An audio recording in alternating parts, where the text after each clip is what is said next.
Great timing, by the way.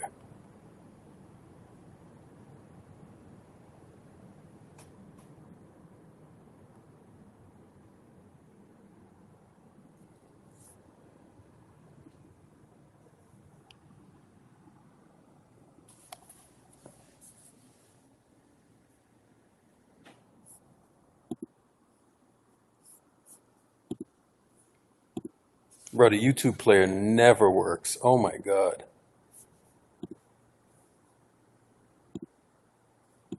Christ.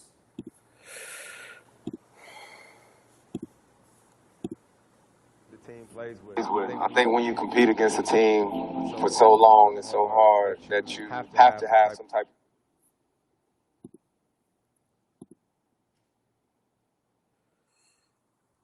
What's going on, everybody? I'm about to pull up a video. Because, somebody was, Ricky G was on the timeline, and I made a point that I think Reggie Miller is like right there. You know what I'm saying? And there's a reason I'm saying Reggie Miller, bro, because Reggie in the fucking 90s, bro, he was a nightmare, dog. He was an absolute nightmare in the 90s. 3 assists And 3 rebounds per game. He only. Let's pull this up. So let's watch this video together. During his prime, Reggie Miller averaged an unassuming 21 points, 3 assists, and 3 rebounds per game. He only made 5 All-Star teams, which has led many people to view him as an overrated pseudo-star. He was an all-star who occasionally and memorably impersonate a superstar on a big stage. But what if he was so far ahead of his time that he was penalized for the very style that made him effective? What if that style laid the blueprint for a basketball revolution and actually made Reggie Miller one of the most impactful offensive players of his era? We still got an echo? Where's Larry Bird in all this? Has it blocked by Elijah? Michael Jordan saves the day. The first season of Greatest Peaks was about the best of the best. But this time we're looking at trendsetters, unique archetypes, and even controversial players who make up the legends of NBA offense.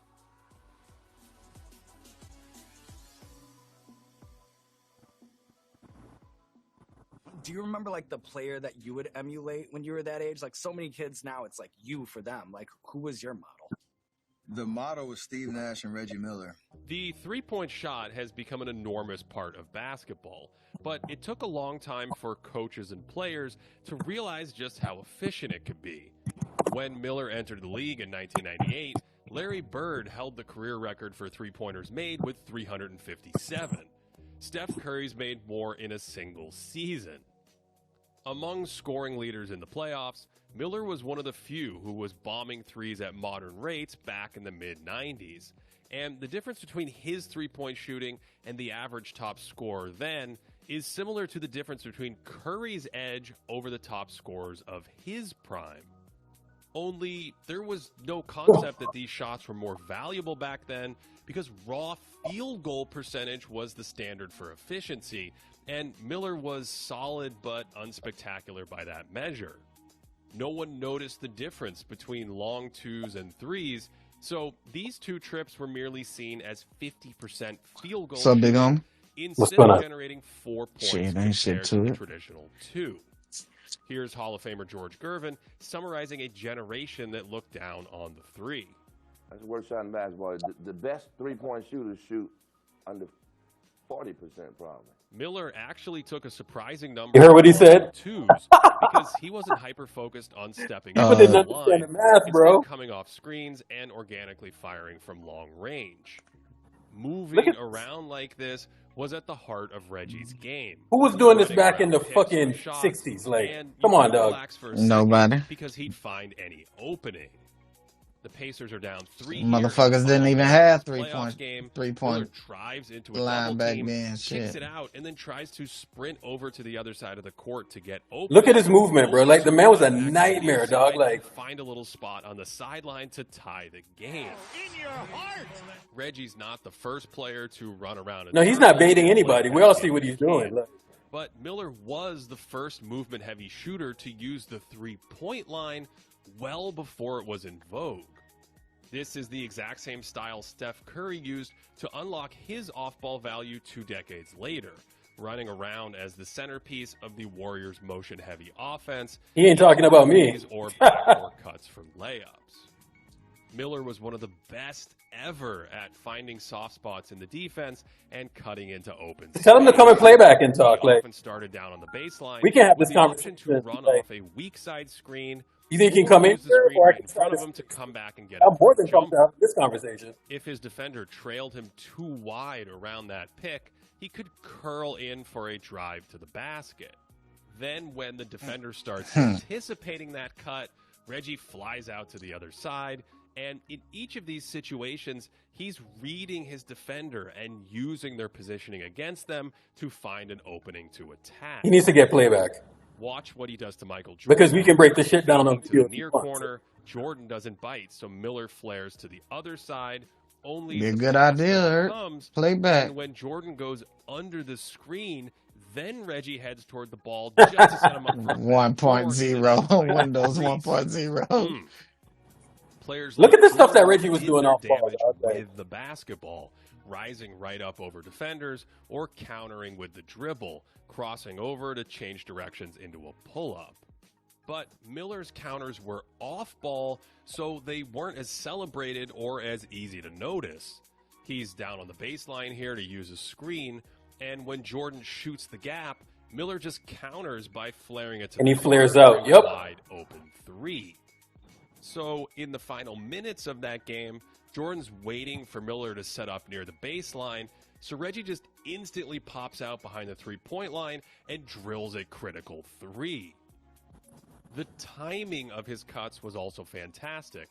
Spotted up in the corner on this very 1998 possession, then sneaking out of his defender's view so he could dart baseline and save the trip with a layup. This is all incredibly difficult to guard, yet it was looked down on back then because he was dependent on his teammates to pass him the ball, even though most of these are fairly basic passes. yeah, like. But I actually think off-ball players let teammates do more because Exactly. they don't require the basketball, so they can stress defenses while someone else goes to work. So you heard what he Indiana said? sets up a pick and Dependent, roll with right? Miller on the This weak is why side Steph here, has the and as perception the that he defense has. And it took, he bro, it took like repositions 10 himself years as a to high-value kill that target behind the three-point-line. Damn near 10 The years. shooting helped the Pacers' spacing. John Yeah, because Starks Steph is hugging dependent. him instead of sagging off and helping, and that makes plays like this easier. In transition, Dennis Scott Antonio Davis. guards Miller. He's Dale going to Davis. him, Come on, and dog. Suddenly, it's an easy drive for Mark Jackson. And These niggas was doing this similar to shit. the gravity we've seen from Curry, where opponents will glue a defender to him for an entire possession, willing to play 4-on-4, or in You don't even see transition, Steph in the will frame. literally You ever move see Steph in out of that the way of ball handlers Where is to he? chase him to the three-point line. Look at that Miller's shit. gravitational force wasn't quite as severe as Curry's back then, in large part because of cramped spacing. Yeah. The second defender jumps at him here, but there's an extra body in the lane, so Smits ends up popping for a jumper. Wide open But shot. Reggie did create for teammates without the ball. They're down 3 in the final minute here, and this incredible cut after passing draws a defender away from the hoop and leaves Antonio Davis all alone. Wide open. Yeah, see, that's We've the shit. talked about That's the Curry's shit that's screen happening. gravity before, where defenders don't want to leave him because Yup. they're hyper Wide on open. his movement. Higgins. And No, sorry, Miller's that's screens Guido. had a similar impact, occupying opponents instead of showing or switching to help. That's And a dunk. like Curry, defenders were weary of guarding him traditionally, so they didn't always look at the ball because they were so worried about losing Reggie on a cut. We've seen Curry's movement tug defenders off handoffs, where a teammate Fake. can keep it and spring free for a And he gets a layup. dunk. And Miller had that same gravitational effect, where multiple defenders followed him. But again, the spacing prevents an easy layup. Of course, Steph is known for pulling defenders with him in his wake around screens, creating open layups. And Miller was the original master of this, tugging defenders into his orbit to create easy dunks. This never shows up in the stat sheet, but it's playmaking. And even in the congested spacing of the 90s, these gravitational assists were available every few games. And often in playoff situations when teams reacted to his scoring outbursts. With 3 minutes left in Game 7 of the 94 Conference Finals, he curls off a screen and sidesteps into a three to make it a 2-point game. With 2 minutes to play, Starks took away that left block screen, so Miller curls out the other side for a long two to make it a 1-point game. And finally, the third time they ran the action, Reggie drew a second defender, and that gravity created the go-ahead layup with 35 seconds left. So we know Miller could stress defenses with his movement and shooting, but was there more to his game? And was he just lucky to play on good teams, or was he actually the driving force that led Indiana to 5 conference finals in 7 years? How's it working? Run, shove, grab, fight. Back in the day, we run through the backstop. Yep. He did whatever it took to get open. Thank you, love. And you knew he was shooting a jump shot. And the bad part about it was you didn't want to foul him. You good, Ert? Shit, can't hear you loud and clear, brother. Of movement shooters, from Richard Hamilton to Ray Allen and Klay Thompson. But a sizable part of his game actually came off the dribble. Miller liked that classic triple threat position where he could face up and just shoot, or put it on the deck and work his way into a pull-up jumper over his defender. His height helped him here because at 6'7", he had a high enough release to shoot over bigger opponents.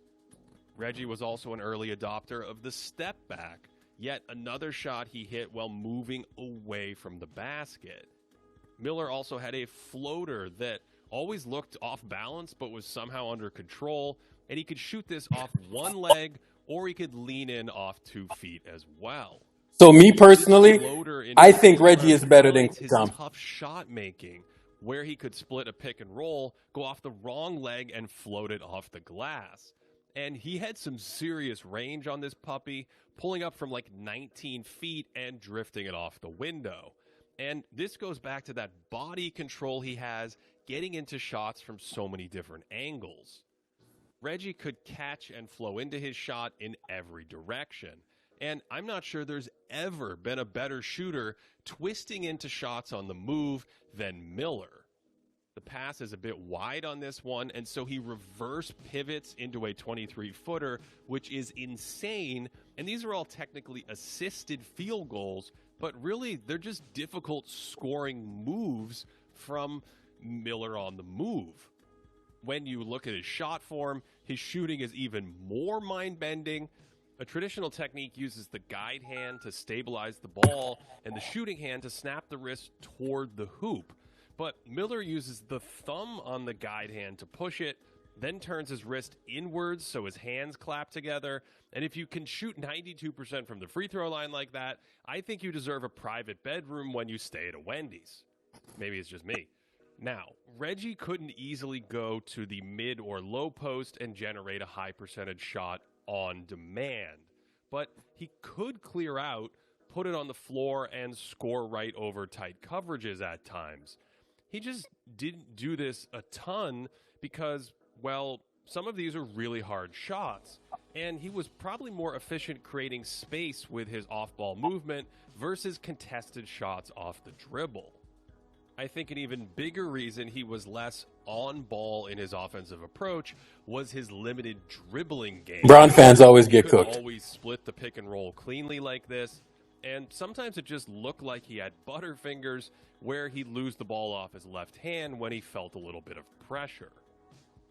Take a play like this, where Reggie up-fakes past his defender, and there's room to cross over. And I'm not a big fan of Doris, never dribbled in and traffic. I don't like. In this one, he breaks Who knows out what in Doc Rivers is about? transition and But when tries Doc a Rivers was a toothless in-and-out announcer, he dribble, wasn't that which good. throws off his finishing a little. He actually wasn't a great finisher around the basket in traffic either, and some of that was just a lack of verticality on many of these shots. But he also wasn't very bendy and malleable with his body or the ball when he was up in the air. However, Reggie was quick, so he could use that first step for a straight-line drive, and defenders had to worry about his shooting, which could briefly expose them to his penetration. Reggie really used that speed in transition, where he turned the game into a track meet and outran slower defenders. He could do this off of makes. He's in the paint when this goes in, then runs a 30-yard dash in under 4 seconds for a layup. By the way, this is part of why his defensive rebounding numbers were so low. He was always looking to leak out in transition, and since he played with so many good rebounders, he was strategically deployed to take off and run opportunistically.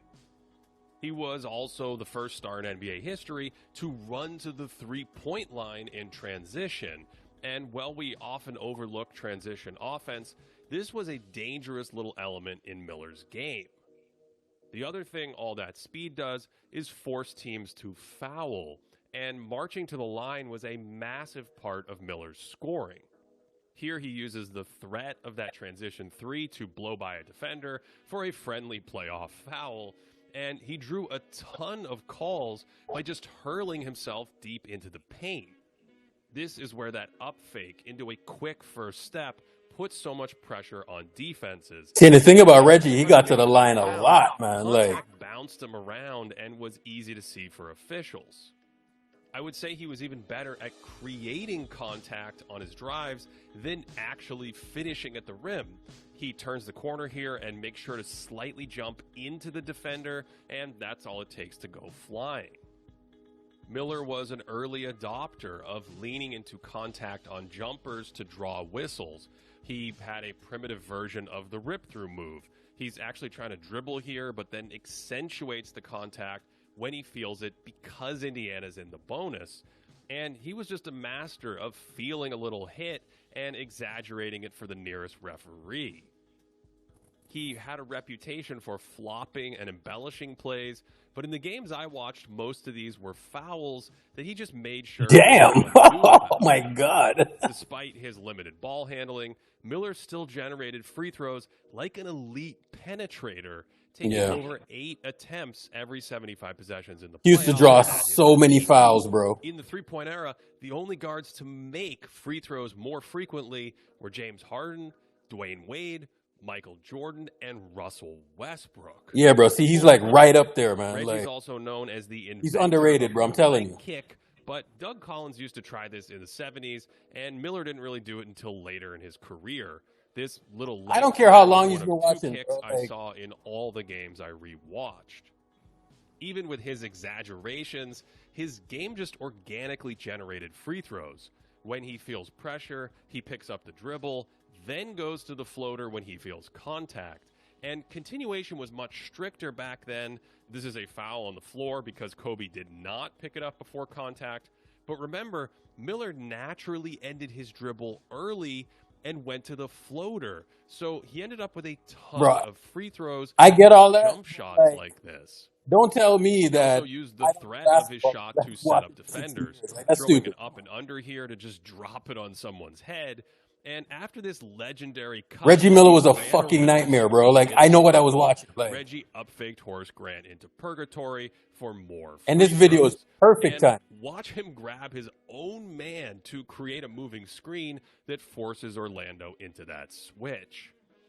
Miller had a deep bag of, let's say, not-so-legal tricks, holding and grabbing to break free, and watch him pull Danny Manning out of the paint on this play to open up a teammate. Explaining his perfectly by-the-book techniques. So first you want to kind of grab a little bit. And you want to act like you're getting held when really you're doing the holding. So you're like, ref. So this was all incredibly irritating for opponents. hooking a defender, and then accentuating contact for more free throws. And Corbin looks like he's going through stages of grief. He was annoying, he was dog. the only one left with emotional vertigo after going through Miller's mind games. He should show the play when he pushed MJ out the way, bro. Physically, and he pushed a ton of players past their breaking point, including John Starks in the 1993 playoffs. And I was so mad. I mean, like, oh man, I'd want to just take my fist and just put it right through it. Yeah, bro, he was so annoying, bro. Like 8 playoffs. Kobe Bryant wanted to try some shadow boxing with him one time after a game, and some guy in Chicago snapped and tried to gouge his eyes out. And yeah, I remember this. Reggie was the only player ejected. The thing is, Miller thrived off this heightened energy, and he would take the physicality and hit right back. This is from the decisive Game 5 against Atlanta in 1996, where Miller played just 3 weeks after fracturing his eye socket in a collision. He constantly checked in and out of the game, sometimes playing only single possessions to carry an otherwise faltering offense while sucking oxygen on the sideline during breaks. Reggie poured in 29 points in 31 minutes, including 16 of Indiana's final 20 to spark a fourth quarter comeback. And if you look at his playoff numbers, bro, his playoff trailing by 2, he launched this playoff 30-foot pull-up to finally put them in the lead. With 10 seconds to play and down by a bucket, they went back to Miller. The Hawks doubled him, and his game winner fell just short, so this game has been lost to history. But it encapsulates how difficult he could be to slow down and how he could raise his game when the time called for it, which might explain why Indiana was so difficult to eliminate in the playoffs. If I had to pick a team that gave us the toughest time in the East, Indiana was probably... Oh, here it comes. When contenders from the 1990s are brought up, Miller's Pacers are rarely mentioned, with Clyde Drexler's Blazers, Charles Barkley's Suns, the Sonics, Jazz, or even the Knicks. But Indiana was arguably better than most of these teams in the playoffs. If we look at postseason point differentials and adjust for opponent quality, the mid-90s Pacers have a better 3-year run than any of those teams outside of Utah. They were nearly as good again at the end of the decade under Coach Larry Bird, and all of these teams look like excellent offenses in the playoffs despite a lack of star power. The early 90s Pacers were already really good offensively, but they never made it out of the first round due to their lackluster defense. So on the eve of the 1994 season, new coach Larry Brown traded their second-best offensive player, 3-time All-Star Detlef Schrempf, for a versatile defender named Derek McKee. The 7'4" Rick Smits emerged as a second scoring weapon next to Miller, giving them a high-end post-up offense. That's why they traded him, because Smits was good too. Shrimp went to Seattle. Davis, Indiana added more rebounding and defense around Miller and Smits, and suddenly they were difficult to eliminate for just about anyone.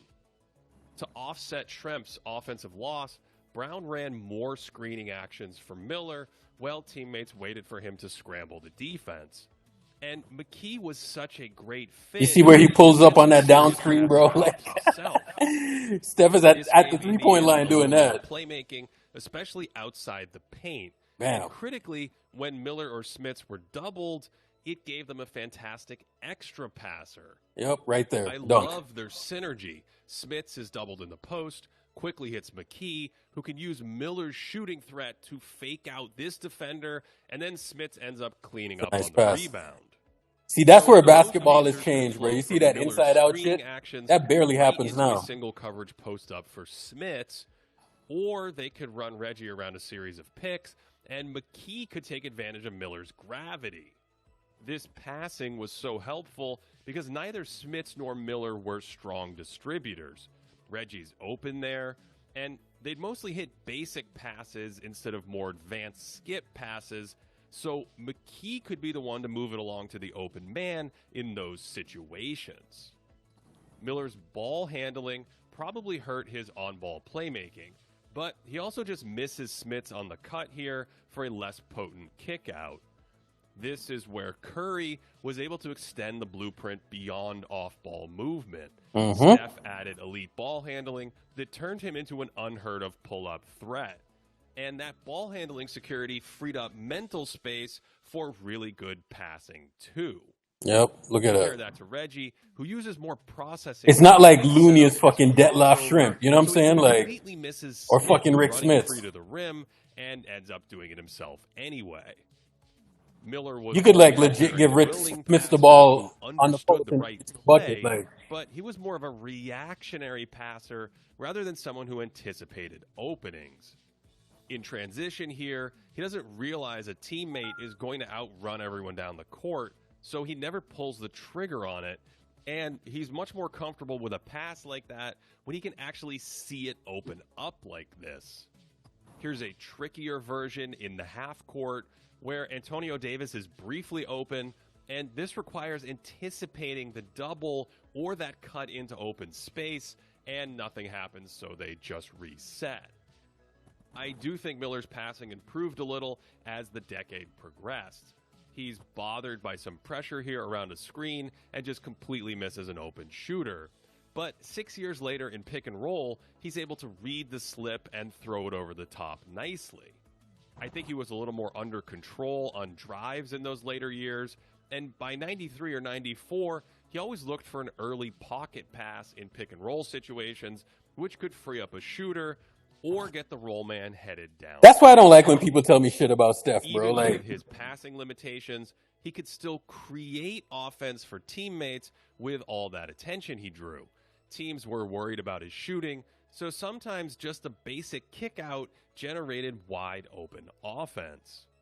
This blended into and he was doing this without a handle. where he'd fly off a screen and draw extra defenders, and simple passes set up easy shots. On this curl action, he learned. This is the same shit that. Look at that. This is what Steph does, bro. With this But pass, sometimes misreading the play like this. But when he started taking over, Steph was games doing down this the winning stretch, fucking championships, teams would man. send multiple defenders Look at at that. him to force someone else to beat them. With the Pacers down 3 in the final game against the Bucks, Milwaukee sends half the city out to defend him, leading to this wide open 3 to tie the game. And in the waning seconds of this playoff game in Orlando, the Magic play a game of anybody but I remember this shot. which frees up I remember this. shot for the win. Miller is known for his endless clutch theatrics. Look at this shit right here, bro. I was heated. I was heated when this shit happened. His stone cold shooting so often put Indiana in front. And for whatever reason, he ramped up his aggression in the playoffs. There are moments when I'm watching. He's about to show you the playoff stats. Look at the playoff stats, bro. Score, and then I realize I'm watching a regular season game because in the postseason he was constantly hunting weaknesses and pushing the issue, which spiked his playoff scoring compared to his regular season numbers. When we adjust for opponent quality, look at this Miller shit here, looks bro. like one of the very best scorers in Look all at this of shit. NBA history. This is what I'm talking Only about. Kareem A Abdul-Jabbar +12 in a and fucking playoff? maybe Dirk Nowitzki Come can on, match dog. his volume and efficiency over a sustained stretch. This was stupid. And what's even more mind-blowing is that Miller has another 5-year run later in his career that's close to Curry's peak playoff scoring and still looks better than someone like Charles Barkley at his peak. Back then, no one noticed how prolific he was as a scorer because most published stats were about the regular season, where Miller scored an incredible 5 fewer points per game during these peak years. We don't have plus-minus data in the playoffs for those mid-90s seasons, but we do have it for the regular season back to 1994, and Miller looks like a big impact player on good teams, but short of the very best. Fittingly, that outlier in the upper right is Steph Curry, who took the Miller archetype to new heights. The playoff plus-minus we do have for What I tell you, bro. the end of his career Man looks is a similar fucking in god, bro. impact. But I'm supposed to believe Pete Maravich, though. Get the fuck out of here with Pete, bro. Fuck out of here. Scoring Come on, numbers. In 94-95, the Pacers were just 2-9 when his true shooting was under 55%, But when it was over 55%, they went an incredible 18-4. Either way, his playoff scoring and off-ball movement were the centerpiece of some of the most successful offenses of the decade. And even though he wasn't fully appreciated back then, Reggie Miller paved the road for future generations and was an offensive legend who was truly ahead of his time. If you want more content, check out our extra channel, More Thinking Basketball. You can find our full podcast episodes up there. It's a great way to comment and interact with our shows. And we also have extra videos. My dad fucking hated Reggie Miller. Bro, this dude, Dad fucking hated he has Reggie some Miller. really, really good content on his channel. You know what I'm saying? Like, his name is Ben Taylor. I think his thing is like LG33 on Twitter. But to me personally, he makes the best breakdown videos on Twitter. I don't think it's particularly close, because when you look at the research and all of that and kind of how he breaks it down, I don't think it's close. Like he does the best breakdown stuff. Mm-hmm. So anytime he posts like any video, and it's funny because we were talking about this Ricky thing today, and Ricky is like Maravich, and I was like, like there's a reason why I was saying it, because like, bro, Steph, and I don't think people notice this, right? Like if you notice in the doc, did you see Ray Allen in the doc? You don't see Ray Allen. No, right? Ray. I heard that Ray was mad that Steph broke his record. He was kind of a little bit salty. Bro, Reggie Miller, but notice how tight he is with Reggie, right? Like he gives Reggie all types of props. You know what I'm saying? So kind of when I was looking at Reggie, bro, like, okay, when I look at it from a feel standpoint, you know, in terms of because I love Jordan, right? And I'm telling you, bro, like Reggie, the man would like he would hit these shots and he would just run off these screens or whatever, right? And it was so fucking hard to guard. You know what I'm saying? Like it was like damn near like you're trying to catch a fish like barehanded. You know what I'm saying? And it was just so fucking annoying. And I'm telling like my dad. Bro. My dad said, "Fucking all them fucking Reggie Miller screens." If I mention Reggie Miller to my dad, he's gonna say running like off the fucking screen. Yeah, bro. Like he terrorized the Knicks in the '90s. You know what I'm saying? So, Reggie to me, when people say like, "Oh, shooting this, shooting that," and Steph couldn't do this, Steph couldn't do that, I'm like, get the fuck out of here, bro. Like I literally watched Reggie Miller in the '90s, dog. Like. You know, and he was creating offense, and he had no fucking handle. You know what I'm saying? So when I'm watching Steph, I'm like, yo, this is the shit that Reggie Miller was doing in the 90s. You know what I'm saying? And then Steph is like an elite on-ball creator, right? So you combine like the off-ball stuff. That's why like when people say run pick and roll, blah, blah, blah, blah. I'm like, nah, bro, you got to mix it up. You know what I'm saying? Because then you don't get that off-ball value. And the reason I know this is because, bro, I watched Reggie in the fucking 90s, dog. I know, you know what I'm saying? So I get how this shit works. So I don't mind that. Like, there is value in the off-ball stuff. Like, can you use it when teams are overplaying it? Probably not, because then it's just going to break down into bullshit. You know what I'm saying? But that's why I wanted to break that down, man. I mean... Yeah. I saw that video and I knew exactly what Ben Taylor was thinking, because I was watching that shit in the 90s, and Ben Taylor broke down the off-ball stuff, right? And what he did in the playoffs, bro. Let me tell you something. My dad hates Reggie Miller more than he hates Michael Jordan.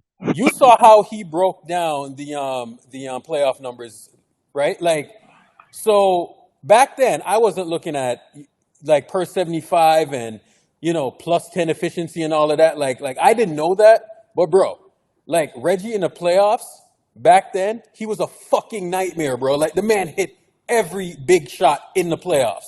So I didn't have Basketball Reference then, dog, but it just felt like the man just went to another level every year in the playoffs. Like it became like a thing, you know what I'm saying? So he would hit every big shot against your team, bro. Like every single time.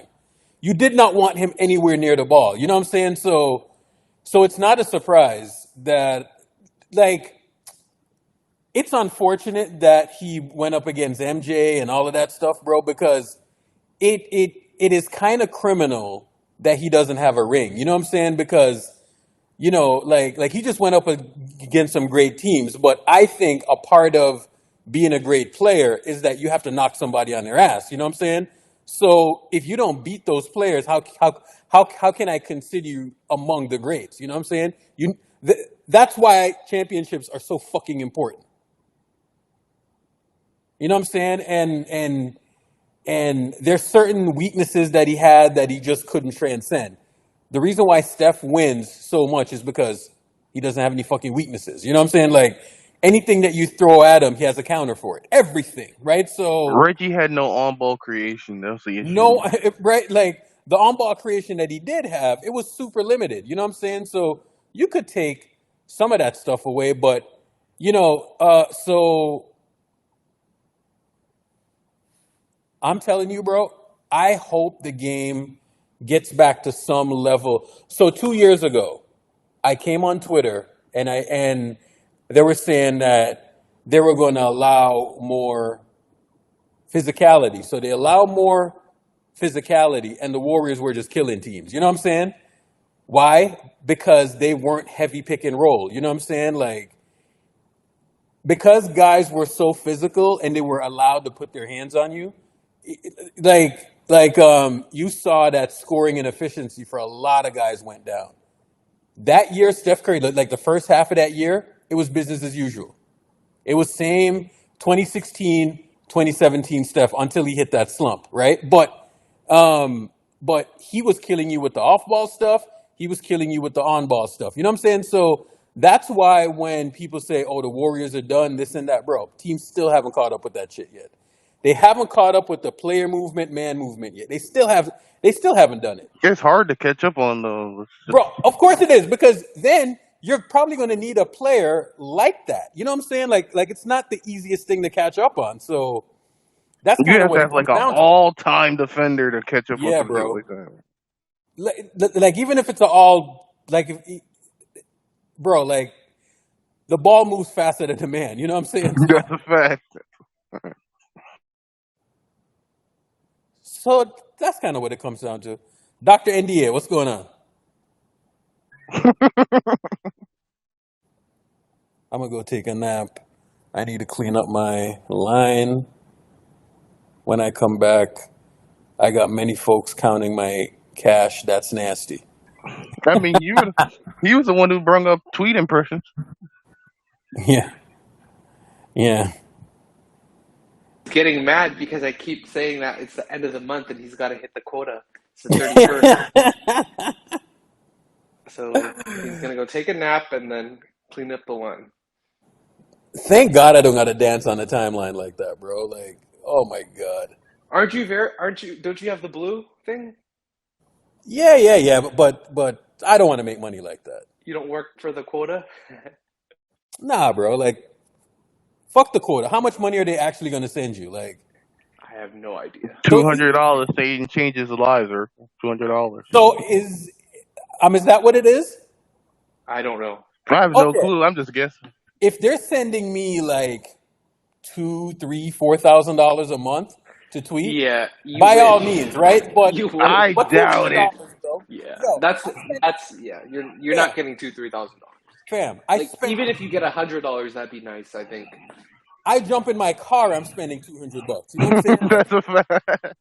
Like, bro, so $200 ain't even lasting me a week, bro. Nah, bro. Like, this is why I am terrified to put my kids on my credit card, because they don't have the concept of, $200 is $200. You know what I'm saying?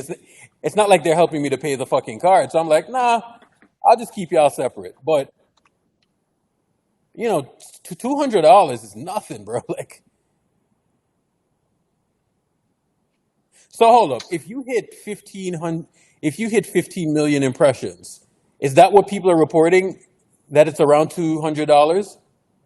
I have no clue. I was just guessing. Ask Dre, because I think he said he got it. I So saw did him he? post something on the timeline yesterday about getting a check or something. I should ask him how much money he got. But listen, I'm not fucking changing how I'm tweeting or doing anything like that. That's a fucking waste of time. Oh, Dre's in Dre, here. He how much said money nothing did, yet. if you don't mind sharing, how much money did Twitter give you? Do you know yet or not? He said he should get paid this week. He doesn't have nothing yet. Okay. Nothing yet. All right. Yeah. Oh. I'm dying to know. I mean, they're supposed to. It said on they had like a link if you follow the X app or not yeah. not the app, the X account. They said like yeah, they said that the week of the 31st is when creators are going to start to get paid. So that's like today. So basically, like within this week, I would expect some type of some form of compensation at some point, you know. But we'll see. We'll see. I don't know what the calculation is, but like I did the math. I think I did the math based on what I've seen from other creators. If I were to guess, I would make anywhere from 500 to 600. Which okay, is that's not a bad come up. Okay, it's not all too right. Like a bad. month? Like, is that a Yeah, month or like? A month. Oh, okay. That's not bad then. Yeah. Around. I thought it was like $200 like for the last 3 months or something. No, well, okay, so yeah, I mean, I don't. It's so hard to say because it's dependent on how many how many verified accounts actually see ads under your posts. It's hard to quantify, but Oh shit! it's very difficult to quantify. But if I were to guess, Hey, Urkel, I think Ricky G's in there. Oh no, because he just tweeted me. He's like, "You think I care about cash? For the last 3 years, I gave my NFL picks on my Twitter line for free and made folks a lot of cash. You need to pump your brakes." I mean, that's not. I mean, okay, like gave your NFL picks. God, He has been tweeting a little. No, Urkel. It's not. Hey, Anyone with 3 brain cells can like. It's like like he is, dude. He bro, literally had like. That's why I'm saying he's mad at me for pointing it out. If you Like pay I'm just attention, pointing it out. It's the end of the month. You gotta meet so your I quota. pay attention to tweet patterns, right? So like, let me break this down. So I pay attention to tweet patterns. So like, I'll watch. So like Urkel's tweet patterns, the dude tweets like 6 a.m. my time, 5 a.m. my time. Like I'll like look at or when that maybe even 8 a.m. my time, right? So 8 a.m. So I'm like looking and I'm like, okay, then he has that stretch, and then like he won't tweet again until like lunchtime my time. Then he won't tweet again until like afternoonish. Then nighttime my time. So I'm like and then what Ricky does is he's kind of random, but he'll tweet in waves. So he'll have like 6 tweets about one thing, and he'll tweet like, "You guys don't have my line, blah blah blah," and then he'll talk about like, "I know this guy," and then he'd go to the next thing like, "I've been watching basketball, blah blah blah," and then it's like, "You don't understand how coaches, blah blah blah," and then so he'll like have like 5 tweets, 6 tweets about one topic in a row in like a 20-minute span. That's how Ricky tweets, and then Shadow will tweet like, you know what I'm saying? But you pay attention to these things. So Ricky, you see, he'll expect a couple more tweets where he'll be just talking about like, you know, my line and money or whatever. Because whenever he's fixated on a topic, he'll tweet like 5 or 6 things about it. So that's why you're seeing multiple tweets in a row about it. You know, that's kind of how he does it. See, my thing, like Dre, and I know people are doing this thing now, but I'm not. Especially since I have spaces and all of that now, I'm not like a big tweeter, right? And again, I am shadow banned. You're shadow banned, bro. You're right? Like, so what's the the fucking point anyway? Like, there's no point in me tweeting, so I'll just go on fucking spaces. I mean, Urkel, the only way, honestly, the best, like, if you had the mindset that I'm gonna try to maximize my dollars every month to, you know, with Twitter ads revenue.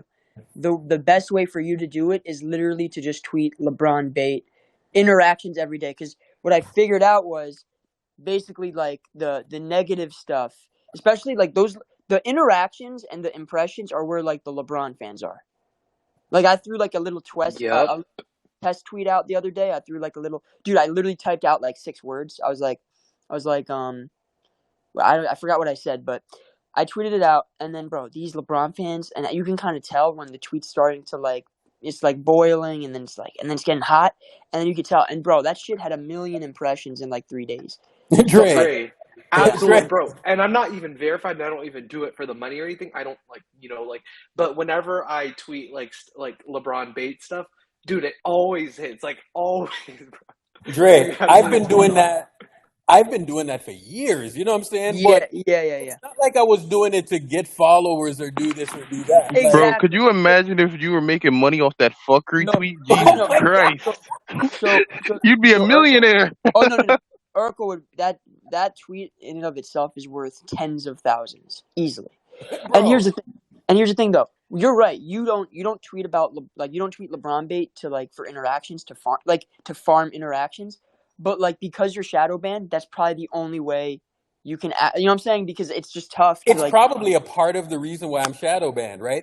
Because Yeah. what they do is I'll tweet something and they're like, I'm gonna fucking report him, right? So then they look for these tweets, right? Like that is borderline or whatever, and then they start to report. Okay. So they're so I'm not really doing anything wrong. Like I'm not breaking any rules or You anything. know who else is you can get some hits on? You talk about goddamn Trump, the Oh my god. politics. Man, I'm serious. Yeah, Shit, that What's I'm not going going on? bro. anywhere near. What's going on, Jermaine? How are you doing? Hey, what's up? What's up, Yeah, so Doctor I'm NBA? politics, bro. Like I come Why on are you here. bringing up Trump right now? No, I'm Yeah, just telling I you come on what here, get bro. hits. I'm Yeah, just so telling you what get hits.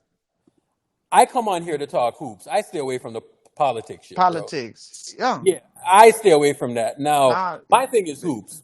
My thing is not even just hoops. My thing is sports. You know what I'm saying? So, but my problem is how the fuck do I get shadow banned? It's not like I'm there saying this and saying that. You know what I'm saying? Hey, It's Urkel, the thing that made me laugh was Andre. Remember last week? I forgot if it was last week or what, but remember when when AI News came in, right? And you told him to follow him, and he's like, it says sensitive account. Yeah. bro. Yeah, exactly. I forgot about that. You have to That's proving my point. You know what I'm saying? Like there is no way that we can run the space that we run and the exposure that we've had from the space. And sometimes we have 12, 1,200 people in at one time, not including the re-listens. And I Bro. have, come on, bro. This shit don't Bro, make no hold on. sense. Here's the thing, though. Elon. So, based on what I've heard from what he said, and I know a lot of people don't like Elon. I do, but he said basically they're gonna have individuals who are shadow banned. They're gonna say this account is shadow banned, and then they're gonna have a reason why. They're gonna be transparent about it. It may not be tomorrow, but it's gonna happen at some point. So we'll know the reason, and I'm sure you can appeal it. And I think Elon's a bit more liberal with allowing you to kind of because didn't he unban Shadow Kanye West. Yeah, unsuspend. I think he's a little bit Bro, more. he literally unbanned January 6th insurrectionists. With all due respect. I think he's a little bit more fair, or not fair, but he gives people opportunities, and he's not as harsh with his Hey, here's my stance on that, right? I think we should allow everything. You know what I'm saying? I think we should allow everything, and then it's up to you, right? Okay, allow everything, but stick to the guidelines that you have. So if your guideline is no gory stuff, no this, no that, sure, that's completely fine, right? But sometimes I feel on Twitter, they don't stick to the parameters, right? And then you're getting shadow banned for nonsense. You know what I'm saying? Like the bullshit that I get reported for, and notice I've never been suspended one time. You know what I'm saying? I've never been suspended one time. But because I have these people that are just mass reporting because they're trying to get me off of the app, and then it's their logic is if so many people are mass reporting you, you must be doing something wrong. And I'm like, right. I know what the terms and conditions are, right? So I'm sticking inside of the terms and conditions. But I'm getting shadow banned because some dickhead or a group of dickheads are reporting me over and over. And here's the other thing, though, too, is Elon understands that under a different control space, under a different regime, what you got shadow banned for may not be something that he would. You know what I'm saying? That's why he's also unsuspending a lot of these accounts and giving people chances, because he's look, I don't know why you got suspended. I don't know why you got banned, but I'm gonna, give everybody a fresh start. It wasn't on his watch. So, it wasn't on his watch. So at the end of the day, it's only fair game. And I appreciate the transparency. Like, obviously, I'm not saying I'm naive enough to just trust anybody, but he is taking steps and making efforts to like be more fair and transparent with like how he Bro, does things. you You know, see, because it affects me, and now nobody we're cares. talking about They're punching following. down. People punch Yeah, down. bro. So because it affects me, and we do something that is pretty successful on the timeline, I It's think, transformative. It's transformative what we do. right? What we're doing, it like, even if we get pie in our face or whatever, or we say something, and bro, it's still engagement. You know what I'm saying? And it's like, if we do something on fucking playback, right? You think we aren't dropping a tweet and we're like, jump into playback and people aren't coming over here, right? So not only are we doing that, but we're bringing other people to another platform. You know what I'm saying? Like, you know the type of power that is, right? And it's not like we're not. And then on top of it, we're engaging and we're entertaining. Like, people come in here, and I promise you, they will come in here and listen to us and engage with us and do this. And they will do that rather than jump and watch a YouTube video, Or right? even Or click on they'll rather do that, right? yeah. So there's power in that, right? So when I'm gonna get fucking punished because of some bullshit, bro, it just irritates me. There is no way. I have the profile of 40,000 followers, 50,000 followers, right? But I would because say of honestly, nonsense, I would say honestly, if I'm being honest, over 50 easily. And easily, bro, if you want to push it, you could talk about 60-ish, 60, yeah, 60, 70 maybe. Like, it's right? definitely So approaching 100 worth, because what you're able to create with spaces alone, you're getting over listen, the NBA created their own bullshit spaces. They couldn't even crack. I mean, the numbers literally, I know, I see, I have very good intuition and instincts when I sense something's a little off. And bro, when I was pointing out, like, bro, I'm telling you, the NBA, something's really off about an account that's hosting a space, has 65 or whatever million followers, and has like 400 listeners. You're doing 3-4 times that. It just doesn't make sense. Something's off, and then you're the one that's shadow banned. It's like the math doesn't add up. You know what I'm saying? So you're So Dre, at this point, I yeah. am okay with allowing the racists on here, bro. Like I am like back in like 14, 15, and 16, I used to see that shit and it would anger me, right? I'm like, why is this being allowed? And then what started to happen is that it started to go way left. You know what I'm saying? And then like, instead of like, back then, Dre, it was literally the Wild West. You know what I'm saying? People were saying any and anything, and it got a little crazy. Now, what Twitter started to do is that they started to overcorrect, right? So if you call somebody a dumb fuck, right? Next thing you know, you are getting in trouble. You know what I'm saying? Why should you get in trouble for that? Like, I'm it's so not. creative with my insults, man. Oh That's my why God, I Dre! don't Like, curse, bro. I've never said the F word. I've never said I've never said shit, fuck, none. I don't tweet that. Look at any curse word. The worst thing I've ever said was maybe stupid and dumb. That's it. I never said anything other than stupid and so dumb. Dre, that's the thing, right? Yeah. So I curse on there sometimes. I say this, I say that, right? I'm just saying whatever. Next thing you know, they're hitting you with the fucking shadow ban. I'm like, huh? What are we doing right now? Yeah. Right? So that is what annoys me about the platform, right? Like, we're running this thing over there. We're doing the spaces. We're doing this. But And don't get it twisted, bro. You think people aren't listening to the spaces, reporting it, and 100%. pointing out like a segment in which I'm cursing or anybody is cursing or doing this and doing that. Next thing you know, the spaces within itself is getting shadow banned. Oh yeah, but you yeah, for sure. but you know he tinkering with it, man, and the dude is smart. He gonna get it right. He gonna get it right, man. Twitter was actually a listed. I'm gonna be honest. This is not financial advice. This isn't investing advice. But if Twitter was relisted as a public trading stock, I would have invested at least 5 or 10 shares in it already. So Snake, That's funny the that you difference would between invest in you and tech. I is that I would. because I've been on here for years and I've gained like a little following or whatever, right? So you don't get targeted, I get targeted, right? So you can say whatever the hell you want, right? But when you start to go 5, 6, 7, 8, 10,000, 12,000 people, 14, 15,000 people, then what happens is that people look at you a different type of way. And then the way you used to tweet back in 2015, you can't tweet like that anymore. Like you have to be less liberal about the things that you say, right? So that's the part that irritates me, man, because bro, Dre, we have created some stuff on the timeline. Like you think about like the KD stuff, right? Oh, Like 100. right, like you Transformative. This is come on, transformative. dog. I don't care what anyone says. Like, we've Dre, that literally made KD day impact. alone, bro, you probably picked up like 2,000 followers just because of that. You know what I'm saying? Like Absolutely. just Like, because and the content, like the idea and the we were the pioneers in a lot of ways. Like, we were probably the pioneers in all this. And obviously there was other people that did their thing, and I'm not taking anything away from that. But at the end of the day, Are like you a founding father? absolutely, 100%. yeah.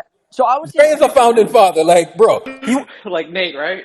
first of all, no. Dre is it's not even Dre was interacting with this thing from day one, right? day one. Day one, right? So then Dre was up on stage, and then Because here's like why. I was interacting with Urkel for years at that yeah, point. like for years. So you probably created your account what in like 18 or something. 2019, yeah. So we've been interacting since then, and then and then we're probably interacting damn near every day. So then spaces happened, and then I started like to do a space or whatever. And as soon as I was able to do it, I was just doing it every single day, right? Yeah. Yeah. And then we would come in here, and even back then, you know what I'm saying? Like the following was probably half of what it is now. And I remember like 80 or 90 would be like, that's good. yeah, Those yeah. are good numbers. So right off the bat, we were easily doing like 60, 70, 80. Yeah. And then after the KD thing, it was consistently 120, Yeah. 150, 200. You know what I'm saying? Yeah. And then after that, I just became so consistent with it, right? Like I became maniacal with it. You know what I'm saying? So this is right around when I met my girlfriend, right? So she was in between my house and I was in between her house. And I remember I used to be at her house specifically, and I was in the same spot, and I was just firing off spaces. Pre-game, post-game, pre-game, post-game. And I just made it consistent. And it became so consistent that nobody was doing it as consistently as I was. You know what I'm saying? Right? So I don't even think, and then you had like Guru and then Rome, and then like Lakers people created theirs, and their fan base is way bigger than ours. You know what I'm saying? So ours Yeah. just became like more intimate, right? And then it became more of like a family thing. So that's why like when we come in and we did all of that, bro, like no one else could do it because everyone had the people who are like the people on the timeline, they had their own thing already, right? So I never really had any interest in doing like a podcast or going on YouTube or doing any of that shit. You know what I'm saying? My thing is like I like interacting with people on Twitter, and I had no interest in like driving anyone anywhere. You know what I'm saying? Yep. So I just kept it on Twitter, right? And there is power in the space, right? But now, bro, like the fact that people can just report you so easily, right? And it just became way too litigious. You know what I'm saying? Like I just hated it. Letitious. I'm sorry, Dr. Abe. Litigious. Yeah, you're right. So I would say the founding fathers, honestly, were Urkel. Dre, that was a joke. That was a joke. No, I know, but I'm gonna be Okay. honest because I'm gonna call it. It's Urkel. It was Rome. Me, because I was in the mix at that time. Julian was in there. Gifted was in there, and it was like a few others, and we were just running the shit. But like Urkel then kind of was more consistent with like Warrior stuff, and then you would have Julian doing his like Lakers thing, and then Gifted kind of like had his own little like thing going on, and then Rome would kind of like hop in between like Julian spaces. He'd come into our spaces a lot, and then he'd like late night lake show, like they started their own thing, and then eventually Coaches Den became a thing. But like it was interesting how like we kind of each found our lane, but like the OGs were like shit, man, that shit was. I remember Luke Charles, like So was Yeah. yeah. who been knowing each other the longest in this Excuse group? me? In this Been group, on each other. I've known Urkel probably the longest, maybe I don't know. Well, I know Bruce and Urkel go back like damn near a decade, I think, or something. Yeah. okay. So the people who I Yeah, go give me some long, history. Give me some history. El Yeah, I so the go Gato. people back who 2 I weeks. go back longest with is like Warriors World, Sam, Andy, um, who So else? you've been Elbot. knowing Sam a long time, Mark? Yeah. Okay, Like okay, I've been okay. interacting with those dudes for years, right? So Sam, Andy, fucking bounce back, like a lot of those dudes. You know what I'm saying? So Right. we were back on the timeline, like bro, it's been like well over 10 years now. You know what I'm saying? So this is going back to like 2013 or whatever, right? Mm-hmm. 2013, 2012. So I've been on the timeline talking about Warriors stuff for like years. You know what I'm saying? So, and some of them are probably even longer than me. So Warriors World, bro. Like I used to go on his podcast all the time. You know what I'm saying? And they would do like live listens, and then you have Warriors Huddle. That's another OG podcast as well. But Right.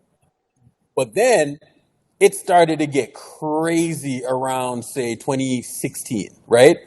2016, everybody.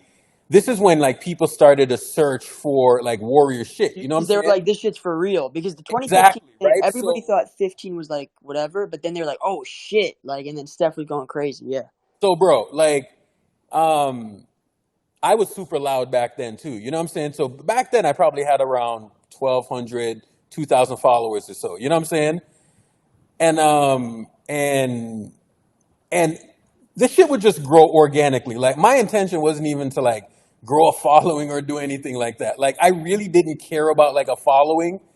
You know, in some senses, I still don't even care about it. You know what I'm saying? But like maybe like a year ago, I'm like, all right, maybe I should take this thing a little bit seriously, right? So even back in like 15 or 16, I would just tweet to people, and I was just fucking pissing people off left and right.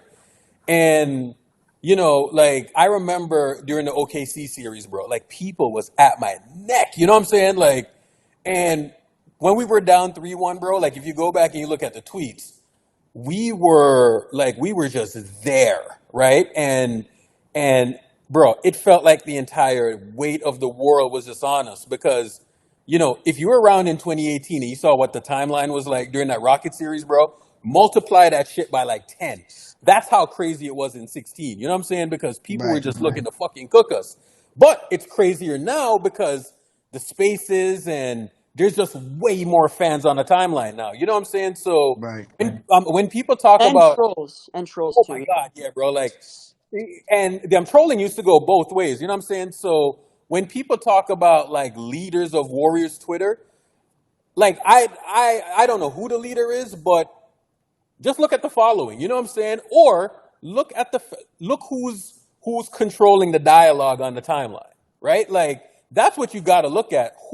Who's the one that's controlling the timeline? So right around I'm gonna say 2018, 2019, I started to notice Ricky G, right? And all of that stuff. But if you want to know who the main players are, it's the people that are controlling the dialogue, the people who are controlling the conversation, right? Who that is, that's open for your interpretation. So when did y'all meet Shadow? Or when did you meet So Shadow, you and Dre? so it's funny because in 2015, I went to a party in Toronto. Right. And Yeah. right, Go so ahead. I went to a party, right? So it was actually a couple of parties, right? So I went up for Caravana, and there was this place called Cabana. So Cabana is like on the water. I need to dig up the pictures of me at Cabana. You know what I'm saying? So this is maybe 7, 8 years ago. So Right. I'm at Cabana, and LeBron is in VIP, right? So I had a friend of mine who had some connects or whatever. So she's like, "Hey, come through, blah blah blah," right? So I'm in VIP and I'm in there with fucking LeBron, Rich Paul, Ty Lue, like the whole fucking crew is in there, right? Mm-hmm. And I don't remember seeing Shadow, but I seen pictures on his Instagram or whatever, and the motherfucker was there. You know what I'm saying? Like the same party, same stairs, same everything. He was in there, and he was like a dude in there. So that's why when people say Shadow is this and Shadow is that, I'm like, yeah, I know better, right? So we were there and we're in VIP or whatever, right? So then I went to another party. So it was more of like an intimate, like house party thing. You know what I'm saying? So then you had to go into the party, and then you had to, you know what I'm saying? Like you had to sign some stuff or whatever, right? Can't say too much about that. But you had to sign some stuff to get into the party, right?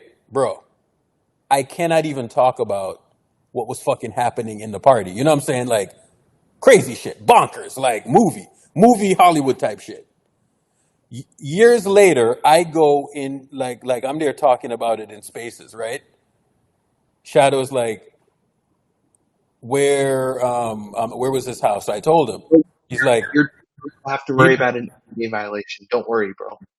And he says to me, he's like, yo, you know that's my house, right? I'm like, get the fuck out of here, bro. So they were fucking hosting the party at fucking Shadow's house, dog. I had no idea.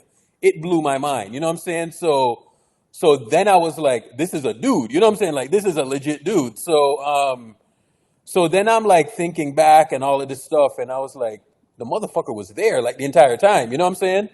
So then this was way after the fact. I found this information about maybe a year ago. So then we are in Spaces. So me and Shadow probably were following each other for since like 16, 17 roughly, right? Like I used to notice and we'd tweet back and forth or whatever.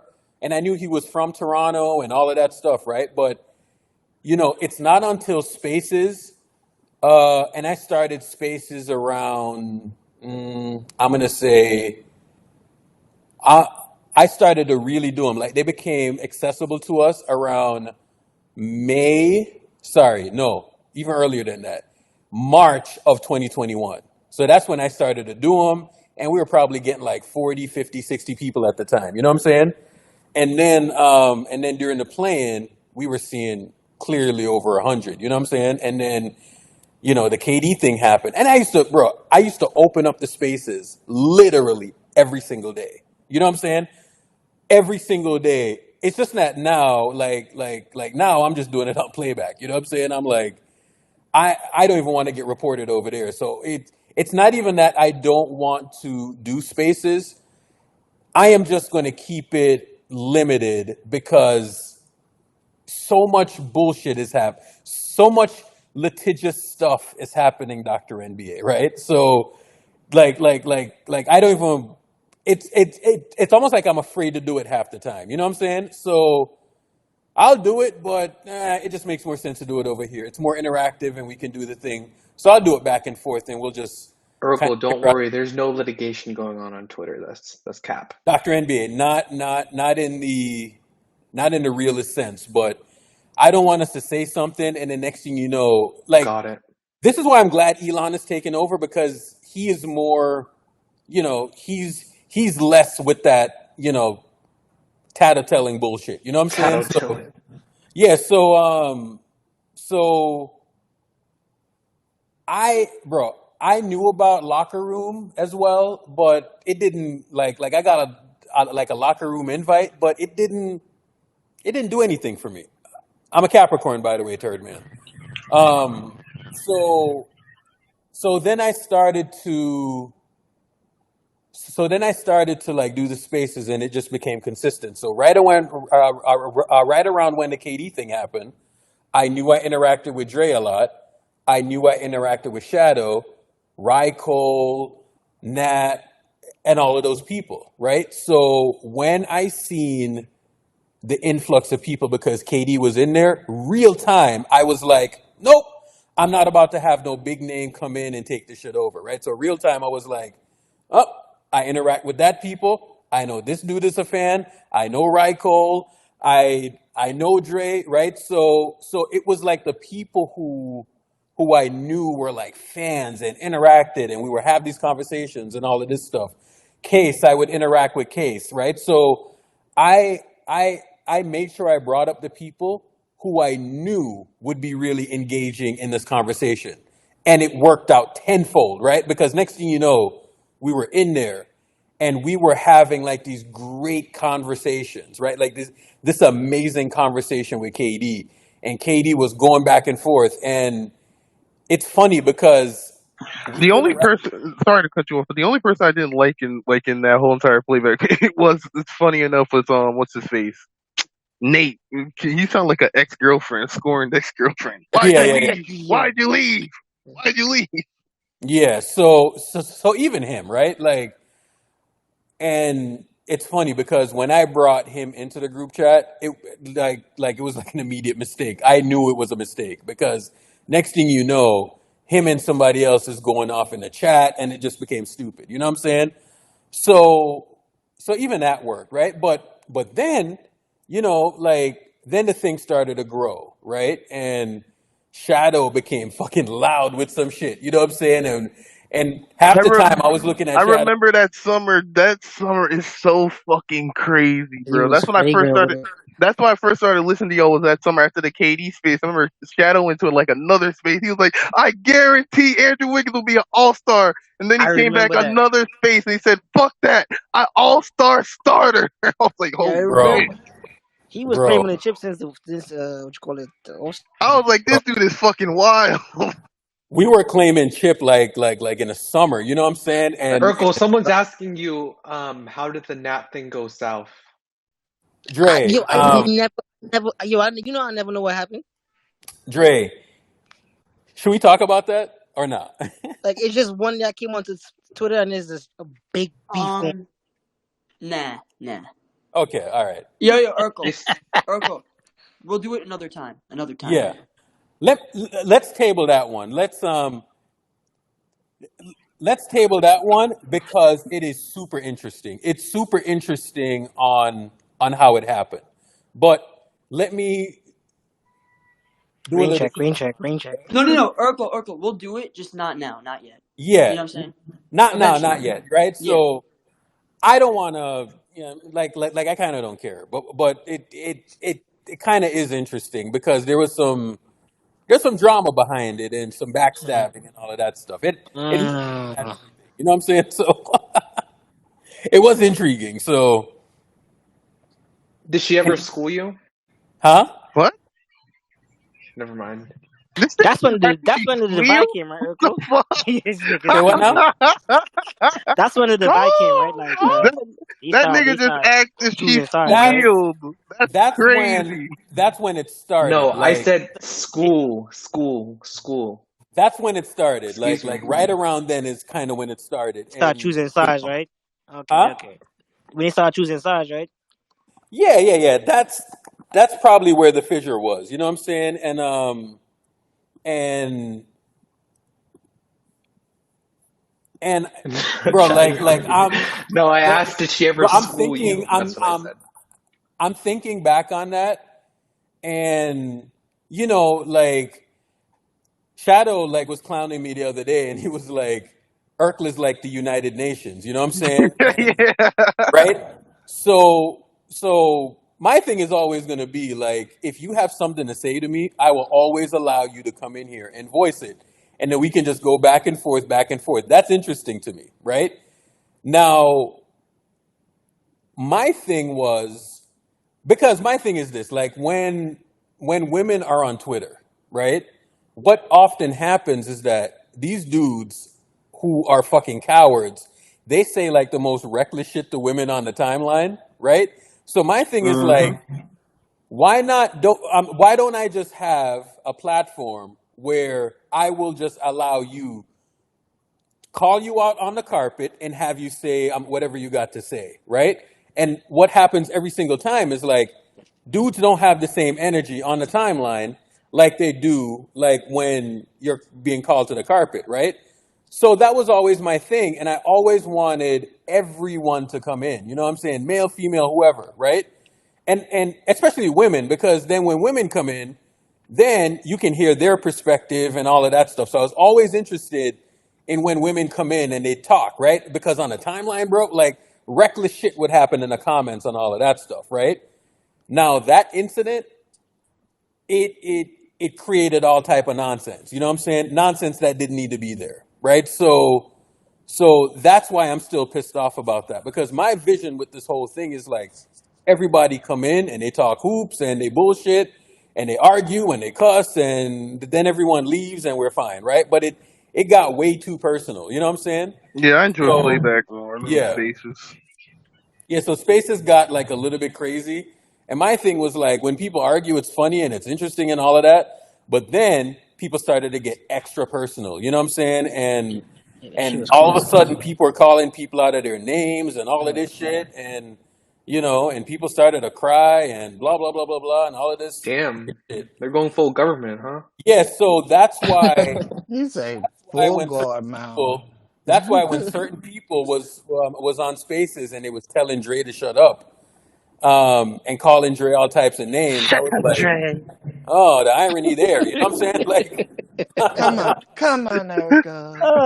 Watch it, If you Echo. Come understand the on, accent they Erica. doing, y'all should know who you talking about. That shit is bro, funny. like Shut up, it, Ray. Shut up, Echo. Erica. Shut up, Erica.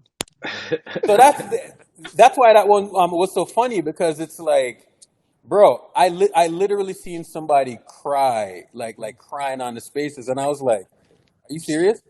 And then that same person came right back around, and one was calling Dre all types of reckless names, right? So in the moment, I was just laughing, and I was like, oh, that's kind of funny. Like, the same behavior that you are admonishing somebody over, you're there exhibiting the same. So that's why I like the political timeline stuff would just piss me off after a while. You know what I'm saying?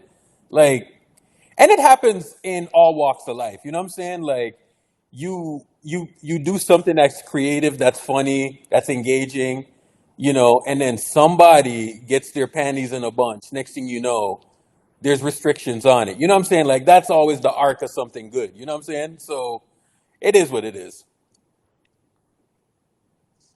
Yeah. But yeah, bro, like, but for the most part, I'm here talking about like the negative stuff, bro. But for the most part, the negative stuff is maybe 5-10% of it. Outside of that, bro, it's been an amazing ride. You know what I'm saying? Like, it's just been such an amazing thing where we're in here and we're just reacting like Real game in, time. game out. You Real know what I'm saying? time. Real time. We're just fucking interacting. You know what I'm saying? So there's I nothing like it, can't. bro. I got on to y'all when it was the off season when KD came. Yeah. That's when I tapped in, and you know the algorithm. It's a little different now than it was back then, Yeah. and they tweaked some things, but that's how I ran across y'all, and I was like, oh, shit, motherfucking Spaces be popping. Shit, I'm finna, Yeah. I'm So finna I'm tune gonna, in to these guys. yeah, we appreciate that, man. And I'm gonna be honest. What was spoken about earlier. I'm the type of person, like, this is how I view people, right? If you're the shut the fuck up person, I respect that. Like, you're the shut the fuck up person. So if you tell me shut the fuck up, that's just who you are. Because you tell everybody to shut the fuck up, right? And I'm fine with that. That's just who you are. I'm not going to change who you are. But if you're the type of person who says shut the fuck up to one person and then wails and cries and moans and weeps when someone else says it, that's when I have a problem. Bro, That's my problem. exactly. That's where I draw the line, because you're okay with saying it and being disrespectful on one hand, but when it happens to someone else that you know or you care about or yourself, then it becomes a problem. That's called hypocrisy. That's called a double standard. That's called bullshit. That's called you're fake and two-faced and a backstabber and a liar. And I don't want to be a part of that. So you can do what you want. I want to be around people who are consistent. That's it. Be consistent in who you are and check Dre, yourself. you Like, see, like Jackson, when Jackson comes up in here and he's like arguing, yeah, right? yeah. Like, That's who he The is. I Laker would fan go, one? Hey, look at Prime and Guzzle. Perfect example. exactly, Wait, Exactly. Look at the right? cat Urkel, are you today. He talking always about going Laker at it, Jack? that's for facts. Huh? Yeah. Are you talking about Laker Jack? Yeah, Yes. yeah, yeah. So, Oh Mm-hmm. boy, that guy. so it's like it's like I know people can't stand him or whatever, but I know exactly what I'm gonna get every single time. You know what I'm saying? Exactly. Right? So, Like um, imagine but- if he was saying like, um, what's his name? Guru. He's like, Guru, you're bug eyed, whatever. And then Guru said like a little insult back, and he's like, "What'd you call me?" Blah blah blah. It's like, what? Like Yeah. that, like, you know what I'm saying? Like that would be insane, Imagine if right? Guzzle got offended if Prime said your mother Yeah, like fucking cooked for imagine me, if. bro. Right? That's That's what I'm Look, crazy. saying. Like, hey All hell Urkel, breaks hey loose. Urkel, you saw the shit that happened in the chat today. Yeah. anyways, what were you saying Happens all earlier? the time. What were you saying earlier Right. about? So it's like when that stuff happens, and then I'm kind of looking at it, and you're there talking, and you go on the timeline or whatever, and then you hop into spaces, right? And then you have these people who just get like, this is why, like, so now Urkel, my that job now, right? Like my job now is to know who I'm bringing in, know the personalities, right? So if Exactly. Yeah, yeah. somebody's just gonna pop off like right off the bat, I kind of like temper that person a little bit because I'm like, we don't know you yet, right? Bro, you're like Steve Kerr. Yeah. Like we got the training wheels Urkel, on you first. You know what I'm saying? Urkel, that account that you're talking about, right? The other day, I was on the timeline, and I don't even follow this said individual, but I see a quote tweet that of that individual offering their services, indicating that they can cook and clean on an NBA basketball player. Talk about weird. Talk about weird. Pause, Dr. NBA. Oh Pause. my goodness. Jermaine, did you Yeah. get that Cardi B check yet? Yeah. Hey, I got What Cardi B Yo, check? Wait, what Cardi? That's what I Cardi. was saying. Like, what's What going on? Cardi B check? What? Yeah, that check. I was Wait, I Yeah, was interacting mind your with business, Dr. B. Mind your business. NBA. wait, Are you Jermaine, gonna you beat got it? a check. Wait, Wait, you got a check from Cardi B? Nah, man. You're not gonna speed past that, bro. Like, you didn't just say that. You getting checks from Cardi You get B? Cardi B? Like, what's going on? Nah. Yo, make sure Hey, Offset don't steal you, bro. That nigga's shit. crazy. Hey, throw some water on his ass. Throw some water on him. So people like the damn group chats that I have two group chats. You know what I'm saying? And the group chat, like, one, there's like a few criterias that I have, right? But one of the main criterias is you gotta fuck with us. You know what I'm saying? Like, you gotta fuck with us day in, day out, right? And I have to know that I have loyalty from y'all. You know what I'm saying? And you'll have loyalty from me, right? So that's just how I operate. Like My Dre and I, loyalty is to the Constitution. bro, Shut Dr. up, Dr. NBA, that's why NBA. you'll This never get nigga, somehow I knew you was about to say I something like, knew he was gonna say some dumb shit, yo, bro. screw. leave it up to you. This motherfucker came up one time, you know what I'm saying? And he Yo. was like, yo, I'm not really interested Facts. in talking. Next thing you I know know, he He's was in sick here though. He you was daily, sick can't even so Urkel. get him bad. out. You know what I'm He's saying? in Like, here he fucking daily, loves the shit. bro. Right? You can even pay him to get out of here, bro. Like, That nigga took the whole space over that night. I ain't gonna lie though. Also, here's the other thing, right? People are Once you like, come when once you people, come in and learn everybody, get to know everybody, you yeah, hook, bro. You hook. 100%. yeah. Fact. That's a fact. That's a fact. Hey, Mm-hmm. here's the other thing, right? Me, Urkel, and Shadow. It's crazy, actually. I'm probably by far, like, I would say by a good margin, I'm the least emotionally like stable because I'm the youngest, and I got just I'm probably like, I take things harder, right? Because Yeah. they just, you know what I'm saying. But I will say this, even at 20, 21 years old, like, I'm pretty fucking solid. Like, I usually don't like react to shit, Your and skin like, has gotten way thicker from like, Mm-hmm. Mm-hmm. I'm that's saying, true. like, Mm-hmm. It definitely way has. thicker. And you know Like, what's funny? It's the three people, like me, you, and Shadow, right? yeah. We don't react. Like, if people, like, that's the thing, is like, we really don't react to disrespect like that because we understand, like, the platform is bigger than us, and we're not going to say or do anything stupid that puts that in jeopardy. Like, our skin and our ability to remain composed and controlled, like, under certain conditions, when people think they could just tweet at us or call us out our name on spaces, or DM us or whatever bullshit. Like, I've had my couple moments where I, like, just didn't give a fuck and I just said some crazy shit. But Urkel and Shadow, like, if you really think about it, right? Because we talk about all these content creators, but like, Urkel and Shadow get the most hate by far. I mean, Oh my you gotta God. tell me, bro. Like, Shub, and I would say Shub too. Shub gets a lot of hate.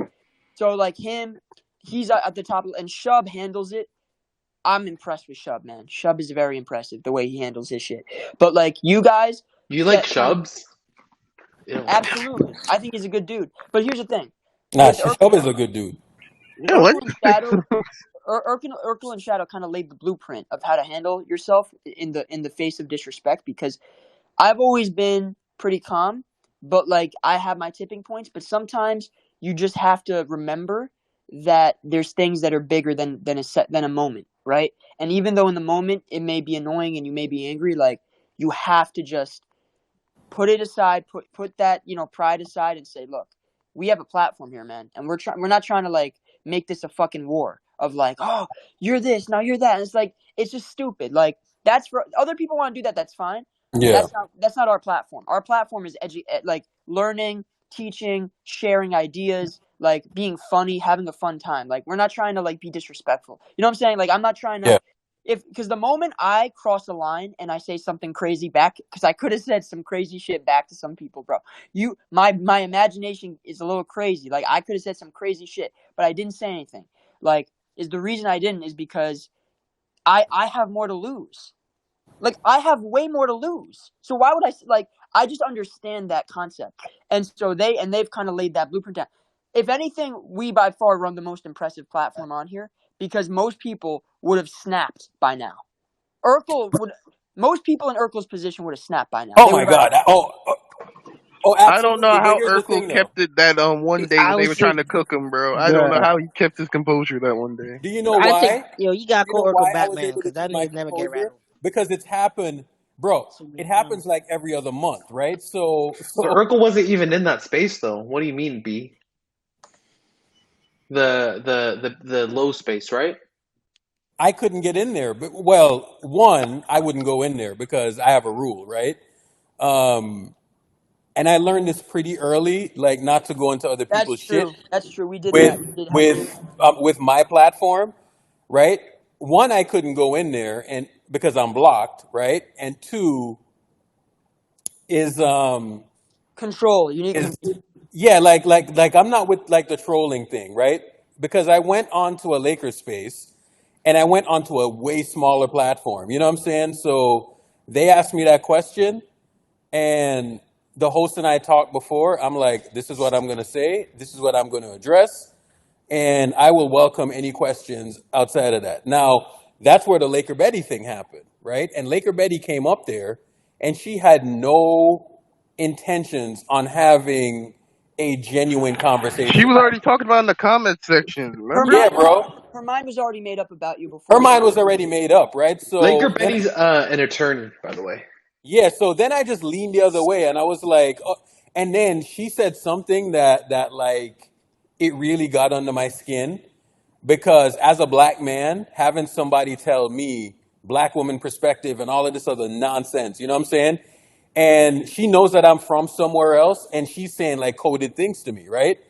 And growing up in the US, being from somewhere else, you would have people that are black that are in this country that would say reckless shit to you because you're an immigrant, right? That's a So fact, yo. I ain't gonna hold you. so Trini, immediately the minute I hear that stuff and I heard that rhetoric that she was trying to push, I like snapped and I was like, oh okay, and I just went left on her and she didn't even know what to say, right? So that's where I was coming from. You know what I'm saying? Because growing up, bro, like you live in like fucking Long Island, Bronx, Queens, Brooklyn, Yep. wherever, right, bro? Like you hear these things because you grew up in the Caribbean. Now it's fucking cool to be from the Caribbean and be from somewhere else. You know what I'm saying? Back in the fucking 90s, bro, like people would clown you because you sounded different. You know what I'm saying? Or like African booty scratcher, like all this shit, and people tell you like, oh, you grew up in a hut. Meanwhile, bro, like in Jamaica, I grew up in a fucking 5-bedroom house. I don't live in a 1-bedroom apartment. You live in a 1-bedroom apartment, bro. 5 bedroom, 5 bathrooms. That's a fucking house I grew up in. You know what I'm saying? And I got people talking to me reckless. You know what I'm saying? Saying this and saying that. You know what I'm saying? And it used to get under my skin. And as I got older, I'm like, that shit doesn't matter, right? So that's why I can come, like stuff like that is why I can come on spaces and people can talk reckless to me and it just blows off my back because I have just heard way more reckless shit growing up. You know what I'm saying? And my thing about it too is that, I've had people say this and say that to me, but my opinion of myself, right, is way higher than your opinion of me. So whatever you think you can say to crack me, you will never crack me, because at the core, I know who I am, right? And I have a very high opinion of myself. I'm highly educated, right? I can disappear and I'll have a great life. You know what I'm saying? Because I have built things in my life, with struggle and all of that, right? So there's very little that somebody can say to me, bro. Like, very little. So that's why when people are there talking reckless, or when we have that type of situation, I'm like, that's no big deal to me. Like, the internet's not my life. I live a great lifestyle, bro. Like, I live a absolutely great lifestyle. I have kids, I have a girlfriend. Right? Like, every day I can get up and I can do these things, right? But I have this other love that I just absolutely love. And it's basketball, it's the Warriors, it's interacting with people. You know what I'm saying? So, like, that shit that people say don't affect me, bro. Like, when Low is on there and he's saying this, he's saying that, like, rapist this, rapist that, and blah blah blah blah blah. I'm like, rapist? Are you kidding me? Like, what? Where's the papers? Where's the papers? I was like, okay, like, What's so funny?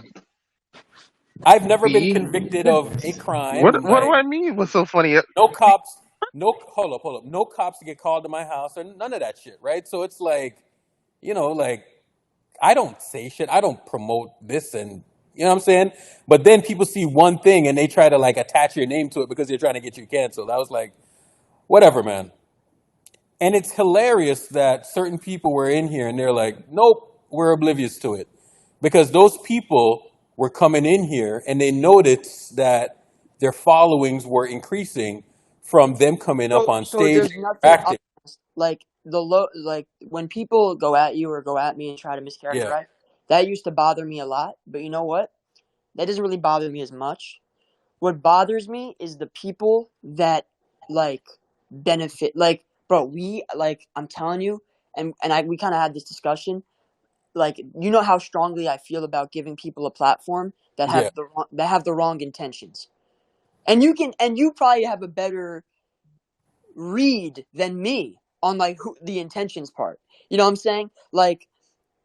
I'm just saying, like, you probably can, like, discern, like, oh yeah, who's The up people here. who have shitty intentions, Dre, are the Yeah. ones who beg to come up. You know what I'm And saying? the ones who bounce when the moment people turn on you, or the ones Yeah. you know what I'm saying, or like they'll flip, they'll switch sides, they'll backstab. You know what I'm saying?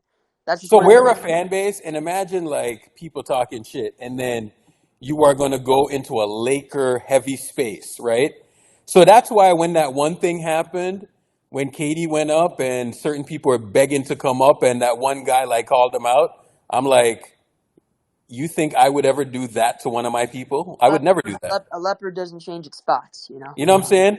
So when they were, like, begging and doing this and doing that, and that dude, like, yelled out and fucking embarrassed them in front of like 20, 30,000 people, I'm like, oh, that's hilarious, because, if it's one thing I am aware, you know what I'm saying? And I, like, once you're in this fan base and you're interacting with us, I consider you family, right? Like, if you Oh, I come think in that was here, Ash. Facts. right? Like, I'm not calling no names, but I see Trini Kev come in here. I see Ariane come in here. Ariane at this point is like a little brother to me. Even though we fucking rib him and all of that, he's like a brother to me at this point, right? Like, he's like a little brother to me. So, you know, so I would never come in and embarrass one of my guys like that. I would never do that. You know what I'm saying? So, if I can bring you up, I bring you up. If I don't, I don't. You know what I'm saying? Like, it's just a matter of what I feel is good in that moment. You know what I'm saying? Like, I know what different people are going to bring in different Because moments. Urkel, you know what it is? People want to climb their way to the top so quick. Like me and Shadow have, like, lifetime passes. Like, when you start a space, we come up no matter you know what I'm saying? We come up no matter what. Me and Shadow are just certified. There's some Yeah, you're people. certified because I think you're a part of it. Like, we clown Exactly. about the founding fathers thing. Like, Right. Yeah. Like, we don't even need a boarding pass. We no. own part of the jet. Yeah, You know what I'm saying? y'all are part owners, bro. So that's how I view it. But there's people that want that, and they're like, you know what I'm saying? And then The envious. They think, but Urkel, they think they have like a God-given right, like they're entitled. They think like, oh, I'm requesting up. You have to let me up. It's like, it's just not how it works. Like, there's certain people that have been there longer. Me and Shadow have been part of this thing longer. We've been there through the ups and downs. We've been there through, we've helped build it. Like, we've helped contribute. So, like, when you got people thinking they're entitled to a spot on the stage, and I don't mean like, like it's like a privilege or anything. I'm just saying, like, there's only so many spots available, so you're gonna have to wait your turn. That's what I mean. You know what I'm saying? Everybody has to wait their turn. And I try to bring everyone up. I try to rotate. I try to do this. I try to do that, right?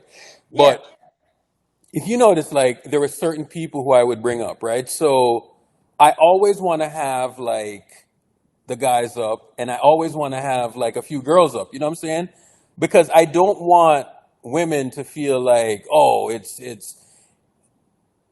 a meat fest. You know what I'm saying? I don't want it to be a meat fest. Pause. Right? So they used to get mad too. People up. Quotas are unconstitutional. So I'm trying to bring certain people up, and I'm trying to have different perspectives. You know what I'm saying? Like, I don't want it to be like a bunch of dudes and all of that. So that's why when you see like Lucy come up, bro, I love when fucking Lucy comes up, because Lucy is exactly what I want to go for, right? Drake can talk the numbers, Shadow can talk the inside stuff, but I want to capture the like Lucy's perspective. And Lucy's perspective is very important to me, because Lucy thinks that she's a casual, but she's not really a casual, right? But she's seeing the game in a way that is probably different. So I want to bring Lucy up, and I want to hear her perspective. You know what I'm saying?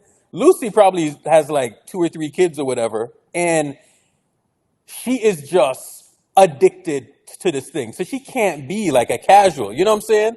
So wait, who's Lucy? Is that the Korean barbecue person? Yeah. Oh, okay. The Korean barbecue. Oh, yeah, I remember her. I think Korean barbecue too for some reason.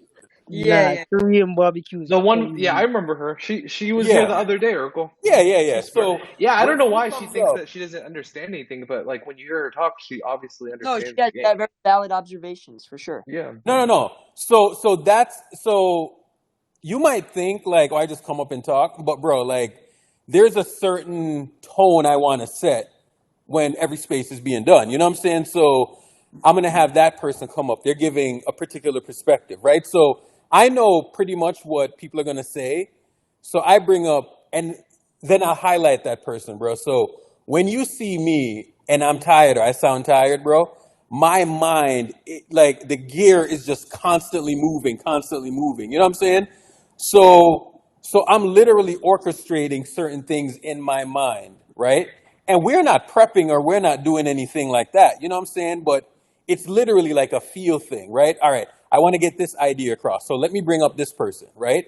Or I want to get that idea across. So that is kind of what I'm constantly doing, right? So that's why it's so exhausting, because, you kind of have to think on your feet. And then you have to constantly listen. You know what I'm saying? So that's why when people are like, well, why don't you do this? Bro, because bro, like, I can't just leave it. I have to stay and I have to listen and I have to make it engaging. You know what I'm saying? So there's method behind the madness, bro. Like, I don't just do it. You know what I'm saying? Like, it is thought out. You know what I'm saying? Sometimes it's not, and sometimes we just go on angles and we just go on tangents, but for the most part, it's thought out, you know? Yep. No, exactly. That's how you run a successful operation. You have to have some degree. It's not like orchestrated or like, executed in a certain way, but there is some, like you say, method to the madness. So there has to be some. When I was going to the World Cup, right?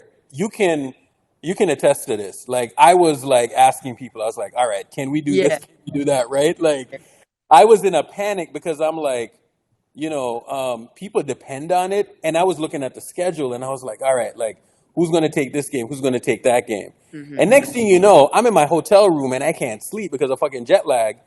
And I'm doing spaces after games. You know what I'm saying? And people are like, yo, why aren't you sleeping? You know what I'm saying? Yeah, I remember that. Lucy, Hey, Lucy and Kai, she just said yes. I don't know. Did someone call her in here? No. I was just mentioning her. That's all. Oh. Someone might have tagged her. Yeah, they tagged her and she got the notification. Oh. They do notifications on here now? Yeah, so if somebody It's on the tags, app. It's on the app. you can see it on the app. Yeah. Interesting. Yeah. Lucy, we were just saying that you brought valuable conversation to the spaces, and that you know a lot of basketball, even though you say you don't. This guy.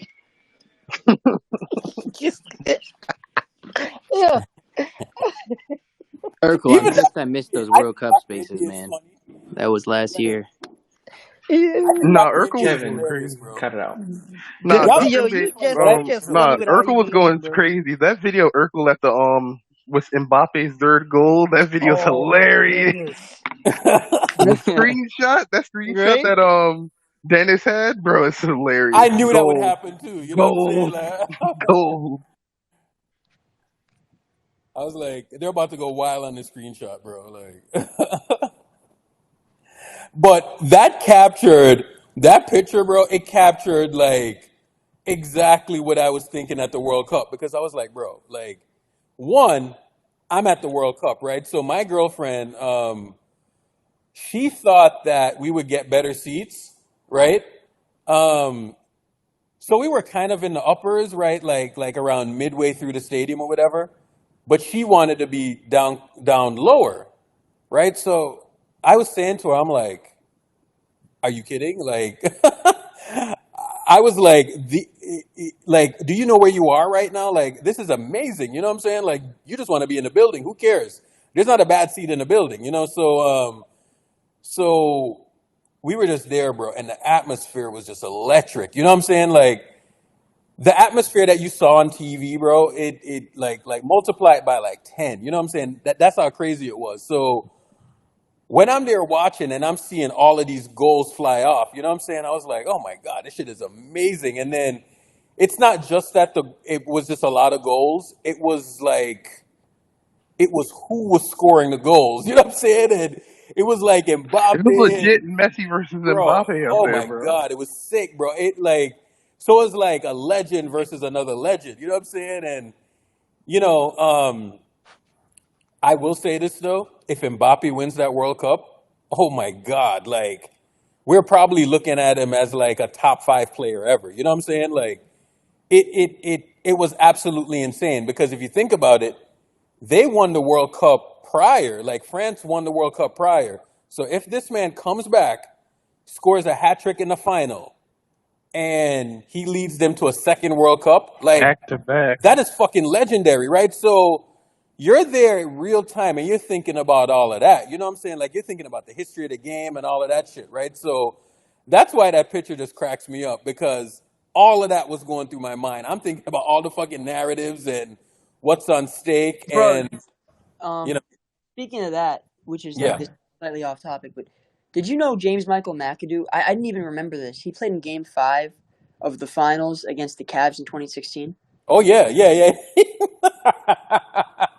Like, bro, like, and obviously we all know Azili played like what, like 7 minutes of the fourth quarter or whatever it was. Yeah. Like, he played a long time. But bro, McAdoo, I forgot about that. Like, I was watching a video last night, and I was like, oh shit, I forgot, because Draymond got suspended and they had to, like, bro, what the fuck was Steve thinking, bro? Like, strength in numbers, man. It got to his head. Really got to his head. He really thought it was strength in numbers. McAdoo. Yeah, I think so. It probably Dre, did. you brought up some memories from that game, bro, because that's the game where I was just watching it and I, like, real time, I was just getting pissed off because Yeah. I was just so pissed off with that Draymond suspension. And we could never get separation. Clay had like a 34-point first half or some shit, but we could never gain separation, you know? yeah, because what was happening is that, so imagine playing like a switch heavy defense all year long, you know what I'm saying? And then you lose the guy that's at the heart of that switch heavy defense. You know what I'm saying? Next thing you know, that's why LeBron and Kyrie had like 40 something. You know what I'm saying? Because they were just hunting mismatches. But the thing is that Draymond would orchestrate a lot of those switches. So when he's not there, it just tore everything apart. Next thing you know, fucking LeBron is like isolating a big, and he's just cooking that big. You know what I'm saying? And then on top of it, bro, then Andrew Bogut, JR just runs into his bro. If you want my opinion, JR was probably the most valuable player in those last 3 games because not only did he take Andrew Bogut out the series, but he hit every fucking timely shot. Backbreaker, man. Oh Wait, my wait, God! wait, Like, wait. Wait. Sorry, I was about to head out to dinner, but I saw someone make a fake account of me. Just a warning, that's not me, okay? If Yeah, it says anyone Dr. does, NBA Muse. So Muse probably please do doesn't. not take that account seriously, please. Of course not. Of course no, not, we're Doc. taking it seriously. No. No, we're taking that seriously. When Bro, you come back, We're we're taking gonna Everything it he make you say, pay. if they say anything Yeah, zero outlandish words. about anything, please know you're that it gonna was pay not for me. all What his the words. hell? Okay? You're gonna pay for this. I'm going to dinner, so anything that is said is not said with my consent. Okay? Doctor. All your consent. Oh All my! your Here he consent. goes with Got the you. Got you. Got you. here he Oh goes my with the god. lawyer shit. Lawyer Have talk, Urkel. Lawyer a talk. enjoy your playback, Nicole. All Where you right, going? man. Nobu, Enjoy dinner, Nobu, Doctor. Nobu? Okay, Excuse me, Dr. what'd you say, Nobu. P? You going Nobu? Nobu, Nobu, No, Nobu? I'm gonna Nah, Gary he gonna Danko. stay 48. Nah, he's going to Epic right now. No, Get a nice I'm going to T-bone. Gary Danko. Thank you. Wait, Okay. what'd you say, Dre? You said Get a nice T-bone steak. Oh, I thought I heard something else. Oh. I'm a Okay. fan of T-bone steaks. You're a fan of what? T-bone steaks. I had one at the Bahamas. It was really good, man. Yo, T-bone? Oh. T-bone steak. Yeah. It's good. I'm Dre, did you go to all inclusive place or what? Yeah. Okay, so all the steaks and everything was Shit, included. what's going on in the chat, bro? Bruh, I had steak the other night and I passed out because it's so good. Yeah, dude, Some, the chef. somebody saying Aria looking good. yo, pause. Third man Curry is a girl though, so So wait. Oh, I didn't know that. I was yeah, thinking about yeah. this. I was thinking about this yesterday. Has Steph ever played with anyone as good as Kyrie off the bounce? No. No. Okay.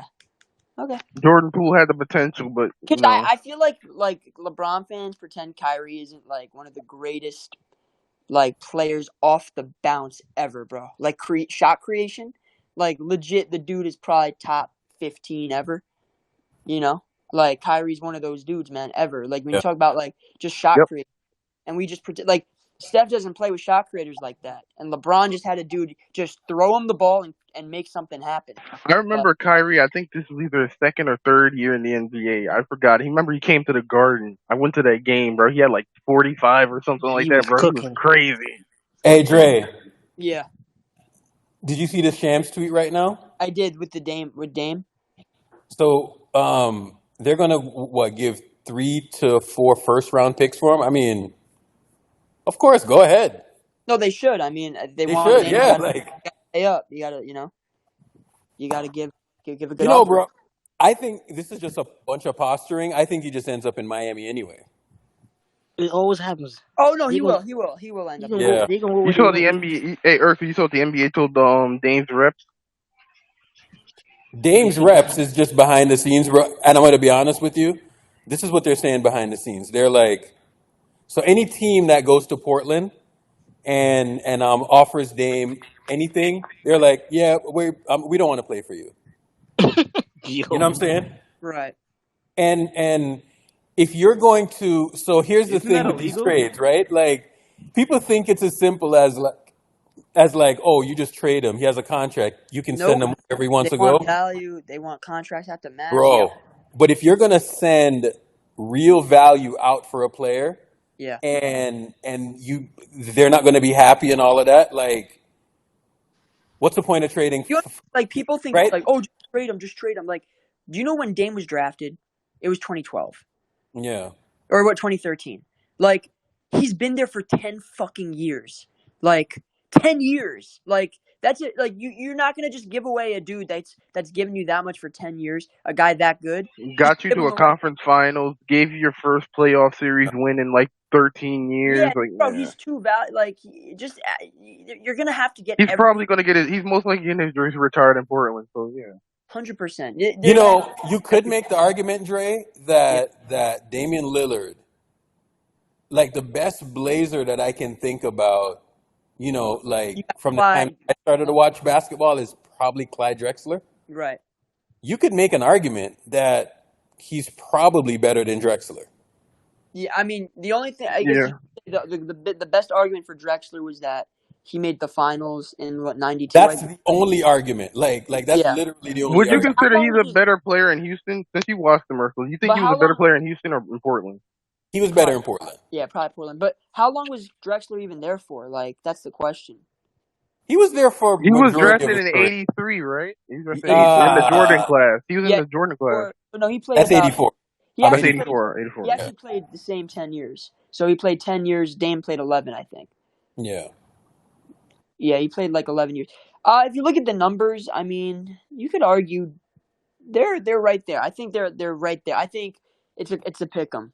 It's a pick 'em. But Dame is right there because Dame took him to a conference finals, and he with way worse rosters. Like those Portland teams were good, man. I don't like people think like Terry Porter and all these guys like they were good players. So, I have a question. Yeah. Is it considered tampering for Dame's what's it called? Agents to say that he doesn't want to play at some other place so they don't trade him there? No, it's the team. Not the really. team's bringing it back to them. The team's bringing it back to them. Not really, but it's not tampering, but it kind of is, right? Like it's basically incentivizing the teams not to trade him there. Yeah, so it's a form of tampering, right? It's a form of tampering, and when you're going to do that and you're going to make that argument, because it's the I market. think they want to prevent the players steering where they want to go, right? So kind of what's happening now. I'm sure owners, the moment like they heard this shit, their owners Yeah. were. I like as soon as I read that, I was like, my first thought was, oh, okay. My second thought was, oh, the owners must have bombarded Silver with a bunch of like memos, like they want to be more like the NFL, bro. In the NFL, you can get traded wherever the fuck. They don't. So care here's where the you thing, wanna though, right? So these players, and here's the thing: it's all about power. Like, think about it is in terms of like a power vortex or a power dynamic, right? Mm-hmm. Look at Bradley Beal. Okay, there is a reason why teams don't give no trade clause. You know what I'm saying? Because said player can veto any trade, right? So you're thinking like, oh, okay, Brad Beal doesn't have any power if he doesn't have a trade clause, right? So this dude had a non-trade clause, and he was just turning down every trade scenario but the one in Phoenix. Right. So Phoenix didn't even get that much value for him, right? Washington didn't get as much value for him. So So with this Dame thing now, like you're looking at it and you're like, how is this? He's operating like he has a no trade clause. So I think that's what the NBA, that's what they want to shut down, is because he's operating like he has a no trade clause. And people are like, well, he has a contract, he can get traded wherever. But the agent is creating an environment like it's like a no trade clause. You know what I'm saying? So he has Miami on his mind, and any other team that is interested, he's like, nope, not going there. Mm-hmm. Mm-hmm. So that I think that's what the owners are trying to prevent. I could be wrong, but yeah, they're trying to be more like the NFL. They're trying to be more like the NFL, in my personal opinion. The NFL, you can get traded where the fuck. Like you can say, hey, I want to go play in LA. They'll trade your ass to fucking Tennessee. Like exactly, don't matter, bro. Like, and so Urkel, I mean, there's not that many dudes that have a no trade clause, but I think depending on what comes out of this, you might see only like the top dogs getting no trade clauses from this point. Like the fact that Bradley Beal had one is crazy, right? You only see like the Steph and the Giannis and the Jokic and Melo had one, bro. Dudes, you know what I mean? Like it could definitely like impact that moving forward. Like I remember when the Knicks had to trade Melo to OKC for Enes Kanter and Kyle Singler in a first-round draft pick. Yeah. That was fucking terrible. And Terrence Ferguson. Oh my god, that's such a bad trade. Yeah, bro. So you look at that stuff, bro, and you're like, all right, cool. Like, you have these dynamics or whatever, but if you ask certain people, bro, it's like he has a no trade clause. You know what I'm saying? So then you're like, well, what's the point then? You know what I'm saying? Like, there's no point to it. There's literally no point to it. So When I look at the advanced numbers, by the way, with Yeah. CP3, Mm-hmm. like, I'm looking at them now, bro. And I know I said this like a while ago, but dude, he's never like I don't think there's ever been a player like this. He's never been a negative on offense or defense for his entire career in the regular season and the playoffs, ever. Like his I box think the plus worst he's been is So like a net neutral. Dre, I'm glad you brought that up. So tell me his numbers all 3 years in Phoenix, because he was supposed to be washed in Phoenix, right? So tell me his on off and all of that, especially last year, because last year he got killed.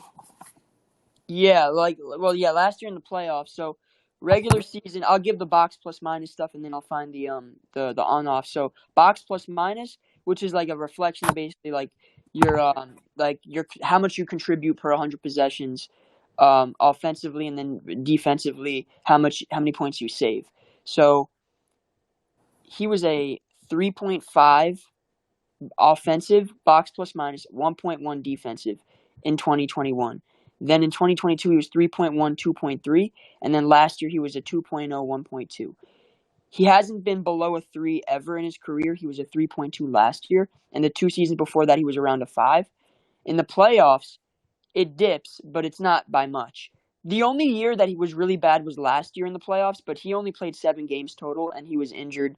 He got hurt towards the end, and even then he was still a positive. He was a 0.2 offense, 0.7 defense. Like, and then I'll try to find the on-offs. But the offensive box plus minus stuff is a very good reflector of, like what Wiseman stuff is cooked. Like, you look at, like, Steph stuff, that shit's like, it's a good reflector of, like, how impactful you are. It's like an impact metric. It reflects impact. So if you watch him, right? Like if you watch him and you, bro, even in the highlights, right? And you watch what. So on the court last year, by the way, Suns were a +2 with him. They were a +2 with him on the court? And the year before that, they were a +10, and the year before that, they were a +7. Hold up. He was a +2 last year? Yeah. Okay. All right. So the only scenario that we can be bad is if all these dudes get hurt. If all these dudes are healthy and they're managing minutes and all of that, I don't see how they're going to be bad. I don't see how they're going to be bad because, the stuff that he does in terms of controlling the offense, bro, that's exactly what we need off the bench. You know what I'm saying? Or I guess you could say that's plus minus. So you could say net rating wise, he was a net neutral, but then the year before that, +5, +2. But his on court. So last year he was a net neutral. So well, that's his plus minus. Like, that's his net rating, quote unquote. Like, but his plus minus per 100 possessions was a +2. So, like, he was a +2 on the court, and then his on off was like a net neutral. So here's what I'm saying. Even at worst, he was a net neutral, and he was playing against starters. Yeah. So look at. And he's never been a negative, though. He's never been a negative. Like, this is what I'm saying, bro. The year before, he was a +5 on off, and the year before that, he was a +2 on off. So that's my thing, right? Like, my goal is always this: is Steph, Clay, Draymond, Looney, Wiggins, right? They were like a plus. I don't. But the problem is that the bench was probably, in terms of historical Warriors stuff, I don't think that in 2021 was probably like the worst years in terms of that, right? And then what's happened is that Draymond has gotten worse, so teams have caught up in terms of that gap. You know what I'm saying? So if we're to be a good team next year, we need the bench to be at least a slight negative, right? If the Warriors are a slight negative off the bench, we're good, man. We're good. I think we're good. So say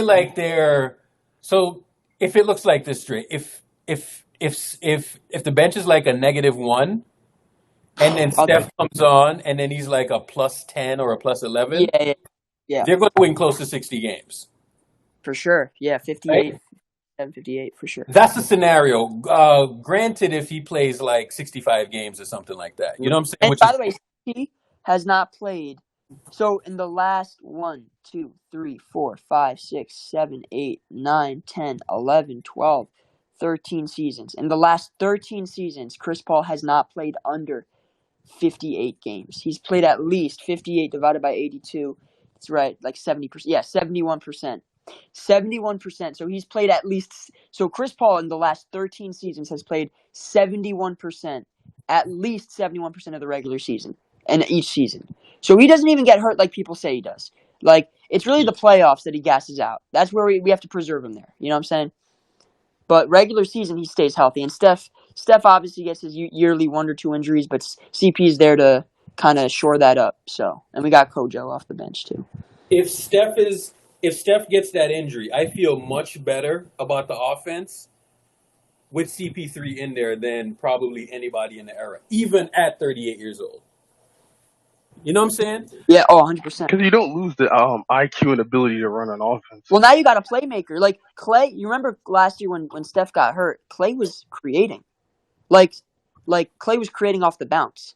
But now with CP out there, you can get like a guy that can find him and get him shots. Like, And with Jordan gone, that means more opportunity for Wiggins when Steph goes out. and I too. trust CP3 closing games. Like, you tell me, like, put the ball in his hands and hit a like, you know, a 13-footer at the nail. Like, that's something I'm like, okay, it's 96-94. We need a bucket to seal the deal. And then, like, I could trust the ball with him in the ball in his hands. So, like, I don't know. I like the prospect of him. And by the way, you know the Suns have been an elite defense, like, every year Chris Paul has been, like, on the team. Like, he knows how to play and make elite defenses work, kind of. Like, for whatever reason, they're, like, every year you look, they're, like, a top 10 defense. So, that team, like, he understands how to play within a top 10 defense type of team, you know? That matters. Because there's players that just think, like, if you play around offensive tilted teams, you're not used to like playing against with certain personnel or certain schemes defensively, but like he understands how to play with dudes like that. You know, that matters. And Dre, that's telling with like Ayton being, you know, supposed to be the anchor, you know, in the paint for that defense. You switch that to like a Looney and a Draymond, those numbers should go up significantly. Right. The problem I had with the team last year, and I'm glad that GP2 was back, but I wasn't happy of the construction of the roster when he got back. So really it wasn't about GP2.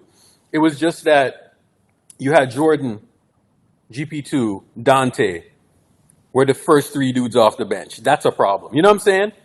Instead of you having like a 6'8" Kuminga off the bench. You know, so now if you think about it, you're going to have Saric, GP2, Kuminga, Moody. Yeah, that's better to me. That's pretty good. I mean, and then you're going to have CP in that lineup. You know what I'm saying? So my prediction, so say they go full hockey substitution, Dre. The full hockey substitution is more conducive if Chris Paul is running the show. Absolutely, yeah. You can make it work. Bro, I'm telling you, if we can, and by the way, we don't know the full extent of buyout players yet, and we might see some players get bought out within the next couple of weeks. If Gallinari becomes available, we should be all over that. And I know some people may be skeptical of his defense. I need it, Dre. He's actually not a bad defender. And I know he's coming off an ACL, but I think it's worth a flyer. Like, there may not be a better player than Gallinari, because I watched some film. This dude is built to play in our system. He's literally built. Like, he can shoot, he can pass, and he's a good positional defender. He can be 60% of auto, which is fine. I'll take that. I think he easily can be 60% of auto. And if you have a guy like that off the bench, on top of Saric, on top of Kuminga and Moody, like, and I don't know if he's like necessarily what the market's going to look like for him, but that's a guy I'm looking at. Because if you tell me Rudy Gay or Danilo Gallinari, I'm taking Gallinari. Because I like Rudy, but Rudy is a good defender, and it ends there. But like, weren't we trying to get Gallinari a few years ago, and then like he just took like a way bigger contract? Yeah, Atlanta offered him 3 years. Yeah. 3 years, 21. Yeah, so we were trying to get him, but he just wasn't going to come for the money that we had available. Yeah, and the thing is, Rudy also, like, so Gallo could fit our system 100%. But the thing with Rudy is, I don't like his offense. Like, I don't know if he fits what we do. In terms of his, like, he would have to just change up his style. He'd have to play more dunker spot, more like roll man, making reads, kind of like cutter. He needs to like cut more, and he can cut actually. He's a good cutter, but I think Gallo is just like, I think if a Gallo Draymond lineup can work, which I think it can, I think that's a game changer for us. Anybody that I think can, it can because he can naturally run those split actions as well, and he gives you a Yeah, he rebound can run. presence So like an Otto. Gallinari can run split actions better Easily, than Otto. naturally, Better than bro. Otto. Better than Otto. Come on, bro. He's Italian. He's in his blood. Split Yeah. actions all day. He can. I'm telling you, I'm watching his film. He can run it better than Otto. I'm Yeah, I can putting see his that. name on that. I can see that. 100%. Otto was a surprise that he could. We didn't. No one. I don't know. I don't know. I don't think anyone expected Otto Yeah. to run split actions. But. Yeah, exactly. Yeah, and even next to Steph and Clay, like the shots he'd be getting, like probably the best option for the defense would be leaving him open. He is a serial 40% 3-point shooter. Like the dude is just like, you're not getting less than like 38%, 39, 40% from him. Like the last, look at this, 38% 2 years ago, 41%, 41%, 43%. He shot 32% one year. He was injured that year. The year before that, 39% again. Like the dude is going to shoot 38, 39, 40% from three religiously. He can rebound too. He's a really good rebounder. Like, and again, I'm not trying to say he's like going to win us a title. I'm just saying this is a guy in the margins, on the minimum, who could be really good for us. Like you talk about on the minimum, this is a really good. This might be one of the better minimum pickups you can get. You know, because he's a scorer and he can attack mismatches. He's a scorer. Like he's not. Yeah. Otto couldn't attack mismatches, but Gallinari can literally like if you have okay, let's say it's the second unit, and you're playing Dallas, and Kyrie Irving is out there. Otto Porter can't make Kyrie Irving pay on the switch, but Gallinari can. Gallo can post him up, put him in the paint. Like he can do that. So I don't know if he's available. I think we should look at him because I think he can fit what we do really well. But I don't know. We'll see who's available. I think Gallo's like a legit 6'9", 6'10" dude. Oh no, he's 6'10". Yeah, legit. I remember when the Knicks drafted him, he was like 6'8", and I remember like the last year there, he was like 6'10". Yeah. Yeah, I like his game. But we do need a player like that. Like, what's his status now? Is he a free agent? Did Boston waive him, or he's in Washington now.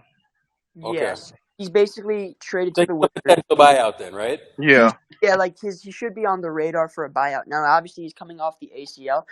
Honestly, if he wasn't coming off an ACL, he wouldn't be a minimum player. He'd probably be like an MLE or something like a $5 million type 5-6. But like the ACL, I think, has crushed his value, and so it's basically like Otto. Like it's like a prove it deal. And honestly, he's kind of, what is he, like 34, 35? I don't know how old he is, but he's probably. I think he's 34.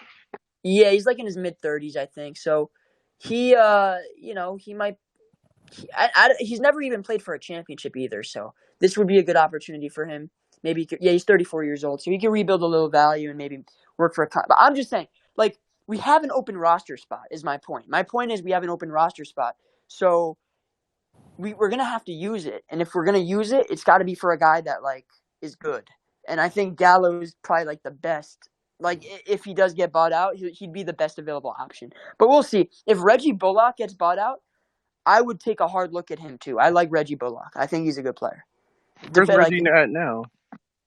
Didn't he get traded to the Spurs, I think? Oh, yeah, that is true. That's true. He did, yeah. So I don't know if he's going to get bought out, but I like his game. I like, he can shoot, he can defend. Like, I'm fine with that. Like, he's a nice little, and off the bench, like, think about that. But the thing is, he would had interest in him in that 2021 season. They did have interest in trading for him a while back. But here's the thing, though. Yeah, you're right. Actually, that is true. But he would have to, like, there's a thing with Moses. Like, I don't know how that works. You know what I'm saying? Like, the thing with Gallo is Gallo wouldn't be competing with anyone because, like, Kuminga's skill set is way different than Gallinari's skill set. But like, you look at a guy like Moses and Reggie, they're kind of like very similar. You know what I'm saying? Like, I don't know if it makes sense to even get Reggie if Moses Moody's going to be like part of the plan. You know what I'm saying? if Moses is part of the plans going forward, then you might as well just keep him and then sign a guy like Gallinari who can kind of shoot. He can literally dribble, pass, shoot. Like, he can do all those things. And he's not like a lockdown defender, and he's probably a slight negative. But if you put him next to Draymond, he could be like Bielitsa. Like, Gallinari could be like Bielitsa defensively for us, who was actually very good defensively. You know what I'm saying? Like, he's not going to be a rim protector, but he can move his feet pretty well. And you saw Belly, like, lock down Tatum. He locked down, like, Jaylen Brown a couple times. Like, Belly's actually pretty solid. So. Yeah, because of the positional versatility Gallo gives you and his ability to really get hot, run those split actions and all that off the bench, I think he moves the needle a little bit more in the margins coming off the second unit than a Bullock. And then you don't have that kind of Bullock versus Moody thing, if it comes down to, who's going to be the guys consistently in the rotation. One thing I will say about Bullock, bro, we eviscerated that fool in 2022 in the postseason. Oh, yeah. I felt genuinely bad. Didn't we play him off the court, right? Oh my God, bro. I can't remember a player getting played that heavily off the court by us, like, in a while. Bro, he was just getting switched on to like Steph and like Clay, and they were just fucking cooking him, bro. He was getting The first 2 games he was like, the second game I remember he was like pretty good, but then after that he was just done. He was done. Game 3, because I remember the second game they were putting Steph in these like pistol actions, so like Reggie would kind of pick and pop, and like, they would hedge, and like Steph would hedge a little bit, and then because remember the Mavs went up by like 24, 25 points early, and then we came back, but like Reggie was like part of that thing. But you know what it is? His skill set overlaps with Moody, and that overlap, like, I don't want another like Dante Moody thing. Like, just play Moody, bro. Just play Moody. It's fine. Dante's a good player. Reggie Bullock is a good player. But if you're gonna keep Moses Moody, then just fucking keep him and develop him. Hey, Eric, I don't know if y'all saw Moses Moody on Andre's podcast. Yeah. That was a funny clip with him and talking about him wanting to be a judge, and he saw somebody get 45 to life, and he said, "Yeah, I think basketball is my first priority." I tagged Dr. NBA in that immediately. Yeah, I was about to say I should have said that shit when Dr. NBA was here. I tagged him immediately. That's funny, man. Hey, going back to what you guys were talking about earlier, I do want to say this. I know it was a while since we had that conversation, but I do want to say this about it. I started listening to Dre and to Urkel.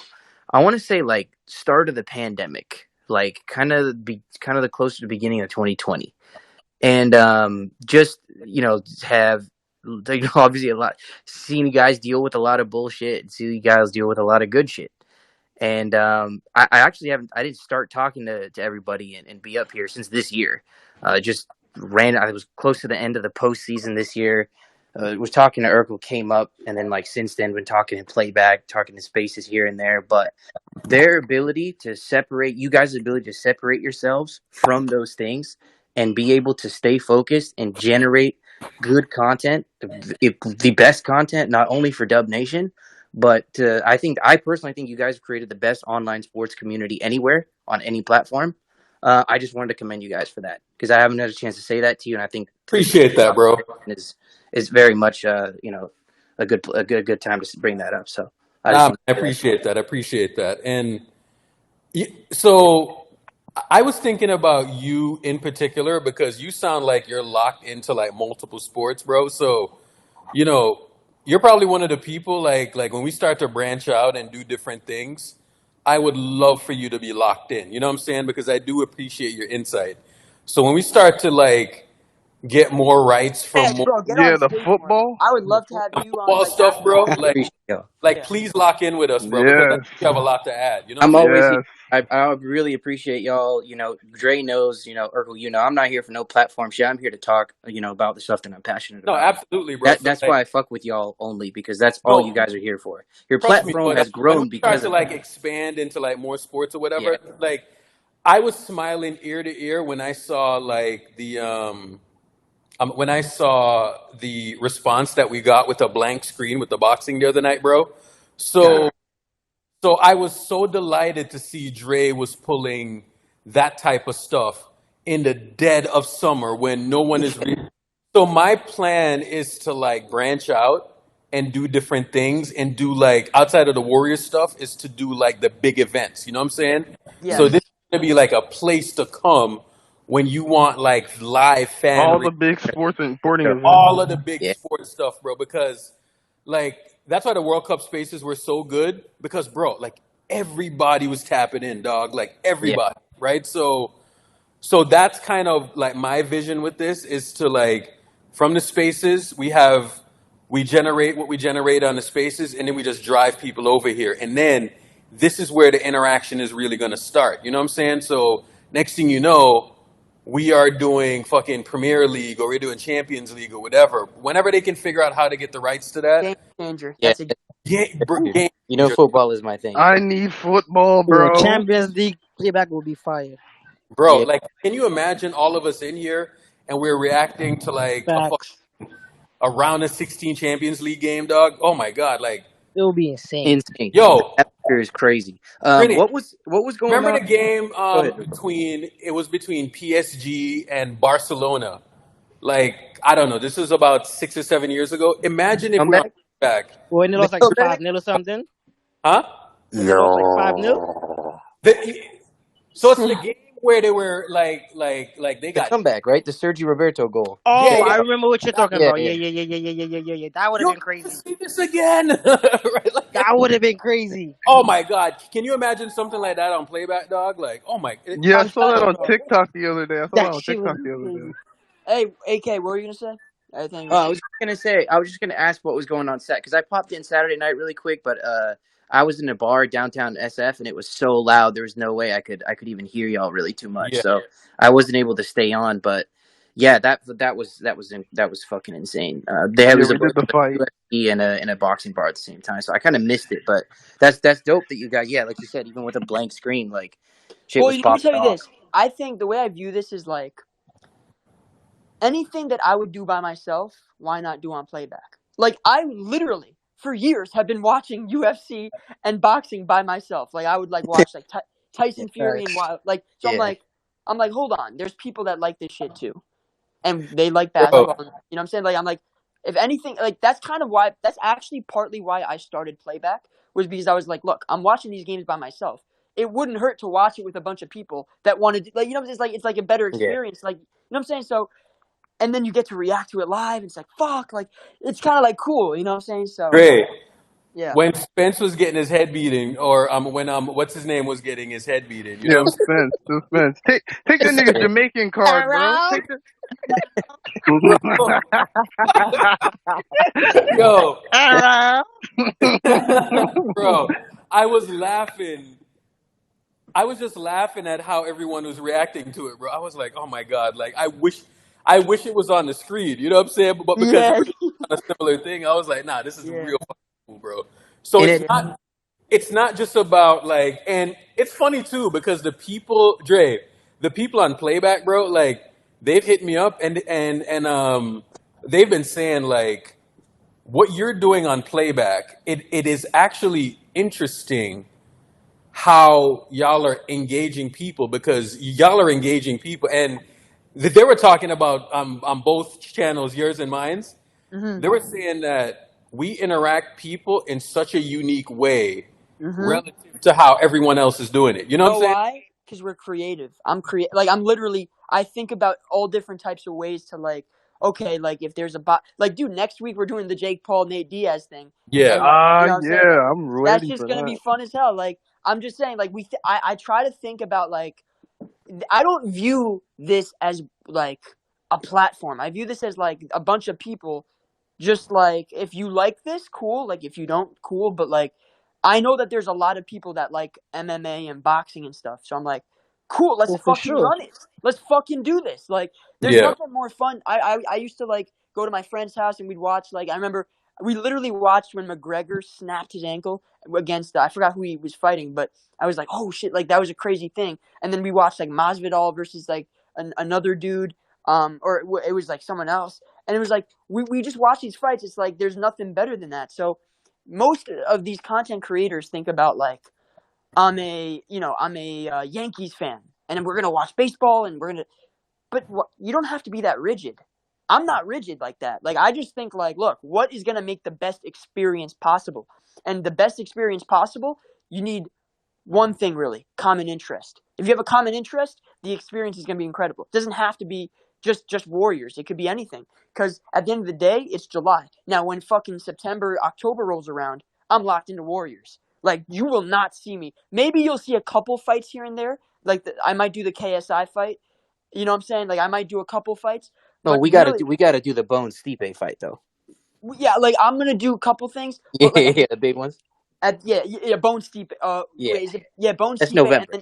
and then also Ngannou and Fury, right? Yeah, that's a little bit more of an exhibition, but yeah. Okay, yeah. But whoever, like, my point is ultimately that I'm gonna pick and choose. Like, I'm gonna be smart about it because I only have so many hours in a day.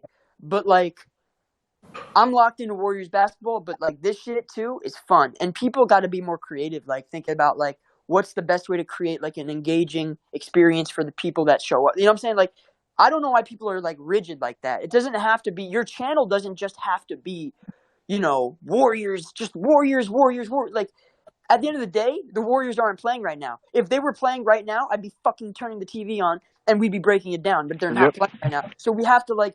I have other interests. Like, I do watch. too. Yeah, so like. Great. Another thing I'll add to Like I that, said, can you stream Twitch on here? Like, if you want to stream like So a Twitch. what I was thinking, I was thinking about this a few months ago. You can't do Twitch, but like if you want to like game and you want to like stream it to YouTube and then put that YouTube stream on the browser here, stream it. You can do that. Like, I'm pretty sure that works. So like you can stream your stream on YouTube to playback, and then basically you're streaming on playback. So that's an option. So like gamers, like that's one way. If you're a big gamer, you can just like play 2K and then stream on playback basically. And like that's a game changer, right? Like that's transformative. Like, see, these are the ideas that go through my head. Now let me tell you this. If this was 5-6 years ago, I would be streaming 2K on playback right now. And I would be a fucking monster. But I just don't fuck with 2K like that anymore. So I'm not. But people are lucky because I would have changed the game right now. Streaming 2K. Like that shit would have been cool. Why don't you fuck with 2K anymore? It's bullshit, dude. It's just it's the same game every year. I spent damn near $3,000-$4,000 on it over the course of like 5 years. It's just boring. It's just the same shit, and they don't give a fuck about the community. So you know what? Why the fuck should I give a fuck about them? And at the end of the day, playback. The reason I fuck with playback more than Twitter, and Twitter I'm starting to actually fuck with a little bit more. But the reason I fuck with playback, the developers, I swear to God, these people, like, they're on top of it. I'm telling you, this is the best team of people. And I'm not saying that. I'm not even part of the team. Like, I don't know these people personally. But from what I've gathered, I've listened to them, I've spoken to them, like I've interacted with them. This is by far the best team of people that could be running a new platform like this. I'm telling you. Their intentions are good. Their ideas are pure. Like, they don't think about, like, small things. They think about like how do we actually like benefit people and the creators, and like they're very like good about it. You know what I'm saying? They're very open to like new ideas. So when you have people like that, that's like such a breath of fresh air. You know what I'm saying? Because you want that interaction. You want that that dialogue. And you see with so many of these like 2K has a monopoly. 2K has a monopoly. You look at Twitter. Twitter had a monopoly. Now Elon's kind of outsourcing and he's kind of sharing, revenue share, and like that's fun to me. Like, it's fun to feel motivated. Like Twitter, I don't take Twitter that seriously, but like now I'm going to be a little bit more on alert about like, okay, like I can take it, like now I'm making money on it. So it's like, okay, how do I kind of craft it in a certain way, and how can I be more engaging? It makes me better. Like the fact that Twitter is now paying creators, it makes me a better creator because now I have to actually invest more time and thought into what I'm doing. So same thing with playback. Like playback, it's just like you're getting rewarded for your efforts. So I'm just saying, like 2K, they fucking shit on their fan base. They don't give a fuck, bro. And that's why it's like, if NBA Live had a good game, I'd probably be playing NBA Live right now. No, you don't want EA to do it either. I just want a new company to come in and make basketball games. If like a NBA brand Live whole had a good game right now, I would be playing NBA Live. Deadass. The thing is, EA probably cares about the community even less than 2K. Yeah, that's why I said like you probably want a EA, new company to come in and start making games. Yeah. You know what EA I mean? that, man. Yeah. But yeah, man. Why they stop games? Why? Because they just can't. They just don't have the processing. The player base don't give a fuck about NBA Live anymore, Well, bro. but also they just don't have the processing to like create like good animations. Like No. NBA Live is just a joke. Same thing with Madden. Yeah. But they that's got what the NFL. The NFL's pissed off about them, though. The NFL wants to take away the rights. That's why. They make billions each year from FIFA's Ultimate Team alone. Yeah, so that same thing with 2K. Same thing with 2K. College football coming back, so yeah, I'm skeptical on that game too. Dre, Yeah. did you play my team or? Yeah, I was big on my team. Yeah, I used to be big on my team. I don't play. Big on my team, bro. Like I was one of the best in the world. But that's another story. Anyways, but yeah, I was heavy on my team, dude. I was opening packs and just fucking grinding the game, and I was like all into the shit, bro. There was a point where I just never thought I would ever like stop. I was like, this is gonna be like I'm gonna do this shit for the rest of my life. When I'm in my 30s, like it's crazy. Like in like 4 years, how I thought one way, and then now like, cause I was like I stopped playing at like 18, so at like 16, 17 years old, I was like, dude, I'm gonna do this. I'm gonna, you know what I'm saying? But it just at some point, it just the love was lost, and the love was lost because at the end of the day, like the company's a joke, and it's a copy and paste every year. You need something fresh and new. You know what I'm saying? So that's why I like Twitter. Like, there's something fun about people not liking Elon. There's something fun about like Elon fucking around and calling it X. You know, like people like are like, oh, it's X now, it's X, like all this bullshit. It's like there's something fun about that because it's like it's new and like who knows? Like why do we like have to put like judgments on it? We don't even know. Like maybe in a year, like we're gonna love it. Yeah, we don't even know. So it's just like I don't know. I just like newer and fresh things. Kind of like keeps things interesting. Yeah, keeps things interesting. Yeah. Yeah. But 2K is a joke of a company, and probably gonna start up a YouTube channel if that's the case. But let me tell you this: I was probably one of the best snipers in the world in 2K.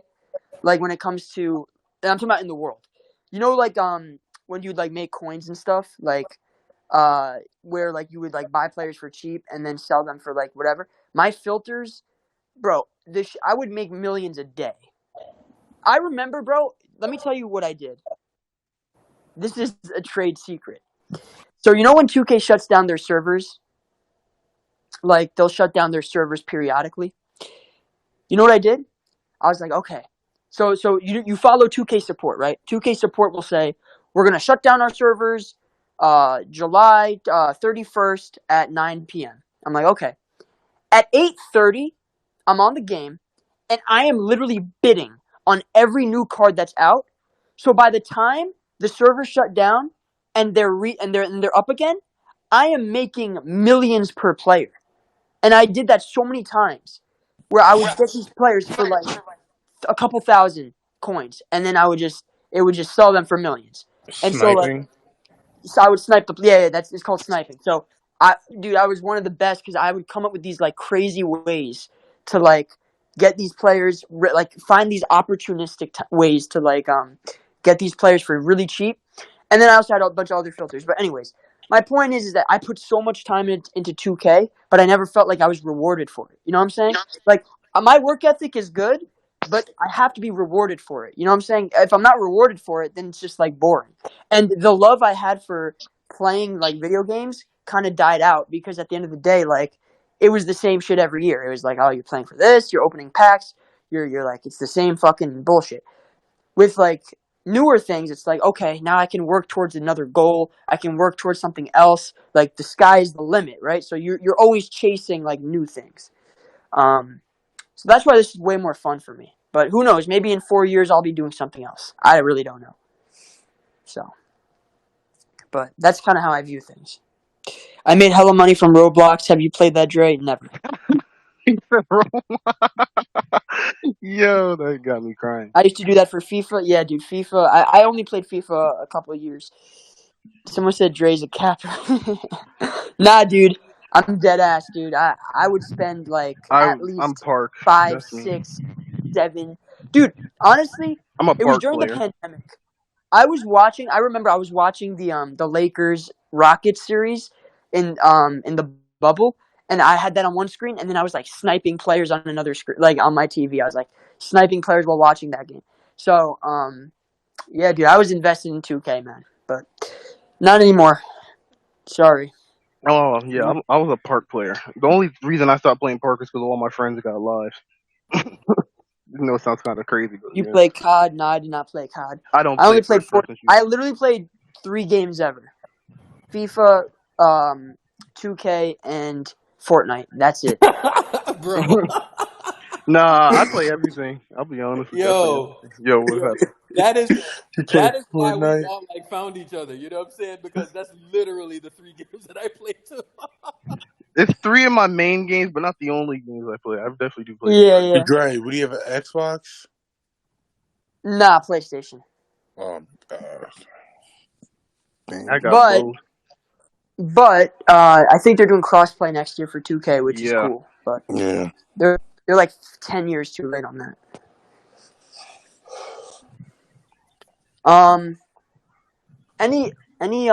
So when the season starts to ramp up. Oh, by the way, the schedule comes out in like 2 weeks.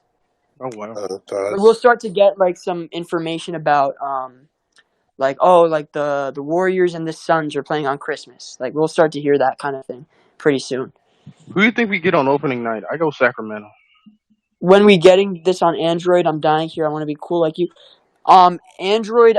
So from what I've heard, Android is supposed to come in August. They're working on it right now, and the Android app will be live in about a month or so. That's what I heard. Anyways, what do you guys think opening night? Do you think we're gonna play opening night or not? First night. Lakers. No. I think it's Lakers. It's gonna be Lakers, Nuggets, and Do you think they're just gonna repeat? No, Celtics. we're playing Yeah, like Lakers. Celtics or like We're playing Miami. Lakers preseason, so I don't think they'll do that That's yet. true. Yeah. I October think we get 7th and Kings. You did 13th, say we're that, right, playing them in Shadow? preseason. I think we get Sacramento opening our first game of the season. Sacramento or I see that Dallas. happening. Dallas? Nah, I don't think Dallas. I I think don't it's gonna think be Dallas. Sacramento. We had like everybody said it after last year's playoffs. The Warriors and Kings were the Bro, best playoff series last year. we need the Wizards, bro, on opening night. Oh No, my god. Nah. No, you got to put that game later in the season. Mm-hmm. You put that shit on TNT on a random Tuesday night. You don't put that shit on fucking. Random Tuesday crazy. You don't put that shit on opening night. Opening night's probably gonna be. I'm telling you, either Sacramento, Phoenix, or Sacramento, Phoenix. Memphis? Nah, Memphis. nah. No, there's no job, so there's no point. It's either Sacramento or Phoenix. Okay. And Christmas is probably going to be either Lakers, Phoenix, or Denver. I think they play the Suns Christmas. Yeah, that's what I think too. So too, Shadow. Has Katie ever played a game in Chase yet? Or no? Yeah, he did. Well, in the Yeah, but nobody was there. Oh yeah, that's true. Yeah. Nigga, And Steph was he injured got that game too. Yeah. Yep.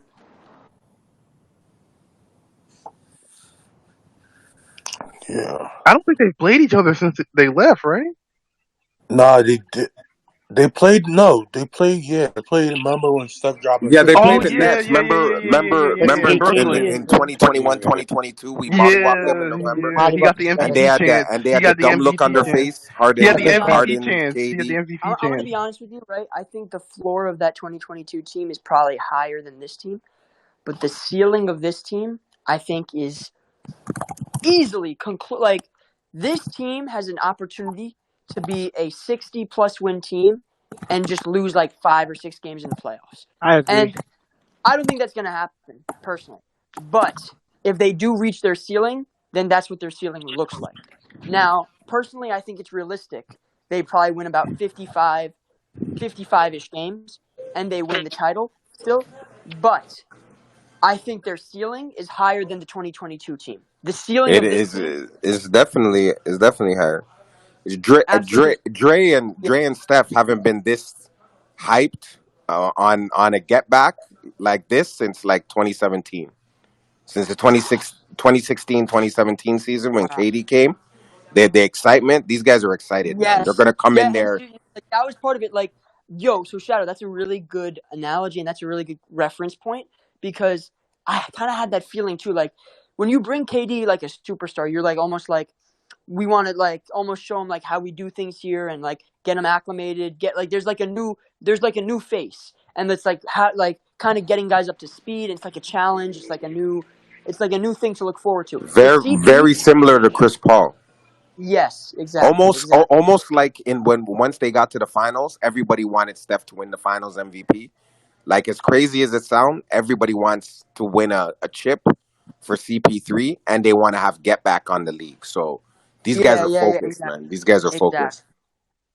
Exactly. Like I feel like winning a chip for CP is like, bro. I think that'd be like that's like a mission almost. Like, cause like, bro, look what that is for Steph's legacy, bro. This is gonna be CP's what night? When did CP come? 04? I think 18th. No, Yeah, 05? 18. No, it was 05, wasn't it? 05. Yeah, so this is 18, and the man never won no chip, and Steph gets him a chip. Come on, Yeah, he's a go for that one. Come on, man. We're not doing this, man. Year 19. Let me check. Even better. Yeah. Yeah, because we're going to be in 2024. We're going to be in 2024. So yeah, you should be in year 19. 18, 19. Yeah, he's 19. Wow. You'll see Chris Paul dunking.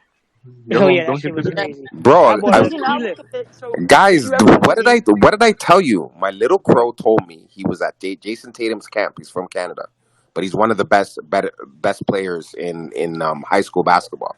He said he was at his camp, and there was like mad NBA guys there, and he said CP3 was going to work on everybody, like going like a madman. He was so fast. Yeah, I seen the video of him versus Cooper Flag.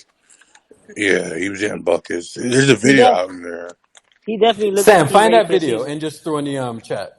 Okay. Bro, I saw it on TikTok, but CP3 is doing it, bro, right now. You know what I think too? I think bro heard her talk about he's old. He gonna try to come prove a point. Yeah, he looks like he's in pretty good shape though, Shadow. What's up? He looks like he's in really good shape. Like, I remember he's in fantastic shape. And I remember Guzzle was talking about this the other night in playback. Guzzle was saying that Chris Paul looks like he's been reworking himself to play in the Warrior style. Facts. I think he's going to be doing. I don't think he even cares about scoring. I think he's going to be doing the buffoonery of 17 assists, 20 assists. He's going to be doing like Rondo. Remember when Rondo was like 25 assists game? Yeah, well, Rondo was like 10 points in 2008.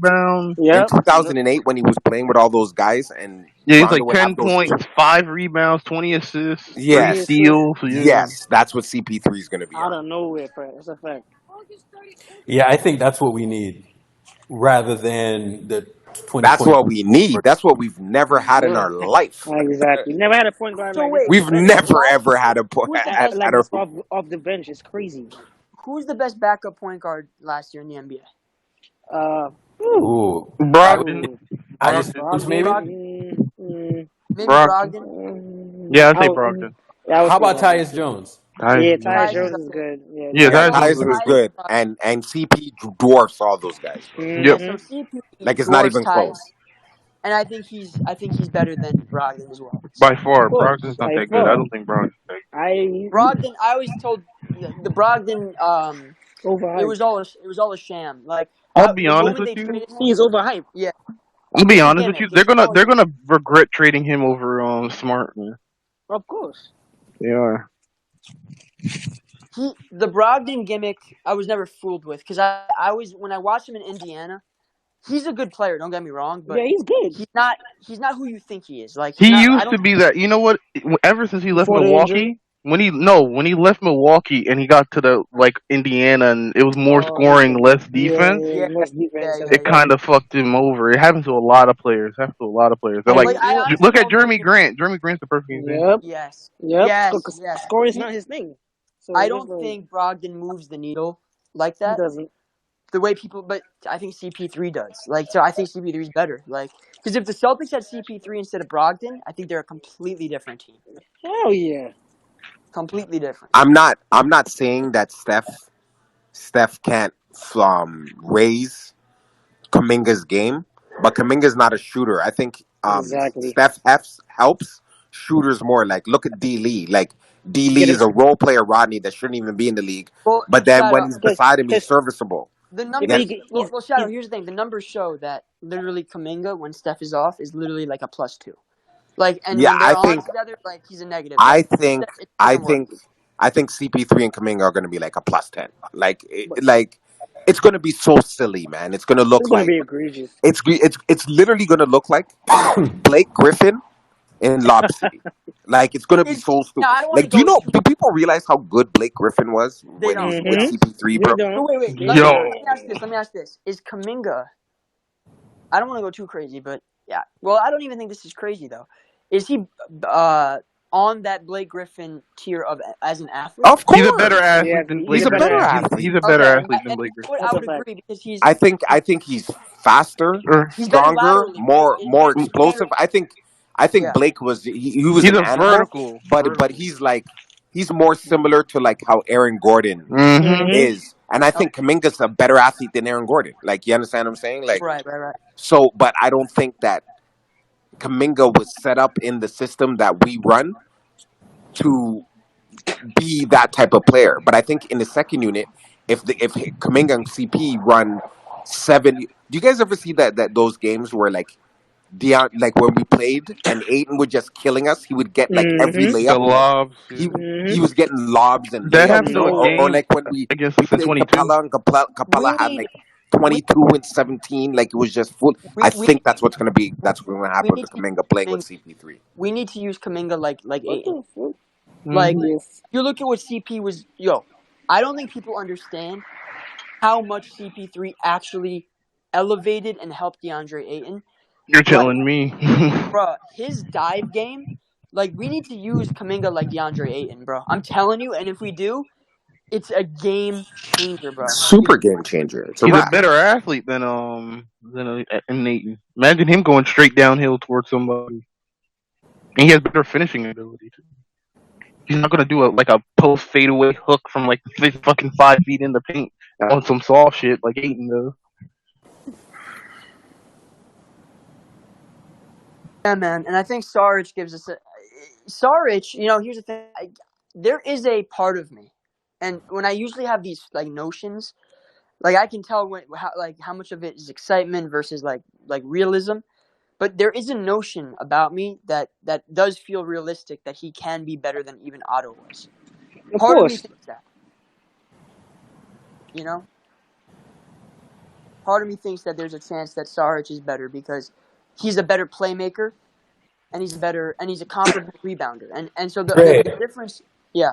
Let's pull up that OKC game. Can we get that game? The game. Maybe we should do like a playback on that and see if we can find that game, and see. Oh, when OKC and Chris Paul in the playoffs. No, when Saric went to OKC and we played them, and he fucking annihilated us, dog. Like, it was a regular season game. Yeah, like 25 points, right? We should try to find that game, Dre. Maybe we can do that on yours and kind of talk about it. I remember that game specifically, and bro, like, he was a fucking monster in that game, dog. The one on that was like I think in like March-ish. Like February, January, or something like that. Yeah. Yo, Urkel, Sam put the video in the chat. Yeah, it's here's the video. Okay. Yeah, it's against high school players though. No, but Cooper Flag's the #1 player in the country. CP's cooking him. Like, yeah. Yeah, he's cooking him, bro. Yeah, man, Flag's the #1 player in the country, so nothing to scoff at. Look how he's just getting that shot off on him, bro. Like, he's like, just, yeah, and Flag's like what 6'10", 7'1" wingspan. Yeah, he's getting the shit off on him. I love CP, man. I think he's gonna be really good for us. Now imagine him doing that in the finals against somebody like a Giannis, bro. Which he was. Yeah, man. I remember I was Bro, watching those playoffs. we don't even have to go that far back with Sarek. Sarek in Phoenix, I remember he played us like a week before my birthday. I think he had like 19, 9, and 7 or something like that. Yeah, he did. He did. He On did. Phoenix, bro. He was going I was so frustrated, bro. I was literally throwing my phone, bro. Like I was so sick. So yeah, I found his highlights of that game. Let me see if Bro, I he can. was going ballistic, bro. And I think he could do some of that like when he's with some good lineup combinations. Yeah, I think CP slimmed down too. I'm watching the video. Sarge was a nightmare, bro. Like, bro, I remember that game and I was like, ugh. So in that moment, I was saying to myself, like, why couldn't we have fucking traded for Sarge? You know what I'm saying? Like, I remember that game when Steph first came back. I remember they lost an offensive rebound, and then I think they hit it back out the Sarge for a relocation three, which is fucking crazy. yeah. Oh, that game pisses me off. And then like Steph wasn't aggressive till like the fucking fourth quarter. That game did piss me off. Is this the game where Draymond fucking threw that pass and he got mad because he didn't get the ball and it went to a turnover? I think that's this Imagine if game. him and Steph is in that action. Like, what do you think is going to happen? Like, Yeah, no, I mean he was doing a good job. Look at him defensively, positionally. Like he's actually not too bad. so he That's a guarded. nice second I jump. mean, He's he got a scored, solid but he was second jump. guarding two right there. Like, I mean, that's a solid second jump too. He doesn't have a bad second jump. I didn't think that was a foul. Dre, you know Sarek was 58% true shooting last year? No, I did not know that. Jesus solid. Christ. Steph tax. Yeah. Yeah, I was diving into the Fuck. numbers That's of what everybody. I'm I'm confident, bro. thinking. Watch I'm this. He thinking hits the like three you right put him here. next to Steph, that's like a 62, 63. Fuck, dude. Oh, of course. Steph tax. He'll be about 60, 61 for sure. Mm-hmm. He's a good rebounder.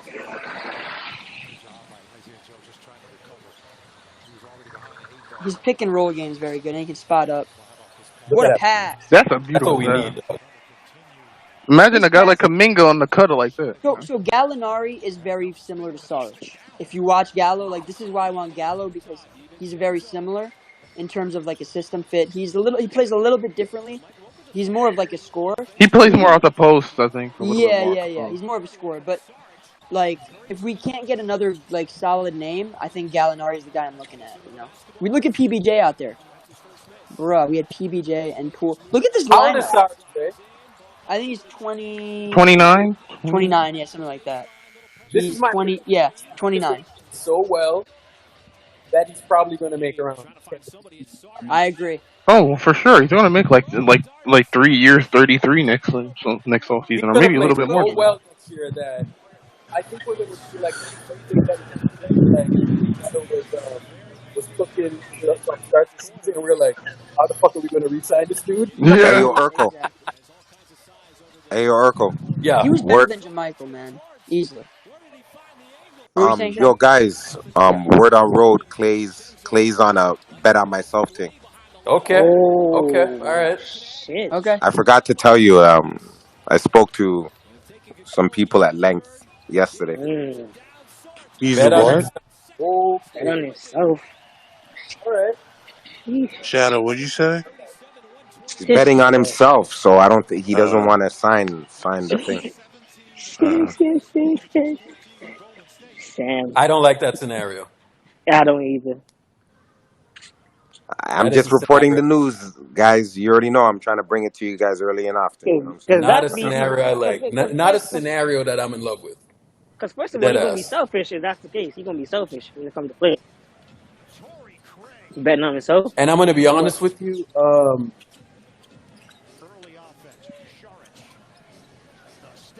Yeah, that doesn't make me feel good, and that's why, you know, and oh, You see how there's two bigs out there?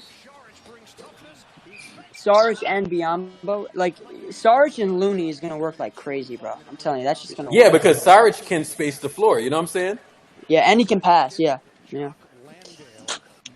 In games, Draymond sits. I think Saric starts. Nah, I agree. Over Yeah, Kaminga. Yeah, he's gonna I'm start sorry over for changing the Kaminga. Play the subject. four.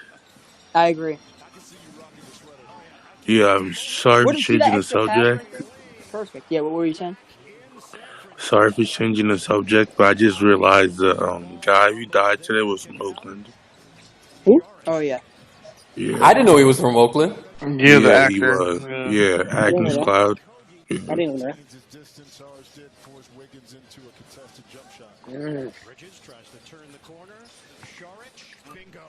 Nigga still playing basketball on the court. That's crazy.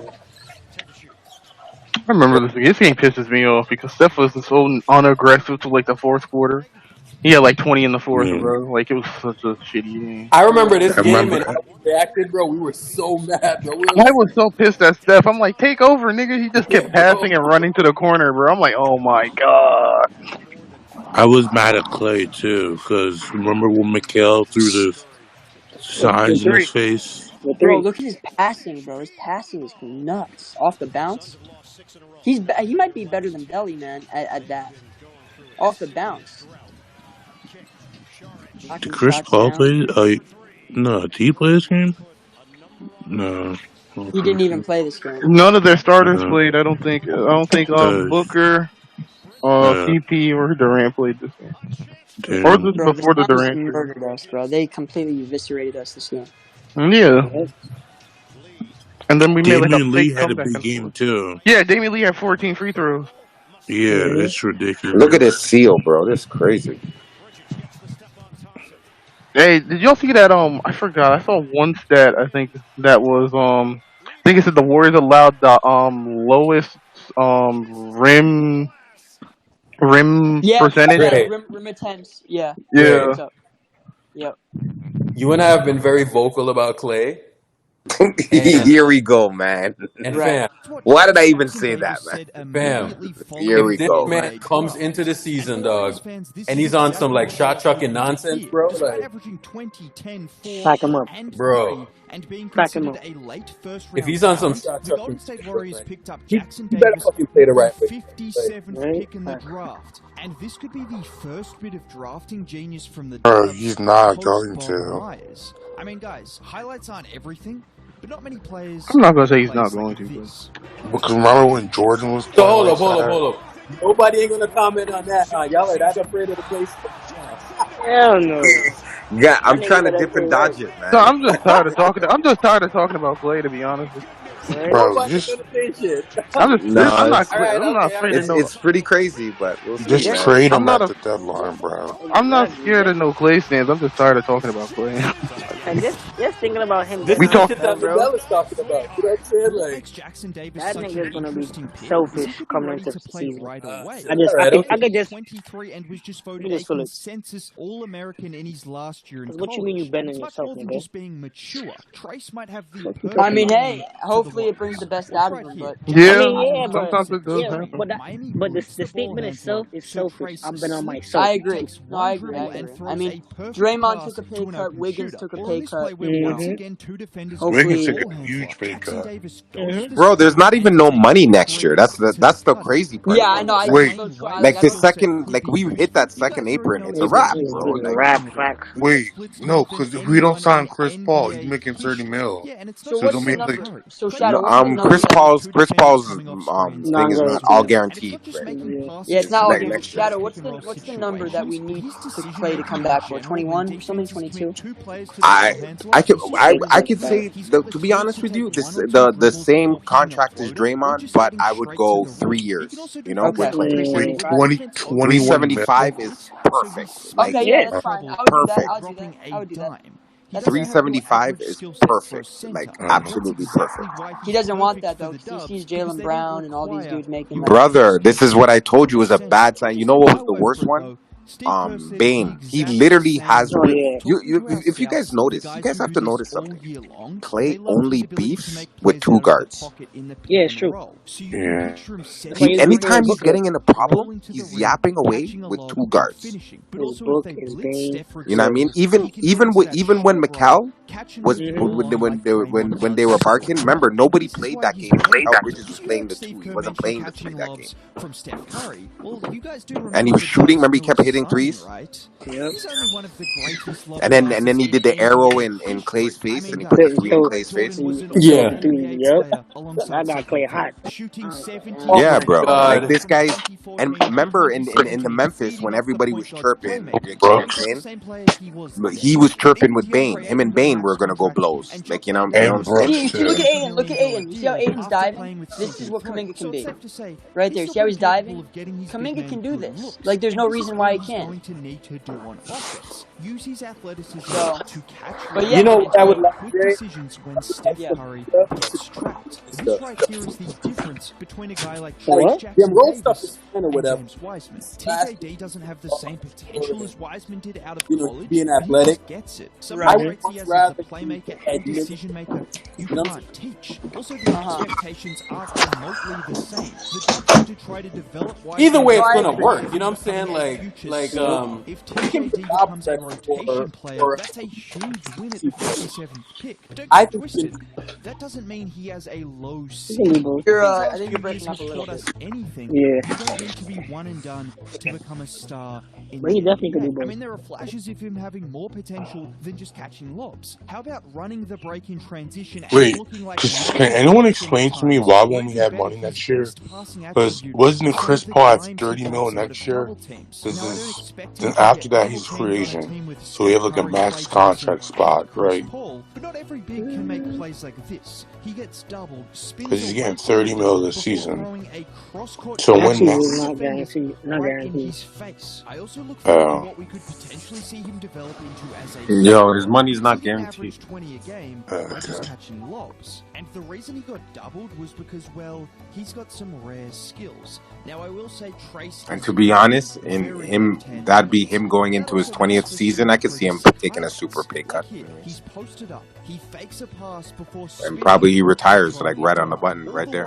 the ball never leaves his The left next hand. NBA contract's going to be crazy. They said, did y'all see the projections for Jokic? Getting 800 mil. I know, but he still has to play out this contract. Shea Alexander's contract's coming up. He's getting 400 million. He's gonna be the first guy to 400. Yeah, they said NBA might get On 400 on OKC. He's gonna be the first player to 400. If I can find, I'm gonna find the Twitter post that says it. He looks more like a big athletic. Yeah, but Joker's contract's not until like 29 or something. How many bigs can make plays like this? Like 2020, 2028. Yeah, they also said Butler might get a big contract too. No, Butler ain't getting no big contract. They're not paying Butler no big crazy money. That's dead. Against smaller defenders, but then having agility Which and Butler? dexterity against bigger Jimmy defenders Butler. to make them look Oh. sluggish and slow. And for some reason, if you guys still aren't I think he said he wanted one. I think that's what he I want said. you to watch this play. Trace brings the Bro, that man just riding in the sunset with Shakira. Like, he ain't getting no crazy money. It's over, bro. spins away from the first defender before avoiding the second defender with a right-handed reverse layup. You guys realize this is a big man doing all of this. A big man. This stuff is out of hand, bro. Role player Rodneys are getting 100 mil contracts, bro. Like, A lob threat. literally utility guys. And I haven't even mentioned the other side of the ball. He averaged a casual 3 blocks a game in Yo, Dre, are you there? And whilst he's a little bit undersized, I mean, Warriors fans should know better than anyone. Yeah, remember when we used to get to like the pat massage being undersized, whatever. Yeah, you mean like what do you mean like just Like when we used to buy those. to keep the ball handler honest, but also prevent Oh yeah. They would work out or whatever. Yeah. This dude right here, I think he's going to be better than all of those. Oh, 100%. That's not that hard. really not that hard. No, B. But what I'm saying is that I'm coming from the standpoint of one, those fucking dudes were playing, He might struggle right? against the Like Jokic's Yeah. and dudes Embiid's were of the world. contributing to a championship Newsflash, so roster does everyone in, else. in their To rookie make year. You up know what I'm for it, saying? he's going So, to move his feet in pivotal I think he's going to situations be or even contributing like switching that. onto the perimeter. That's a guard that All he's. the whilst being able to Yeah, serve no, as a rim I think protector I agree with with you. I his think he'll be elite better than them. athleticism I mean, he and can switch a timing little on bit. blocks. I mean, I don't want you obviously you're guys to seeing get some too clips here, but excited just he's yet, very but mobile. there's a lot of He's reason like to 6'9". believe He Trace is like a Jackson lob Davis threat. could be the You steal know, of it's the funny. draft. Ricky G was And like, I'm not the only one I don't like his suggesting that athleticism. either. Like he doesn't look Anyways, very if you did make athletic it all out the there. way to But the end of the video, I don't know what he means by that. I appreciate it. think Subscribe to the the channel only for thing more I could content think like of is this. like his Have a hips great day. are a little bit tight, maybe. But Man, Ricky G's that's just hating because he's not Wiseman. what I will say is this though: is Robert Williams kind of has tight hips as well. Fucking weird He obsession does, with yeah. James Wiseman. So I Nigga don't know. stinks. And like I can see TJD being Rob, like at least 60-70% of Rob Will. I could see that. So that's what I don't like with Ricky G is that I feel like he's too married to his takes. You know what I'm saying? Like, how can Bro, you Wiseman's say getting stuff like fucking that? cooked in summer league, dude. How can you say stuff like that, but then you're not pointing out that Wiseman is like a cone, bro? Like that's where he loses me. Like when he says stuff like that, I feel like, all right, like I Well, can he see. says like it takes young bigs to like it takes young players Oh, to learn boo to hoo! I debunk that theory. DeMarcus Cousins, Anthony Davis, Joel Embiid, Evan Mobley. I think there's one more too. That all stepped on the NBA court and by their rookie year made an impact, offensively and defensively. So that take is bullshit. No doubt, Wiseman's a bust. At number 2, he's a bust. I don't care what anyone says. That take is bullshit, bro. Now, here's the thing though. Can he still be a good player? Maybe. Josh I don't think Jackson, he will not be a top. I don't even think he'll be a top 5 player in that draft. Machine, James Harden. Like Yeah, Edwards, Jaren Jackson Jr. Well, in that 2020 draft, Edwards, Halliburton, that's 2. LaMelo, that's 3. Who else? Maxey. Wasn't Desmond Bain? Maxey. Yeah. Wasn't Bain in that draft? Yes, Bane was in there. That's 5. Yeah. Or was Bain 2021? No, No, Bane he was was that the- class. He was Oh, a there was that class? pandemic. Okay. He was pandemic. Okay. So then 5. That's 5 dudes right there. Yeah. And I don't think he'll ever be those guys. No. So, I don't think he'll be better than Shit, Danny Avdi would have been a better choice. That's who I wanted. That's what I wanted, bro. 6'9" wing, versatile, knows how to play in the type of system. Is Wiggins a bust or no? No. No. What? No, because here's the thing, right? Even though, like, so who was picked after him? Who were, like, the dudes picked after him? Jabari. Was it Jabari Parker? Yeah. I think he was one of them. You're right. Who else? Was it Embiid? Yeah, I think Embiid, he was in that. Was he in that class? I think 2014. Let me see. 20. It was wasn't it Randall? Julius Randle was in that class. Fucking bum. Yeah. Yeah, it was Randall, Embiid, Wiggins, and Jabari Parker. Okay, let me tell you this. He's better than all those players except for Embiid. Yeah. He's better than Randall. I'm not going to argue with anyone. Randall's And Jokic is better. I think Jokic is in that class. Yeah, Jokic, yeah, obviously. But Randall, here's the thing. He's better than Randall, and I don't even think it's close. Like, Randall is doing in New York what Wiggins was doing in Minnesota, basically. And he will never be Wiggins in fucking Golden State. And he'll never be Wiggins in Golden State. I put my whole life savings on that, bro. Ever. So, yeah. Eric, remember the video I showed you of him trying to fight the statistician? Relative. Like, here's the thing, right? If you're not, like, Wiggins was the number 1 overall pick, right? And I'm not saying, like, he lived up to those expectations, but at the end of the day, like, he was the second best player on a title team. Like, he's not a bust. I can't call him a bust. I'm not calling him a bust. Like, you're a bust if you're Jabari Parker.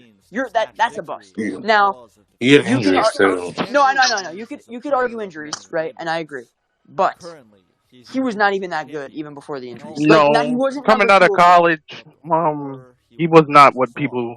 Everybody was setting themselves up for disappointment with Julius. Yeah, with like, Jabari he wasn't Parker. even that good. Niggas were comparing him to Melo and shit. I'm like, nah. Yeah, so he's just another Derek Williams. Like, think about it. Wiggins was averaging. Okay, but, like, if you think about it logically, Wiggins was averaging a consistent 20 points per game. So, like, obviously it was there.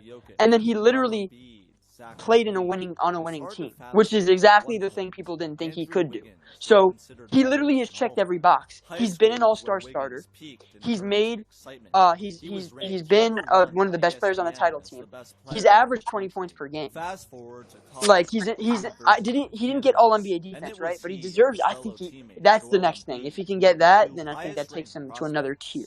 Like that, because that's a big deal. If you can get all NBA defense, that would be great, but didn't happen yet, so we'll see if it happens. But Wiggins, to me, is far from. But let me say this: you would have a better argument of calling Wiggins a bust before he joined Golden State.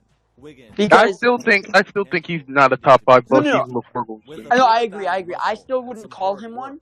I wouldn't think he is one. But if you had an argument, it would have been before the Warriors. Like, because he was the face of losing basketball at one point. Everyone, like, I remember, like, looking underneath tweets, and, like, there was a game against Miami he had where it was in Minnesota. And he was like, do you remember that game? And he hit, like, 4 straight threes. Yeah. And he was, like, killing it. And he had a really hot start to that season. I think it was the 2019 season. It was the 2019 season. And he was, like, killing it and all that. And I remember, like, all the comments were like, "We're not fools." He can't do that for a whole season. You do it for 5 games, but he won't do it for 82. Yeah, like my friend was in there when we traded for Wiggins, was laughing at me. Oh, y'all got a buck. Niggas stink. Now everyone's like, Wiggins, you have Wiggins now. Like, Wiggins is just like, oh, it's all about Wiggins. Bro, that 2022 title was such vindication, bro. Y'all should have so seen much shit. So bro, much bro. Y'all should have seen the Timberwolves Reddit, bro, after we won. They were so mad, bro, that Wiggins was playing like that. They're like, oh, Wiggins couldn't do this on the Timberwolves. At least I wish he tried and shit. I was fucking dying. I'll be honest. Do you know there was Minnesota fans still saying they won the trade up until D'Lo got traded? It was funny. Needless to say, Andrew Wiggins had quite the expectations to fulfill. Like, D'Lo threw them out of that Memphis series. If anybody remembers that Memphis series, he's like one of the main reasons they lost that Memphis series, and they still were justifying that they won that trade. Yeah. Facts. It was ass. It took till D'Lo to get traded for them to say, yeah, the Warriors won that trade. Yeah, he was a face of losing basketball for no reason, bro. Like, I mean, putting up 20 on a bad team is hard, but still, they looked at him and they didn't like because he was the number 1 overall pick, but they didn't look at the organization that he was drafted to. Yeah. Like, because at the end of the day, Wiggins had proved that he can add to winning and he can be a positive player. And he if he so like, and look at the Timberwolves. Like, even though they've been pretty decent the last few seasons, like they haven't lived up to what Wiggins has done. Like, because you put Wiggins 2 years from now, Anthony Edwards is gonna be an Atlanta Hawk. Watch. Yeah, so Timberwolves aren't going anywhere, bro. Like, unless they get like a generational talent. And You everybody think thought Anthony Edwards is leaving? Yes, he's not gonna stay in Minnesota. He's not staying in Minnesota. Let me ask you this: do you think Cat is generational? Hell no. Yo, Dre, I don't know if you've been on Twitter this long, but I don't know if you remember back in 2015, there was the poll, remember? The poll where it says it was like, choose a player to start your franchise. It was like LeBron, Kevin Durant, and Karl Anthony Towns were the top 3 players. It was like 63% Karl Anthony Towns. Yeah. That poll was hilarious. I'm gonna be honest with you. To me, Cat is a flop. You think so? He's Nah, a he's bitch. good. Nah, He's a bitch. he's the best he's a shit in flop. big man. He's a bitch. Hold on. Let's ask Every single playoff series, he's wet the bed. This Yeah, man had he 9 shit points. himself. He is a flop, Sam. The one time I He's a only seen him complete look good flop. was this past year in the play-in game, and then he got fouled out. Nah, he's not a bust. He's a but bust. he's like, What's the difference? Oh, hold on. Okay, Sam. So what's the difference come on, between? man. Hold on. Wait, Shadow, real quick. What's the difference between what he's doing in Minnesota, which also is still a losing team, than what Wiggins was doing, which is also was a losing team? What's the difference? What's really the difference? They're both doing the same shit. Like, he's putting up, what, 20 and 10 on, like, 50, 40, 80? Like, it's the same shit Wiggins was doing. Like, Wiggins was putting up 20, like, 5 and 3.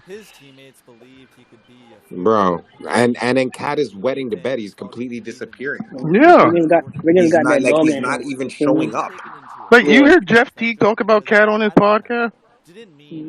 He says it in so many words because I think he has a good relationship with Cat. He doesn't want to disrespect him, but in so many words he calls Cat a bitch. Like A in so bitch, many words. exactly. You just tell he's calling her a bitch. Oh, so many words because he has a good relationship with him, so he's not going to disrespect him, He just Urkel. But tipping to you her could just image. tell in like so many words he calls him I a need to bitch. find that clip that you're talking about. Like, Just watch a podcast. What's the one where he's talking about the Jimmy Butler and Carl Anthony Towns thing? And watch how Carl Anthony Towns talked about it. It's two different kind stories. of summarize like what he said. He Like, said that Jimmy came to practice, right? That whole thing. It was like so. It was like Cat and him. It was like the starters, and so Jimmy came into practice, and he was talking about Tibbs. He said Tibbs' hands start shaking when Jimmy started walking in. Tibbs' hands start shaking. He gets excited. So then he comes in. He's like, "Nah, I'm not playing with these niggas. Give me those niggas." He's like the G League niggas. So it's like Nas, Reed, Daquan Johnson, all these other niggas. Like he's like, "Give me those niggas," and I'll go on against the starters. He was like, Cat went in the post on Jimmy, and Jimmy ripped him. He said like 4 or 5 times in the post. 4 or 5 times in the post. And Jimmy wasn't even scoring. He was just throwing lobs to the G League niggas. And then Cat got one fucking bucket on him.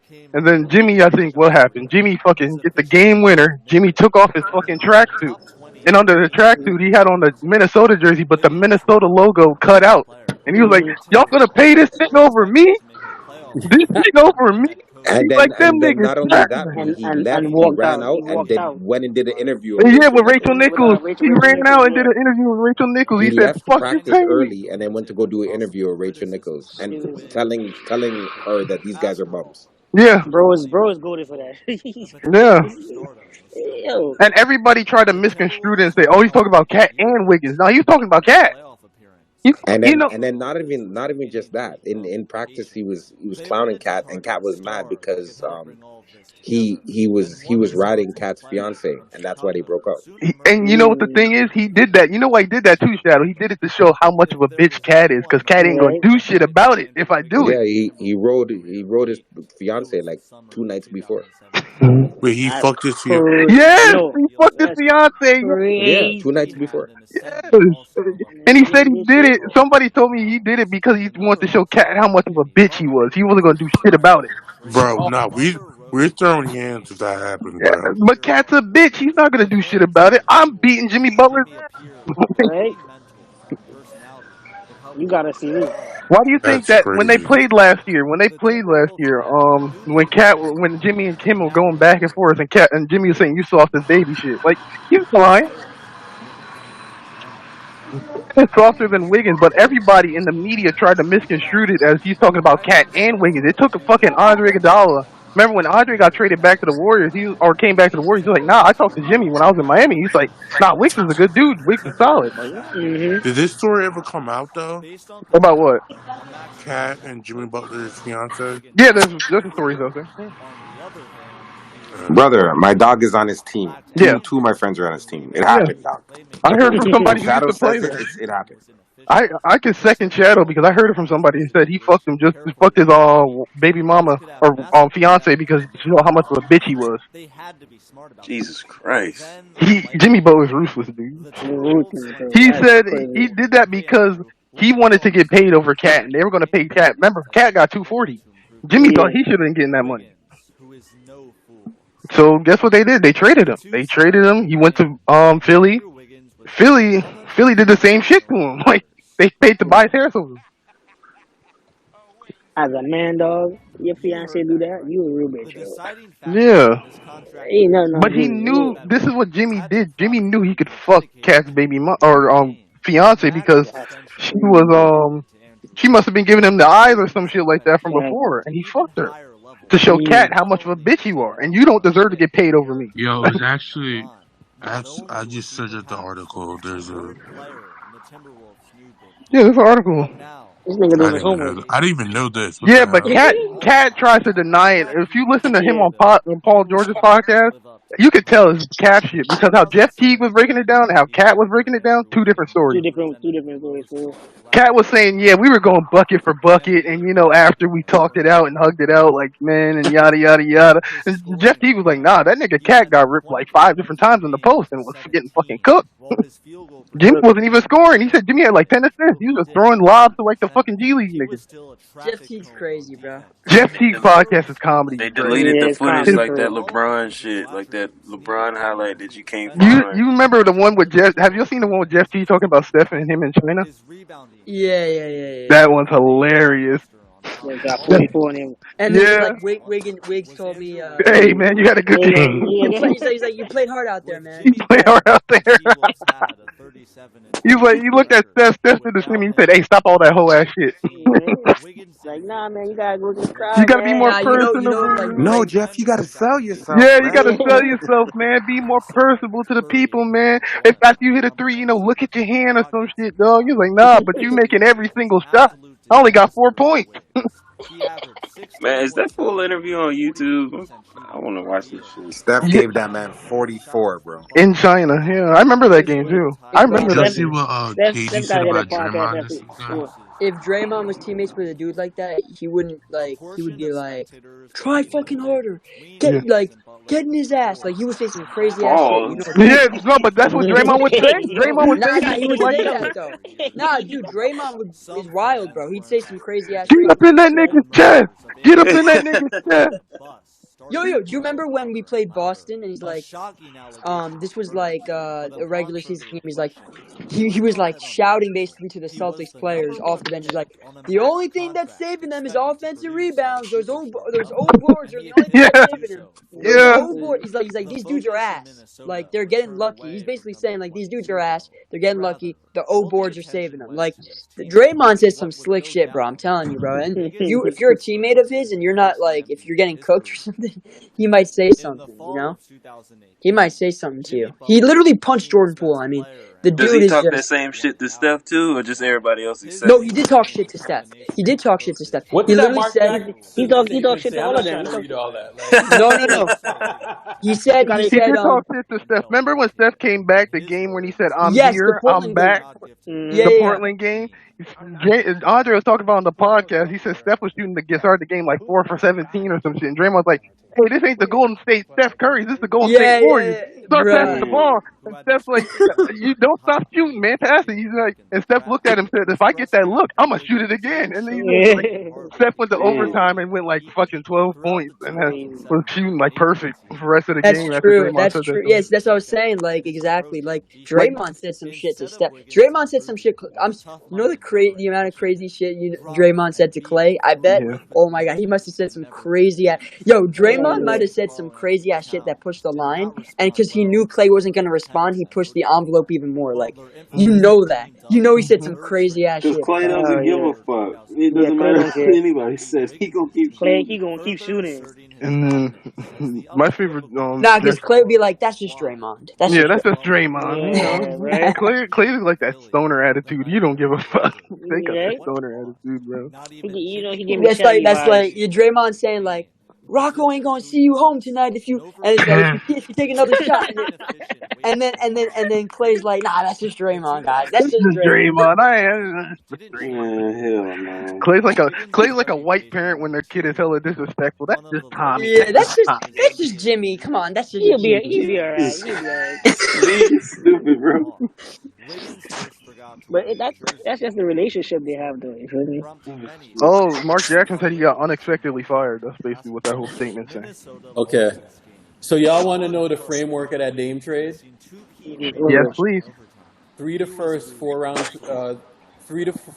first round picks, pick swaps, second round picks, Tyler Hero to a third team, expiring contracts, young players.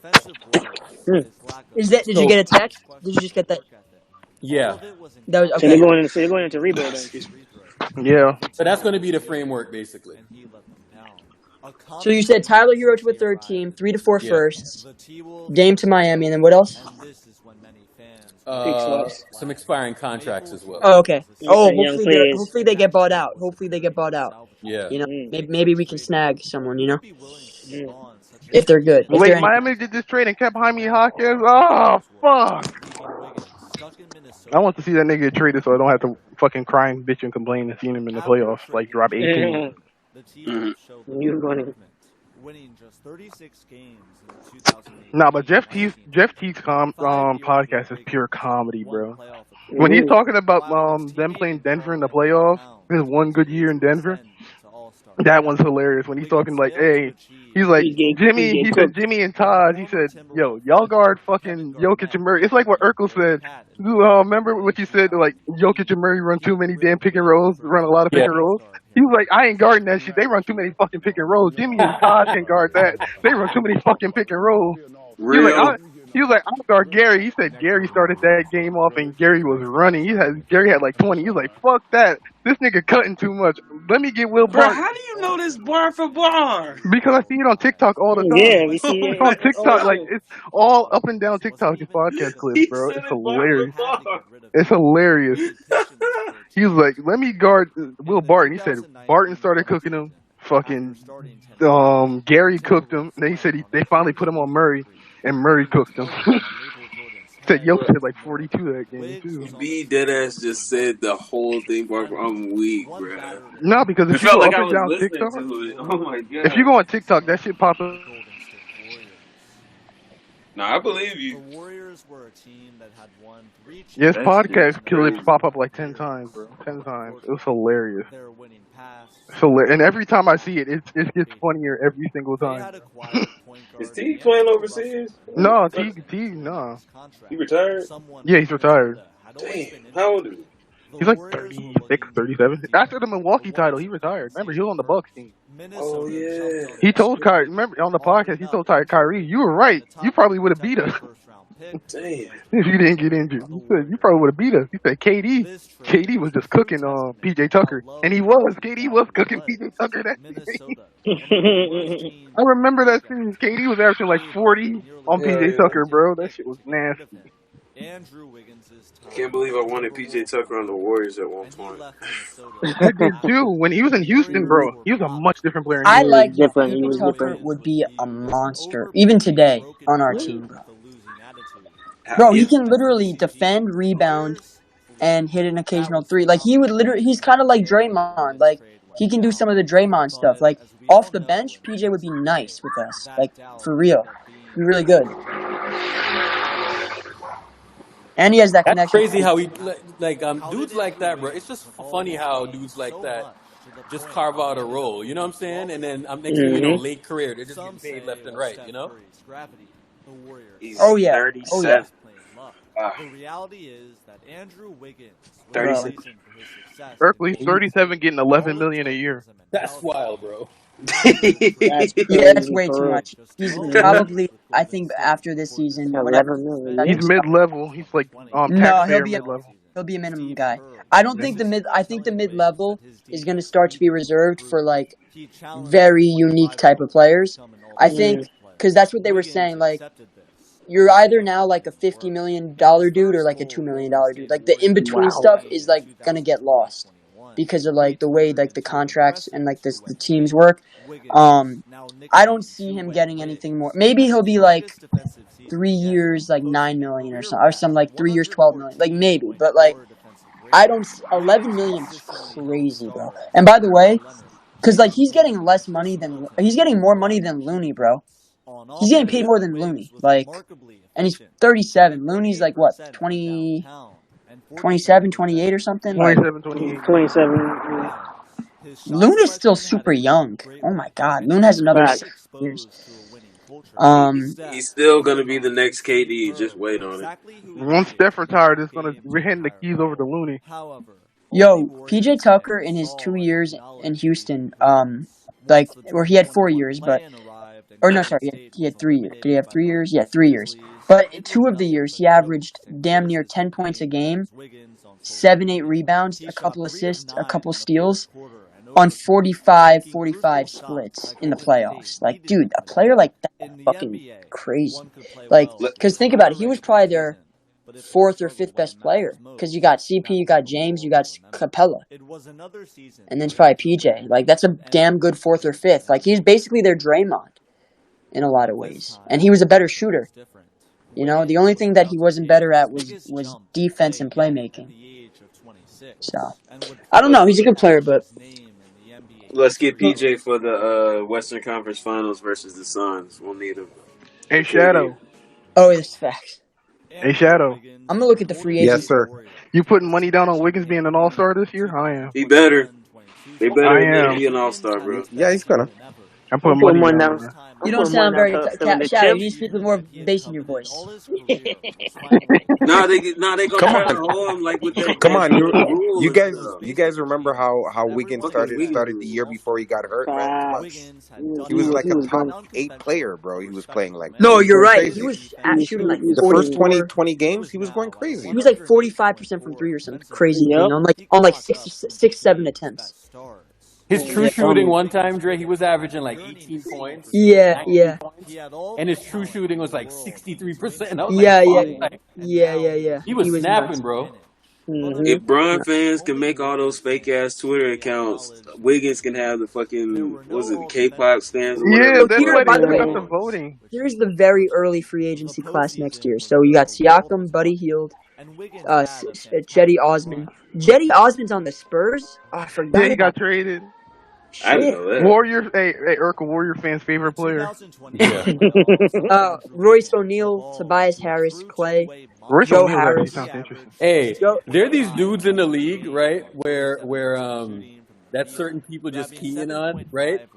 Just to show, like, yeah, they know, like, the guys that are on the fringes, you know. But if you put them in this situation, like, well, you know what I'm saying? Like, fans yeah. always like key in on certain Yakaperto. guys. You know what I'm saying? Like, Lacapurdo was crazy. just to sound smart, like Yakaperto. they know, like the gems. You know what I'm saying? Didn't Jakob get 120 or some shit like that? Yeah, he got 4 years 80.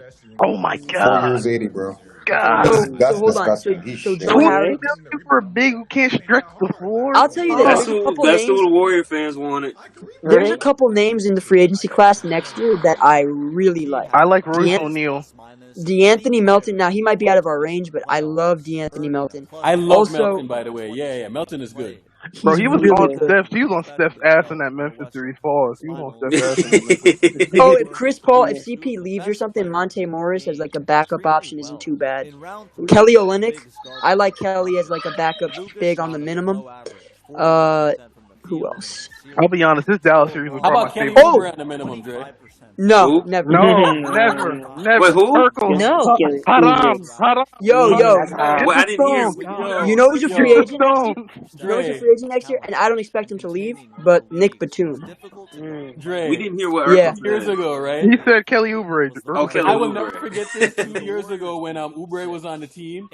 Dre had some of the most scathing takes on Oubre, bro. Like Yo, his it was tweets so on Oubre. scathing that His I tweets thought on it was over Oubre. the top. You know what I'm saying? I was like, God damn, Dre, you're just killing this dude like this. Yeah, His yeah, tweets yeah, on yeah. Oubre. But he was And cooking. yo, but no, He was cooking Urkel. for The real. funny Urkel. thing is that Dre wasn't even like Urkel, if you remove Kelly there Oubre wasn't from even that like an team, ounce of like inaccuracies in what nah, Dre was Right? saying. Urkel, if you remove Kelly Oubre from that team, they're a top 5 offense. So Urkel, I'm not That gonna year. lie. I felt two way. I'll be honest. There's only, and I swear to God, I mean this. Like I'm dead honest. I'll try to like think back a little bit, but I'm pretty sure the only 2 players I've ever been out on after a certain point were, and it's funny. Those players didn't return the next season. Kelly Oubre didn't return the next season, and Jordan Poole didn't return the next season. The only 2 players I drew a line. I was like, this dude is gotta fucking go. And it was Kelly Oubre and it was Jordan Poole. Those were the only 2 dudes I've ever done that. That's it. Not even Oubre. Kent Bazemore. Shit. Not even Bazemore was Bazemore. good. Not even Bazemore was Bazemore. good No. that year. Not even Bazemore Bazemore. shot Because you 50% know from what? the corners. Remember? Bazemore made Oh yeah. Bazemore made $2 million and was probably our best shooting guard all year. He was probably our best shooting guard. I'll be honest though, Oubre, when you know what pissed me off? You know we probably won this game already. It was in New York when this fucker tried to go for a putback dunk like outside the free throw line, bro. Yeah. That shit pissed me off. I'm like, what the fuck are you doing, Bro, bro? he was just out there swagging and shit. He ain't Otto's a give a free fuck. agent next year too, I think. Yo, there's a lot. Yo, Kyle Anderson. Yo, there's a lot of good names out here. Lomo. Harden. Yo, next year's free agency class is nice. Yeah, in terms of role players, yeah, it's nice. Role players. Markelle Fultz, even though he's not going to be attainable. Actually, no, Fultz got an extension, I think. Sadiq Bey. He did get extended. That's a weird situation down there. Are they trading Suggs? Oh, yo, this is one of my favorite players in the NBA, and this is going to be such a weird name to say. And when I say players, I mean like role players. Yeah. Yo, Xavier Tillman, bro. This dude, Tillman? what he was doing on LeBron in the playoffs defensively, I'm gonna look up his numbers. LeBron literally couldn't score on Xavier Tillman, bro. I'm dead ass. Like, he just couldn't score on him. It was Xavier Tillman was incredible. He would be such a good Warrior. He can pass, he can rebound, he can finish at the basket, and he can defend. He's literally he kind of developed a corner three too a little bit. And bro, he's only 24 years old. Damn. He's really good. I'm telling you, bro. I'm gonna look up his defensive numbers on Yeah, LeBron. everybody was shocked when Memphis picked up his team option this year. He was supposed to hit the free agency this. Memphis picked up his team so option. good, man. He is so good. Yeah. He's a utility big. He's literally, bro. He is. I love his game. I think he would be an incredible Warrior. Yeah, utility bigs are hard to find. A dude who can pass, defend on multiple positions. I would pay him as much as Looney, maybe even a little bit more. Like, but he's on the Cavant. Rebuttal to that is, are we sure TJD couldn't just be that type of player next year? Don't know yet. Who? TJD. Which player? Xavier Tillman. Xavier Tillman. Yeah, he's. Let me see if I can find his matchups. This dude's actually like he's an incredible role player. All right, ready? So in the playoffs, oh my God, these numbers are nuts.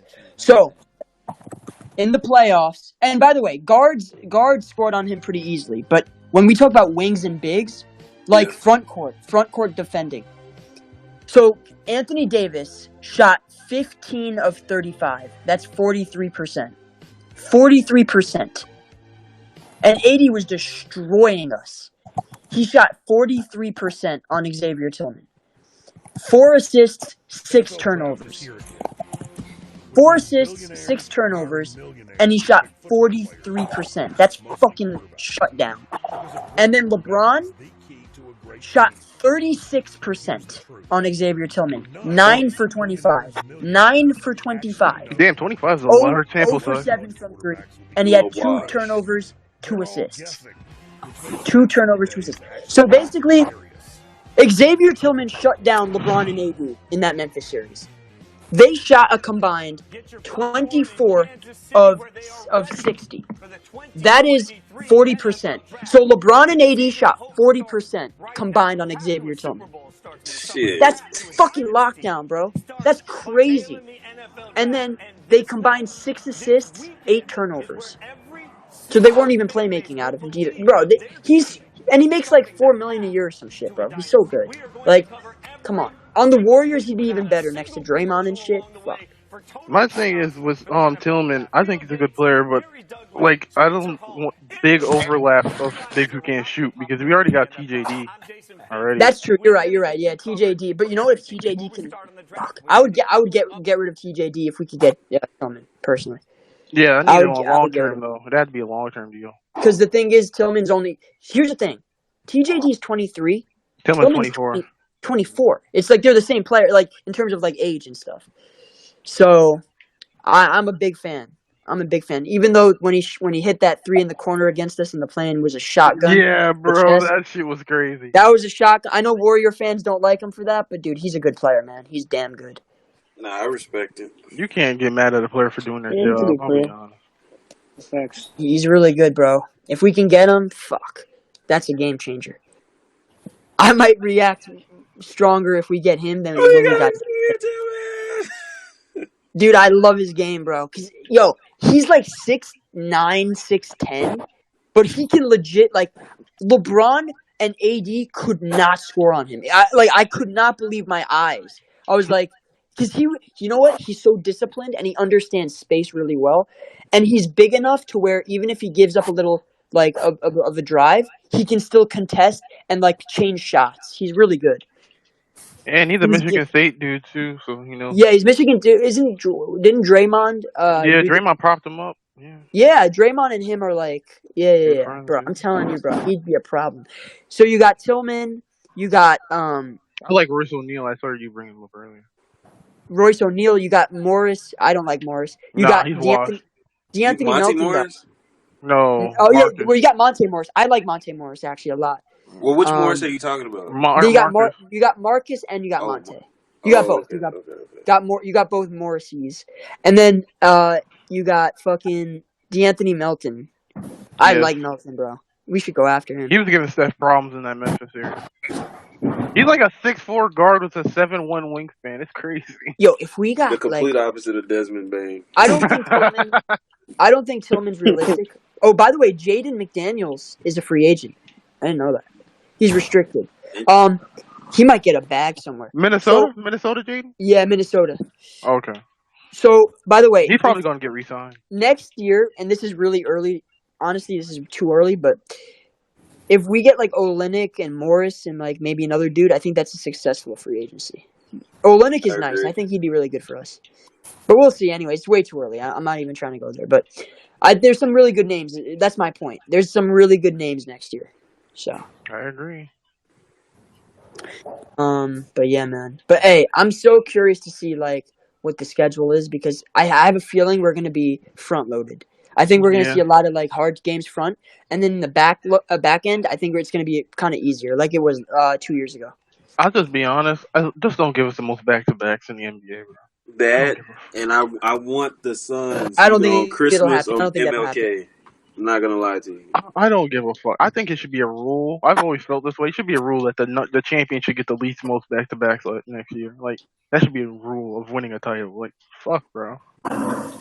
They killed us last year, man. Like we had our own problems, no doubt, but that also piled onto our own fucking problems, bro. People don't even realize that it didn't only screw over the Warriors. It literally screwed over other fan bases that wanted to see the Warriors, but the Warriors were trying to preserve their fucking players because they were playing too many back-to-backs. So guys were just sitting out on the road. It's just like, damn. So I know I drove over 2 hours to see the fucking Warriors, and I didn't see anybody except fucking Jordan Poole. So. You got to witness his Riz in real person. Man, oh my god! He fell to the ground and just cried to the refs. Next, you got to experience that Riz in first person. Hell no. He didn't Riz you up. Hell no.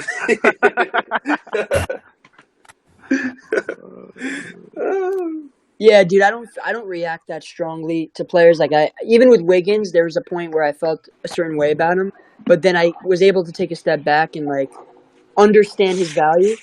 But with Jordan, it's like I kind of just didn't see a path. Like I tried every angle. I was like, maybe next year he can kind of like. But you know what? Certain players just are who they are, and I'm not saying Jordan isn't going to be a good player or whatever, but I just don't see him being like a winning player on our team. I was just about to ask, is he reaching Norman Powell's status? Yo, that's crazy. Norman Powell. Yeah, Norman Powell's a little bit too generous. I'll say fucking no.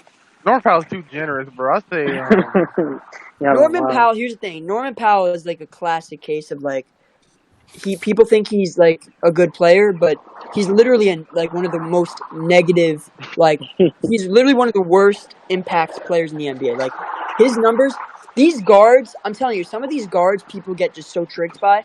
They're just not good. Like they give you like 15, 16 points a night, but like they don't rebound, they don't defend. I ain't and guessing Jordan Poole. And then they'll have like these nights where they shoot like 5 for 17, and it's like. It's just not. It's just a negative player. Like it just. Hey Dre. People get fooled. Yeah. Hey, who would you rather have, Terry Rozier or Jordan Poole? Rozier, no doubt.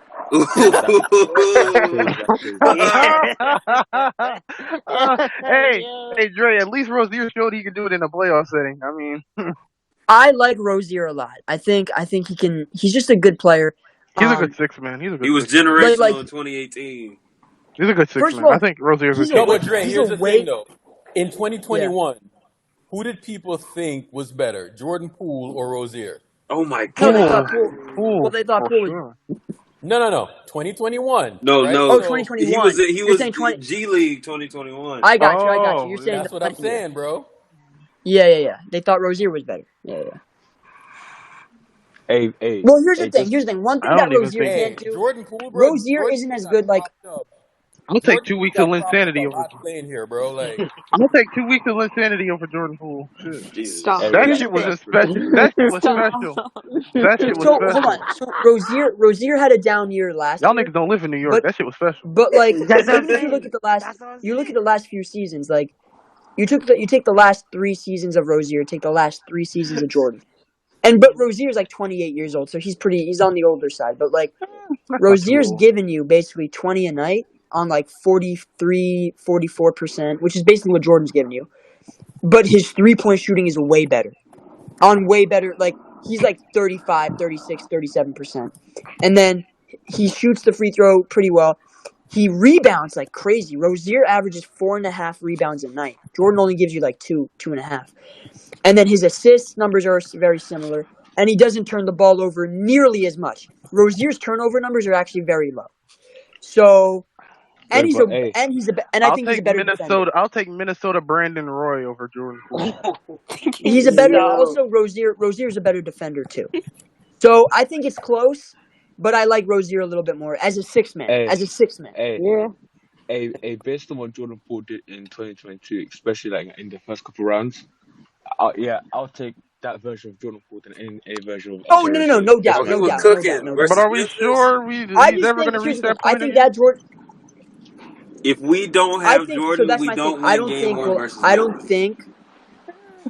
I think that version of Jordan Poole was more in control of Jordan Poole than people realize. People think it was like, oh, it was roster construction. Like, yeah, Oh, I guess that's part of it. It Draymond punched was. the skill out of him like his fucking Sonic punching the rings up that nigga, bro. But yeah, but I think Jordan was more in control of it. It's hey, Sonic. that's a He, funny visual. You stupid, can you bro. imagine, Urkel? Bro, Just he think about literally. it in your head. Think about it in your head. The point shot Draymond out. That's a punched funny him, visual. Like, and then all Bro, the oh, fucking I'm feeling rings like come an out of him. edit. Oh my god, I'm Oh finna my go. goodness. Who Cook, about this? Yo, cook, where's cook, Dennis? cook, bro. Yeah, where's Dennis? Urkel, he punched the rings out that nigga. He punched all the skills out that nigga, bro. you know, Brian's gonna come up with some bullshit I right now. need Give me a that. second. Like, One of Seidel or Brian. I need one of y'all to Bro, make I'm an about to edit, go. bro. Hey, Brian. I'm going to the studio. I'll be back. Punch the ring. Put Draymond on Dr. Eggman and fucking Jordan Poole oh as Sonic shit. with the So I'm rings gonna be coming out of honest. him. I'm gonna be dead Yo, honest, be and I mean this. Like, I really do. Jordan was worse last year than his 2021 season. Jesus Christ. I'll just stop. Hey, that's crazy. Yo, Nah, bro. No, I'm serious. Because You're a guess what? kid. I That see where Dre's coming 2021 from. year, he was Yeah, I see actually what really good in that 2021 year. If you think about it, the first few months he was horrible, but then the last like 3 or 4 months after the G League, he was incredible. Yes. And he played the game the right way, bro. In that Remember that game 2021 against New season, Orleans? his Remember that numbers were game against 12 New Orleans? points. Bro, he was insane in 2021. Like, he was actually really good. Last year, I just didn't feel like he had a good season overall. 2021 in the play-in, he was probably better in the play-in games than he was in the playoffs this year. Honestly. Remember the playing game against the Lakers? He tried to dunk on LeBron. He was like our second best player. Remember the Memphis game? Remember that shot? Do you remember that shot he hit? That big shot in the fourth quarter in the play-in?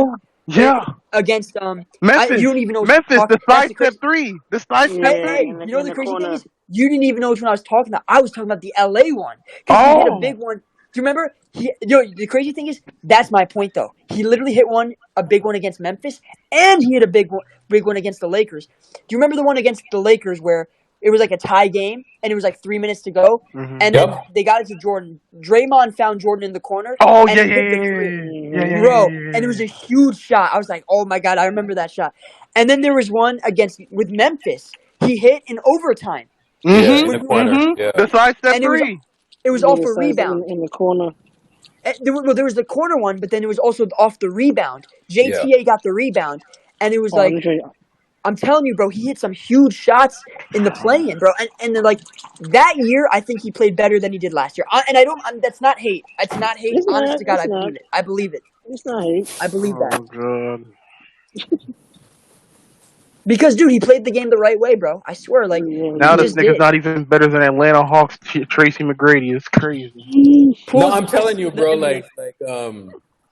Dre, you're onto something when you say play the right way, and like I'm when Shadow was in here earlier, right? Like and he was talking about Clay. Both of them motherfuckers were selfish, bro. Yeah, Like no, that was both of them. you It was can both of tell, them. man. I Both of mean, them. Yeah. so like Yeah. when I hear stuff like, "Oh, he's gonna bet on himself," I'm like, "Oh my god!" Yeah, Like, it's a red flag, right? I know. are we It is really a doing red this flag. shit again, bro? Like, Your antenna you kind got of, your yeah. main fucking competition gone. Like, Exactly. how about I just hear some shit like you want to play the right way, dog? Like, Right? That's it. bro, if he comes back on that same bullshit, bro, like, I don't think I'll be able to hold back Dre. Oh shit! Neither would I. No way. Well, I mean, if you look at it, I'm playing a little bit of devil's advocate. Maybe he's a lot more locked in and focused. Maybe. Yeah, but I would hope Wait, so. hey, wait, Don't hold hey, back. Dre, He's still gonna be selfish. hey, Dre, let me Yeah. let me ask you this question. At the end of 2022, when you guys won a championship, like at the end of that run, who do you think was a better player, Jordan Poole or Jalen Brunson? Jordan. Wait, what was the question? This man said Paul George is more skilled than KD. Are you serious? That's crazy. That's crazy. Sometimes Paul you just want George. to lay off the crack pipe, dog. Like, come Paul on. George is these fucking dumb niggas' favorite players, bro. I don't know why. Oh my god, bro. He's dumb niggas' favorite player, bro. I don't understand. Look at Brandon Miller. Brandon Miller doesn't even know what the fuck Chris Middleton is saying Paul George is a GOAT. He's the next generation's Tracy McGrady. It's because he's smooth, bro. It's because he's he's smooth. the next generation's fucking Tracy McGrady. So When look niggas at is this. like, So this was with 3 minutes to go, right? So Jordan, I'm telling you, in 2021, he was better than he was last year. So this was with, we were down by 2. Lakers up by 2. 95. You got the clip up, Dre? Not the clip, but oh yeah, I can actually find it. Let me put the clip up. I'll find the clip and I'll put it up.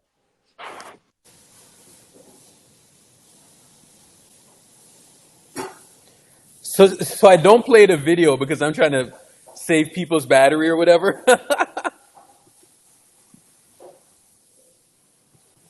Shit, I'm home Man, now. Dennis. If I was I'm out, home. Yep. if I was out, I'd be good. This nigga Jordan Poole's still not better than fucking Isaiah Thomas on the fucking Sacramento Kings. Oh, brother. Dennis is kind of an OG at this point. You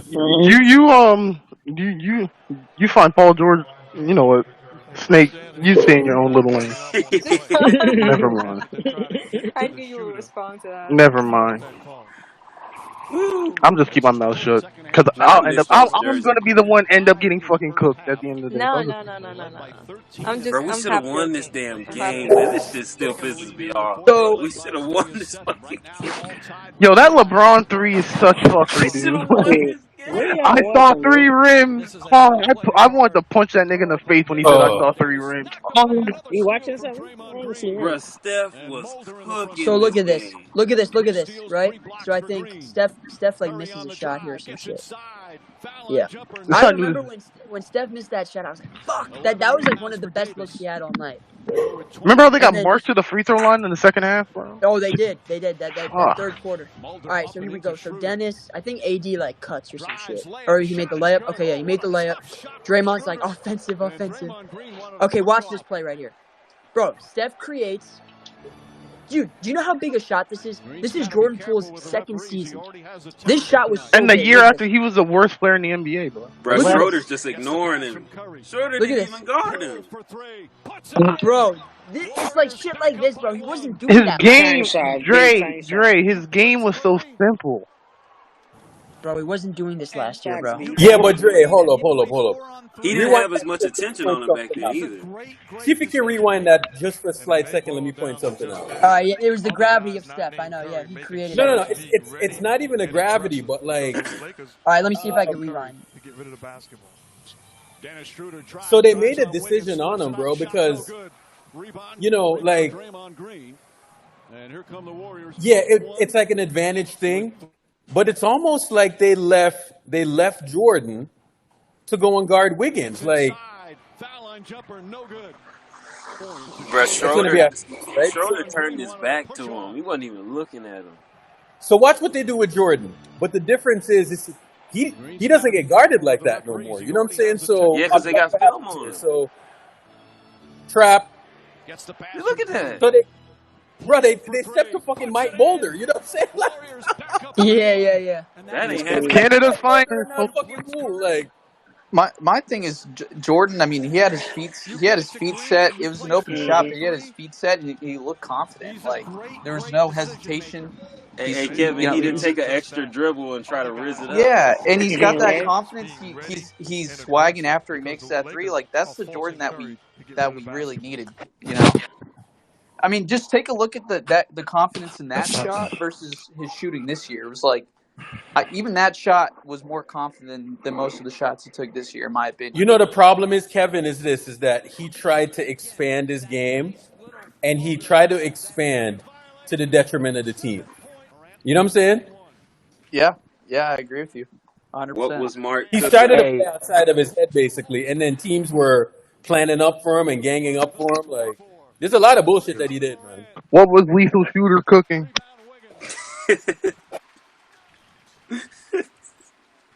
Oh, we should have won this game too. Damn it, man! I'm getting PTSD. Right? Facts.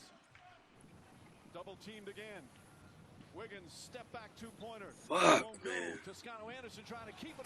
The damn defense JTA. won. On that play, I wish Wiggins would attack the rim right there. Isn't this the season where Steph averaged like 32 and a half 32 or on something? 66 Yes, sir. shooting.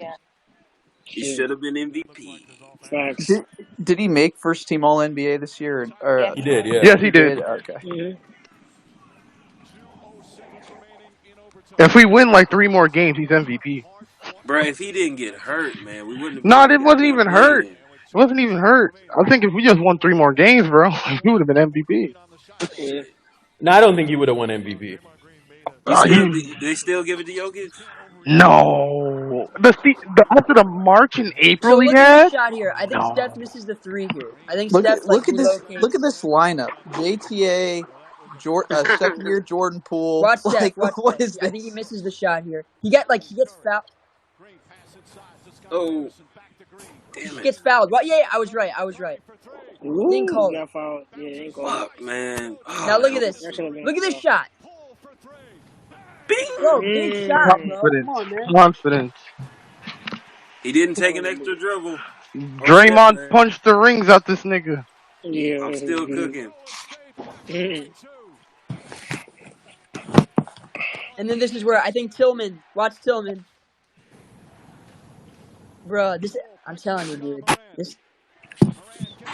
This was a Jordan shot play in the chest, defense. bro. Look at him play defense right there, bro. Look at Jordan play defense. Sleeping. But also, can you run that back for like? Yeah, I'll run it back. Okay, wasn't this after the whole situation with Jordan not wanting to go to the G League? So he was like actually hungry. Like he did not want to go back down. We shouldn't have paid that bitch ass nigga. That Wiggins shot took my soul, dog. I'm not even gonna lie. Like, it took my soul, bro. Like, bro, Jordan was playing like his life was. Look at this defense. Shouldn't have paid that. God. Watch this. What the hell, man? So they're trying to force the switch right here. You know what I'm saying? So they got the switch. He's right? moving his feet. Well, look at how he moves his feet. Bro. Look at that shit. And he forced the corner shot. Come on, dog. Like, they didn't even, if they don't overhelp, they get a stop right there because his defense was that solid. Like, yep. Dribble handoff. Oh, this shot, bro. Oh my god. That one took me, bro. Tired legs. That's where like the Barnes. Andre was fucking cooking Wiggins at this point. You know what I was pissed, dude. I was pissed, bro. I was pissed. Oh shit. But you know what? You have to remind yourself that, like, when Clay comes back, Wiggins is a different player, which he ended up being. Like what Wiggins actually did was actually pretty damn impressive if you think about it. Like Wiggins gave us basically a double-double. Like Wiggins gave us like 21 and like 9 or 21 and 10 or something. Like he was pretty good.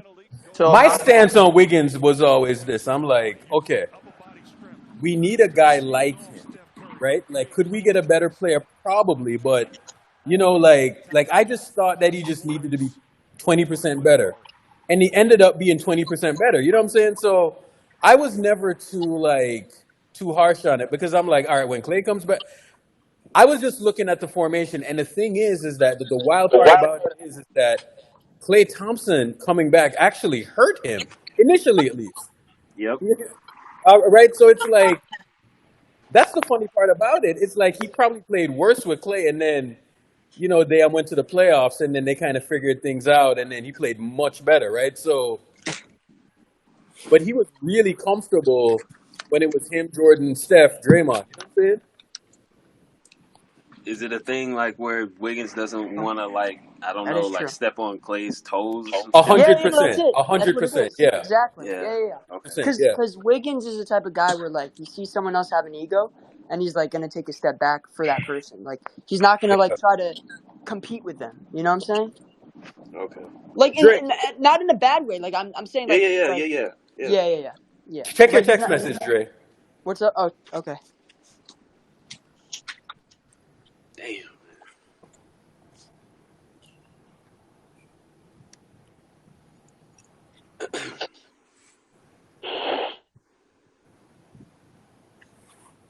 Nah, man.